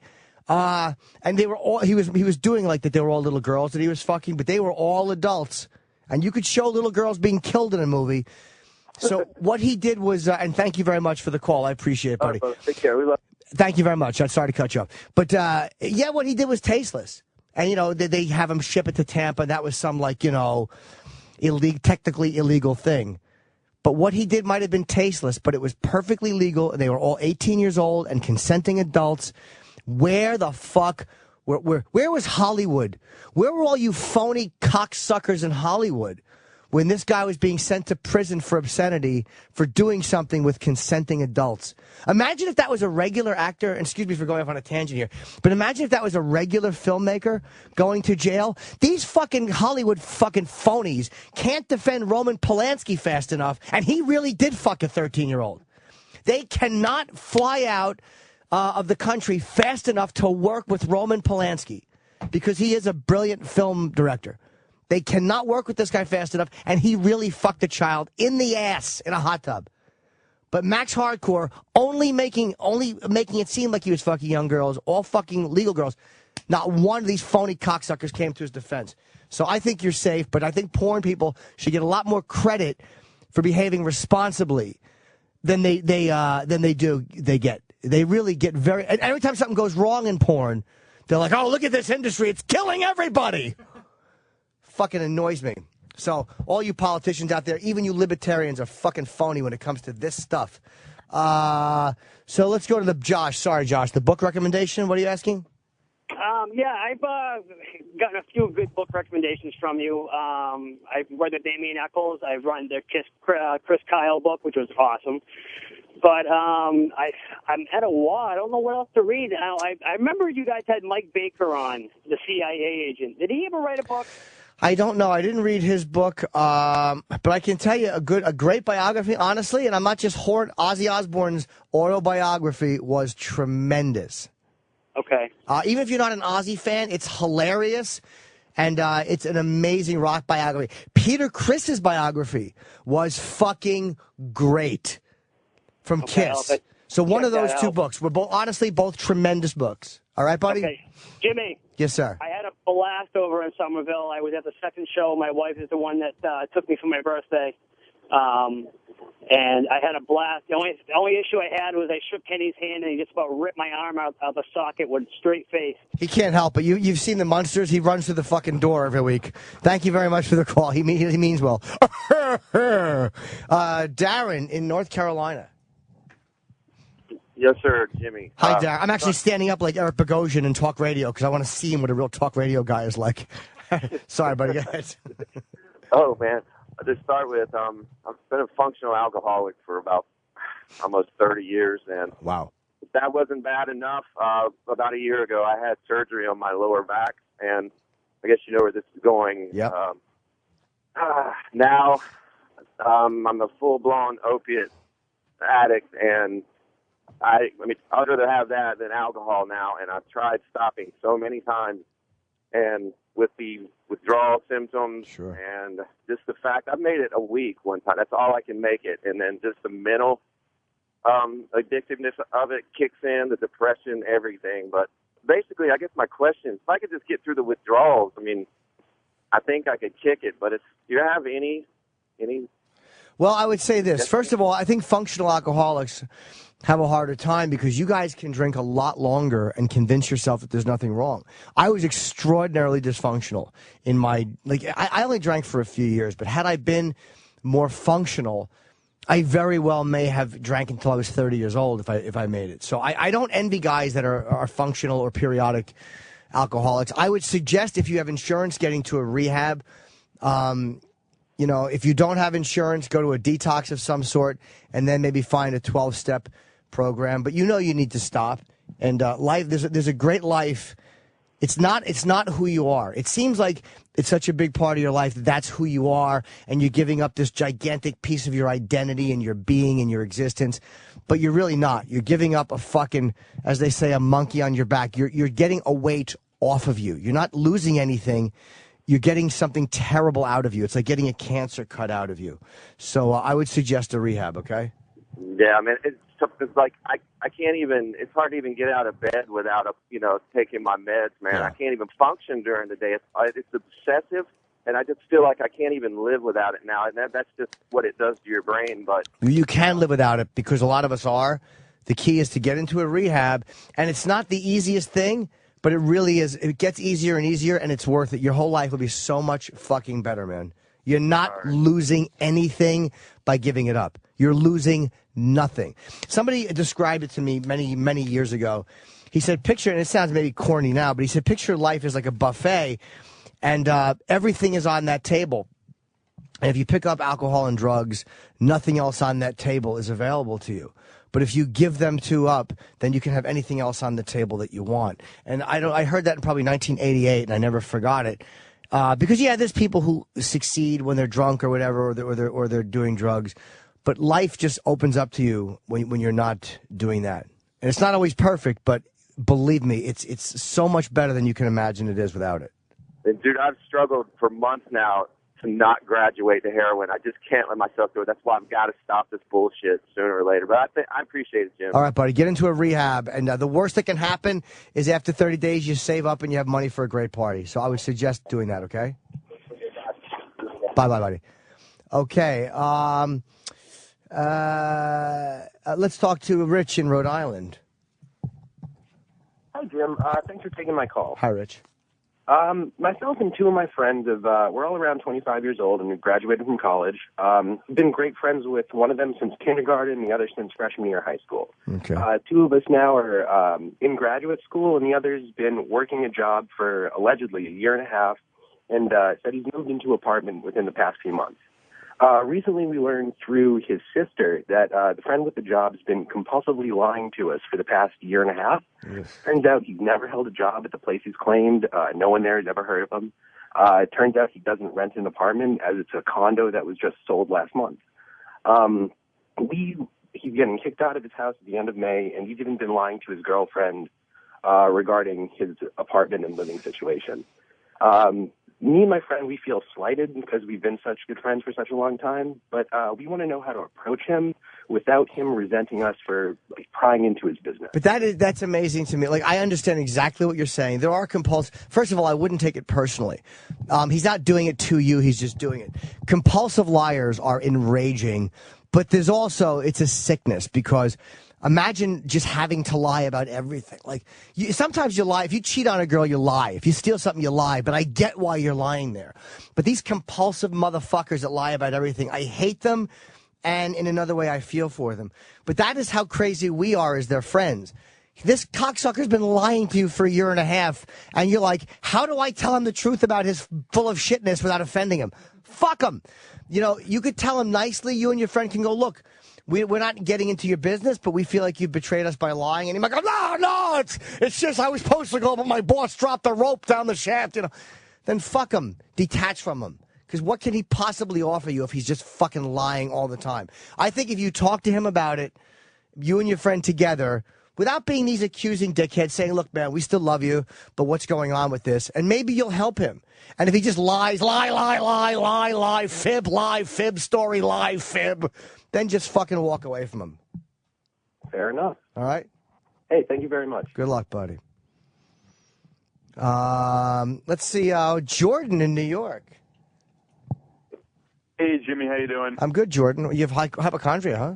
Yeah, man. I mean, for about 5 years, and it's definitely high anxiety. You know, I get a lot of panic attacks. But sure. Recently, I had last week, I had this allergy attack. I was in the car. I was coming home, and I was in traffic. I'm like, fuck, I think I'm dying. I'm like, these thoughts run into my head. I'm like, fuck, what's happening? I pull over, go to the ER.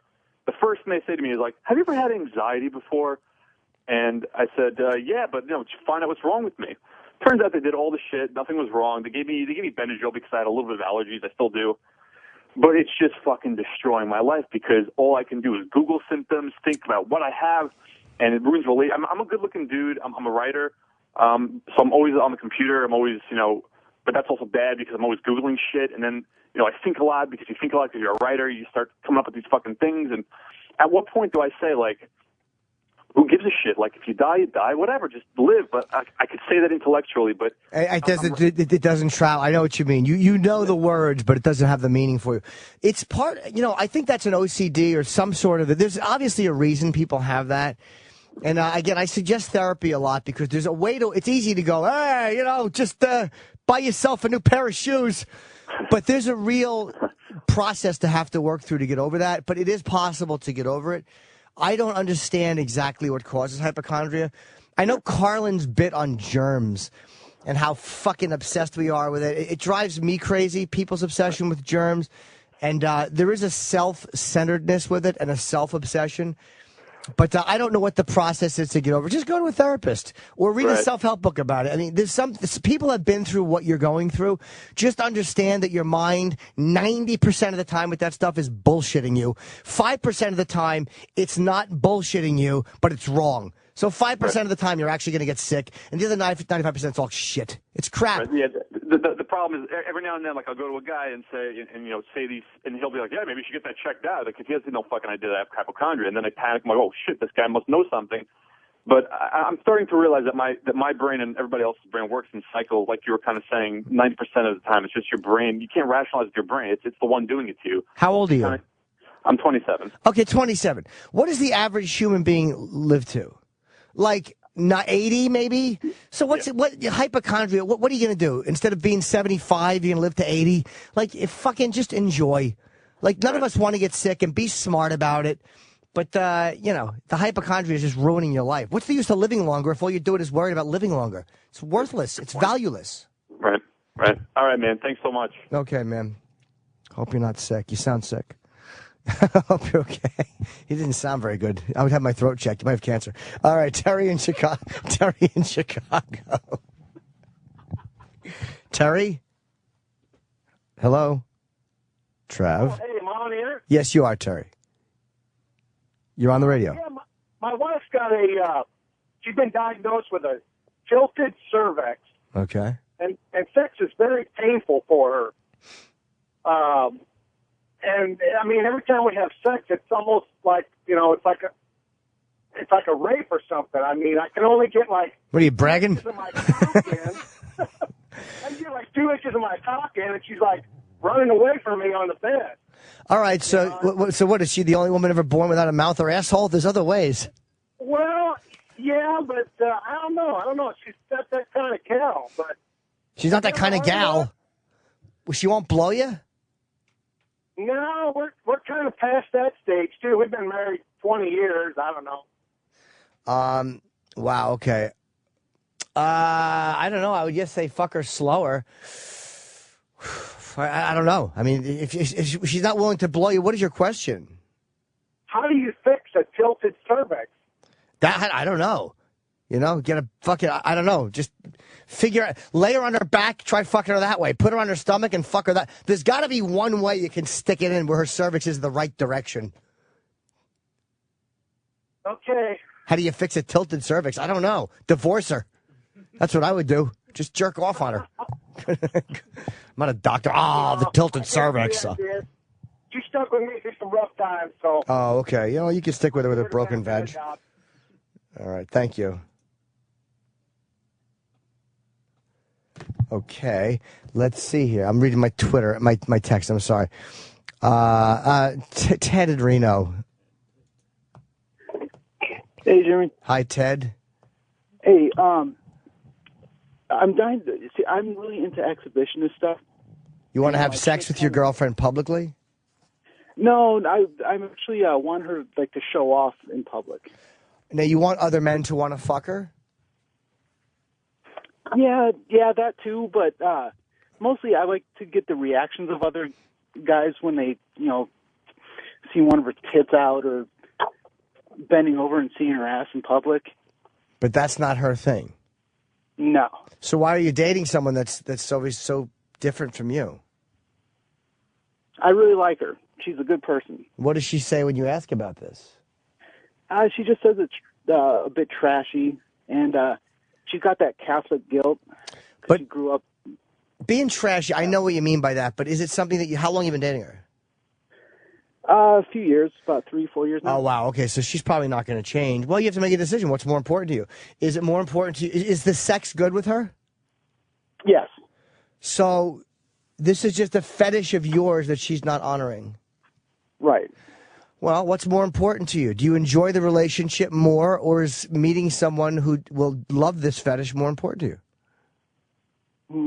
Yeah, I think she's more important. Well, then you've answered your own question. It sucks to date somebody who won't honor that event. This is one thing. Now, that's one I can almost understand her not wanting to do, because a lot of women might feel threatened showing their tits off like that or whatever. But a lot of women don't understand what their boyfriends or husbands need sexually and don't want to do it, and they wonder why we're jerking off to porn constantly. See, that you also might want to address, maybe you have a bit of a sexual addiction too. I mean, maybe the problem is not her being unwilling to do something, but it's your addiction that needs her to do that just to feel good or to take it up a level. So maybe you might want to address that. Okay. All right, Jim. Well, thank you. Okay, good luck. I mean, I understand wanting something. What was Brian in El Paso saying about determination? I ran out of fucking. Huh? What's your question, Brian? It's getting the determination to write. The determination to write? What do you want to write? Man, I teach and I work about 10 blocks from the international border here in El Paso, and there's some really interesting stories, I think. I heard your interview with Shane Smith, and, I was just wondering what your process is, and, what powers you to say, someone's going to be interested in this, because, there are times I'm like, I'm like, am I feeding my own ego here, thinking that there's an audience? No. But you want to write, but sometimes what happens is the question is not how do I get inspired, it's how do I get rid of the laziness that is stopping me from writing. Because that's what prevents me from writing. It's a laziness. I like the idea of having a completed book. One thing you might want to do is why don't you try talking a lot of stuff into a recorder. Speak it out. Get it out. Sometimes getting it out is very important, and then you can go back over and transcribe it. Or if you have the money, hire someone to transcribe it, and then you'll have it on paper in front of you, and then you can go in and edit it and see if there's anything interesting. But if you want to just get those raw thoughts out there before you lose them, then talk it into a recorder. Or make yourself do what you don't want to do. Make yourself sit down in front of the computer and just kind of brain diarrhea a little bit and see what comes out. And you may realize it's what you love, or you may realize you don't like it at all. But you have the inspiration because you want to do it. So you need to just do it in spite of the laziness preventing you. Yeah, and like it's also like the internet is so fucking fascinating that I always get diverted. Yeah, me too. All right. So write in a public place. Right? Can you write in a public place like a Starbucks? I wrote a lot of my books in the Comedy Cellar because I couldn't jerk off there. That's the truth. I would look at porn and stuff, but I couldn't jack off because I was in public. But there was just enough distraction. I need a little bit of outside distraction so I can look up once in a while and think, and then all of a sudden my mind is reset. So go somewhere public like a park or a fucking thing that has some Wi-Fi.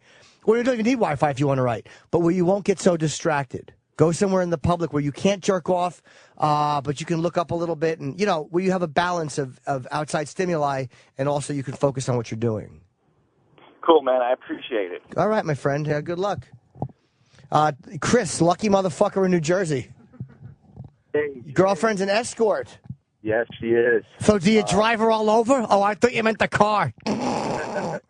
So now, was she an escort when you met her?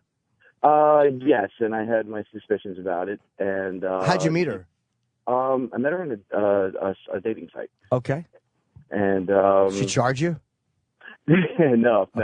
Everything was good. Yeah, everything's fine. I just find myself. She told me about it, and what do you call it? I find myself going online and reading reviews about her and stuff like that. She's telling me she's not doing it. That she's only helping some other girls out, but there's just things on there that would lead me to believe that it's definitely her. And it turns me on. Oh, okay. It turns me on. I guess I'm jealous that she's able to go out there and do it and get paid, but wow, what you ought to do is this. Call her from another number or email her and see if you can get a picture. Yeah, I've considered that, yeah. Yeah. Do you want her to be an escort? No, I mean, I really love the girl. She's sweet. She's great. We have a great time together. Sex is awesome. Okay. Yeah. Well, then just enjoy it. If you don't care, just enjoy it. Right. But she should be honest with you, though. How long you been dating her? 7 months. Oh, okay. Well, she should be honest with you.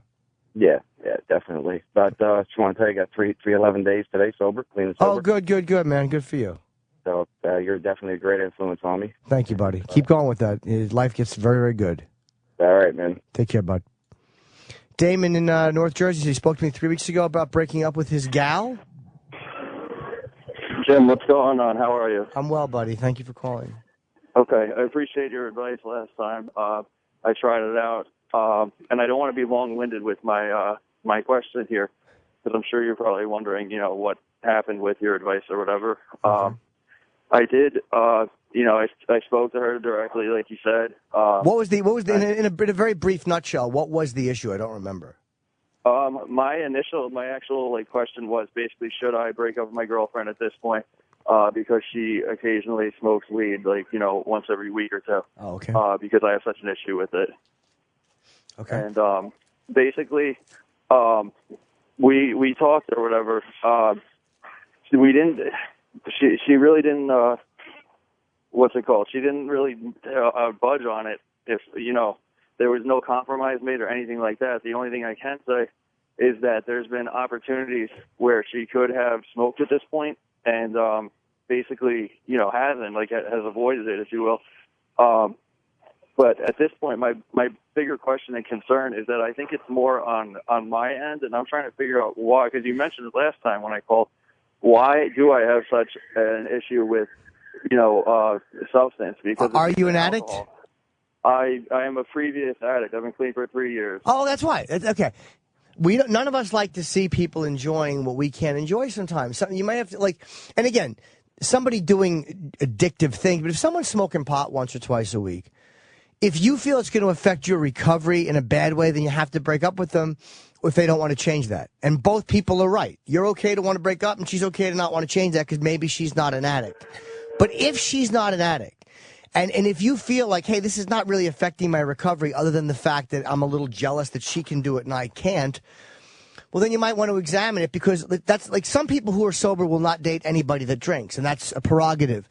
But it's like, let's just say you met a social drinker, somebody that when you go out to dinner once in a while wants to have a glass of wine. Like, I don't mind that at all. But can I date someone who's a fucking falling down drunk? Absolutely not. My ex-girlfriend and I had an issue because she would smoke a lot of pot and then come over and she reeked of pot. And the problem was, I'm like, I don't care if you smoke pot, but don't do it right before you see me, because that smell is hard. That's a trigger for me. Last time. That's what we had. We had an agreement worked out in the beginning for that. Yeah, that's fair for you to ask. Okay. Well, maybe she's trying. If she's given up a couple opportunities, maybe she's trying to not do it. Maybe because no one wants to be told what to do, and nobody wants to feel like a mother hen is telling them don't smoke pot, because that's the shit she gets from her parents and and teachers or whatever, or she would have gotten at one point. So maybe she feels like she's doing it on her own now out of respect for you, even though initially she didn't budge. Yeah. Now I want to ask, because you mentioned with the alcohol or whatever, even again, she's not an addict, and even last night I can think of she had a few drinks, and if anything even goes a little bit sour, I go straight to I get just vindictive and just pissy about the fact that she even had a few drinks, and I know what you mentioned about because I'm an ex-addict and all that. But I remember as far back as being 11 years old, if people in the family would get drunk or whatever, I still had these weird these resentful feelings, and I just obviously I wasn't an addict back then, or if I wasn't using yet. So I was seeing if you have any insight into that. I don't know. Maybe you've seen it destroy people in your life. Yeah. It's sometimes when we see bad shit happening because of alcohol and drugs, we develop a resentment against it, or like anything else. I don't know. I don't want to make up something that's not true. It's a fact. So yeah, maybe that's all it is that you just did not. Maybe you just don't like to see other people doing it because A, it's hurt other people, or B, you're jealous. All right, yeah, because I've tried through 2 years of drug counseling to figure out what is on my end. That way. And you keep saying by the way, you keep saying ex-addict. You're still an addict. You're just not using. Keep that in mind. I'm sure you know that, but keep it in mind, all right? Okay. Good luck, buddy. Thank you, Jim. And now Joshua in Texas, really jealous guy, and the callers on this show are what? Joshua? Hello, Joshua. I'm like Professor Falcon. Hi, Joshua. Hey, Jim. How you doing? I'm well, buddy. I listen to the show all the time from you, and my problem is I lost my parents whenever I was younger, and whenever me and my wife got married, she was pretty much my saving grace. You know, I was into drugs and all kinds of stuff, and you know, she really helped me pull me out of a dark place. We're both Christians, and she's a great woman. But every time I listen to the show and I hear these guys calling in saying that they want their wives to fuck other men, it just fucks my mind up just thinking about what if my wife did that. And I mean, I get so fucked up in the head, it'll completely ruin my day. Yeah, I'm sorry, go ahead. I've never told her anything, you know, how I am or whatnot. It's so bad that I try to take things to the next level in our bedroom with just me and her, but like we'll go out to a porn store and buy toys and whatnot, but if we start using the toys, then I even get fucked up over the toys. Well, that's do you have a little dick? No, man, no. Okay. I'm like 6'6" with an 8-inch donger. So, Oh, okay. I'm only asking that because a lot of times that's the thing. We're afraid a girl's going to find a bigger, you know. One thing that's I've noticed at one point is I was very, very jealous for many years. Very jealous guy, very insecure. Because that's what jealousy basically is you're insecure. You know, there's times where jealousy is appropriate if your girl's acting like a fucking whore in a bar. But the majority of times it's nothing that serious. It's just us. And then I, for some reason, turned it around and began to get turned on by the idea of a girl I'm with fucking somebody else. So there's no reason that you should think that you should be turned on by that. A lot of guys don't want to picture their girl fucking anybody else, don't want to hear about her history. That's probably more normal. Being jealous of toys, are you an only child? No, man. No, I've got an older sister, and my father was he was a sheriff. And, man, he really fucked us up real bad. So, yeah, we are both, me and my sister both are very insecure. I'm wondering if it had anything to do with the idea of attention being focused on anybody other than you. Like, because, again, if you're jealous that the toys are getting the attention or they're making her feel good and you're not, it could be something to do with that, too. Because to obsess all day wondering about, you said you lost your parents early? Yes. Lost my dad when I was 12, lost my mom when I was 20. Oh, okay, that's not that early. I'm not taking away from it, but I'm saying I thought you meant when you were like a little kid. I don't know. Is it a fear of being left? Where, you know, you start obsessing like she's going to see somebody and find somebody better than me and leave me? It could be that. But I don't think not wanting your girl to fuck other people is abnormal. I think that's very, very normal. Letting other guys think that way and then ruining your day is not good. Who cares what they do? And don't worry about your girl doing it. I mean, do you cheat on her? Absolutely not. Well, then she's probably not cheating on you. No, I don't think she would ever cheat or leave. I think, you know, we were made for each other and that we're fine where we are. I will say that I can't get off in the bedroom unless I see her enjoying herself. Like there's no such thing as a quickie in our house because I'm not going to see her enjoying herself. Right. I'm not going to get off.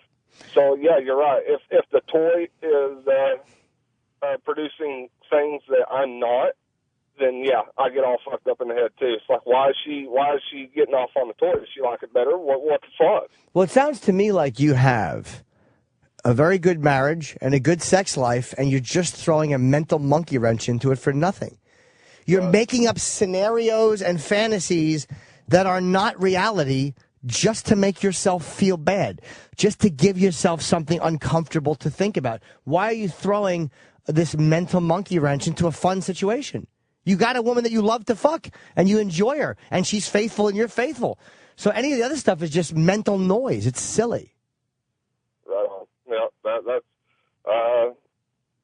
Yeah, that's pretty much it, you know. It's the equivalent of you're out to a nice dinner, and all you can think about is what if we get food poisoning? You know, enjoy what you have. If she fucks somebody or if you think she's fucking somebody, then address it. But if not, then just don't even think about it. Don't drive yourself crazy thinking it's not going to happen. Why don't you just think about what happens if she decides to go on the Mars expedition and leave you? It's nonsense. Right. Enjoy it, man. You're lucky to have someone who's not cheating on you, and you're not cheating on her. Thank you, sir. Okay. Joe. Think she's becoming asexual. Why, Joe? I don't know. I don't know if that's the right word, but I don't feel like I have anywhere near the sex drive I should have. Has your how old are you? Is your testosterone dropped? I don't think so. But, like, I mean, obviously I'm 33. Okay. And obviously when I was younger, I got laid, I did all that stuff, and I definitely enjoy those things. But, like, it's been maybe a year and a half now, and I don't find myself out seeking it like I think I should, you know? Yeah, because men, I'm sorry to interrupt you, but what you just said is very key. Like, I think I should. If you have zero sex drive, that's one thing. But men, there's so much attention paid to women's sexuality, very little paid to men. We think that we are supposed to want to fuck all the time. We think, like, if you're with a girl and she wants you to stick your cock in, but you're not hard, you don't want to, she's like, what's wrong with me?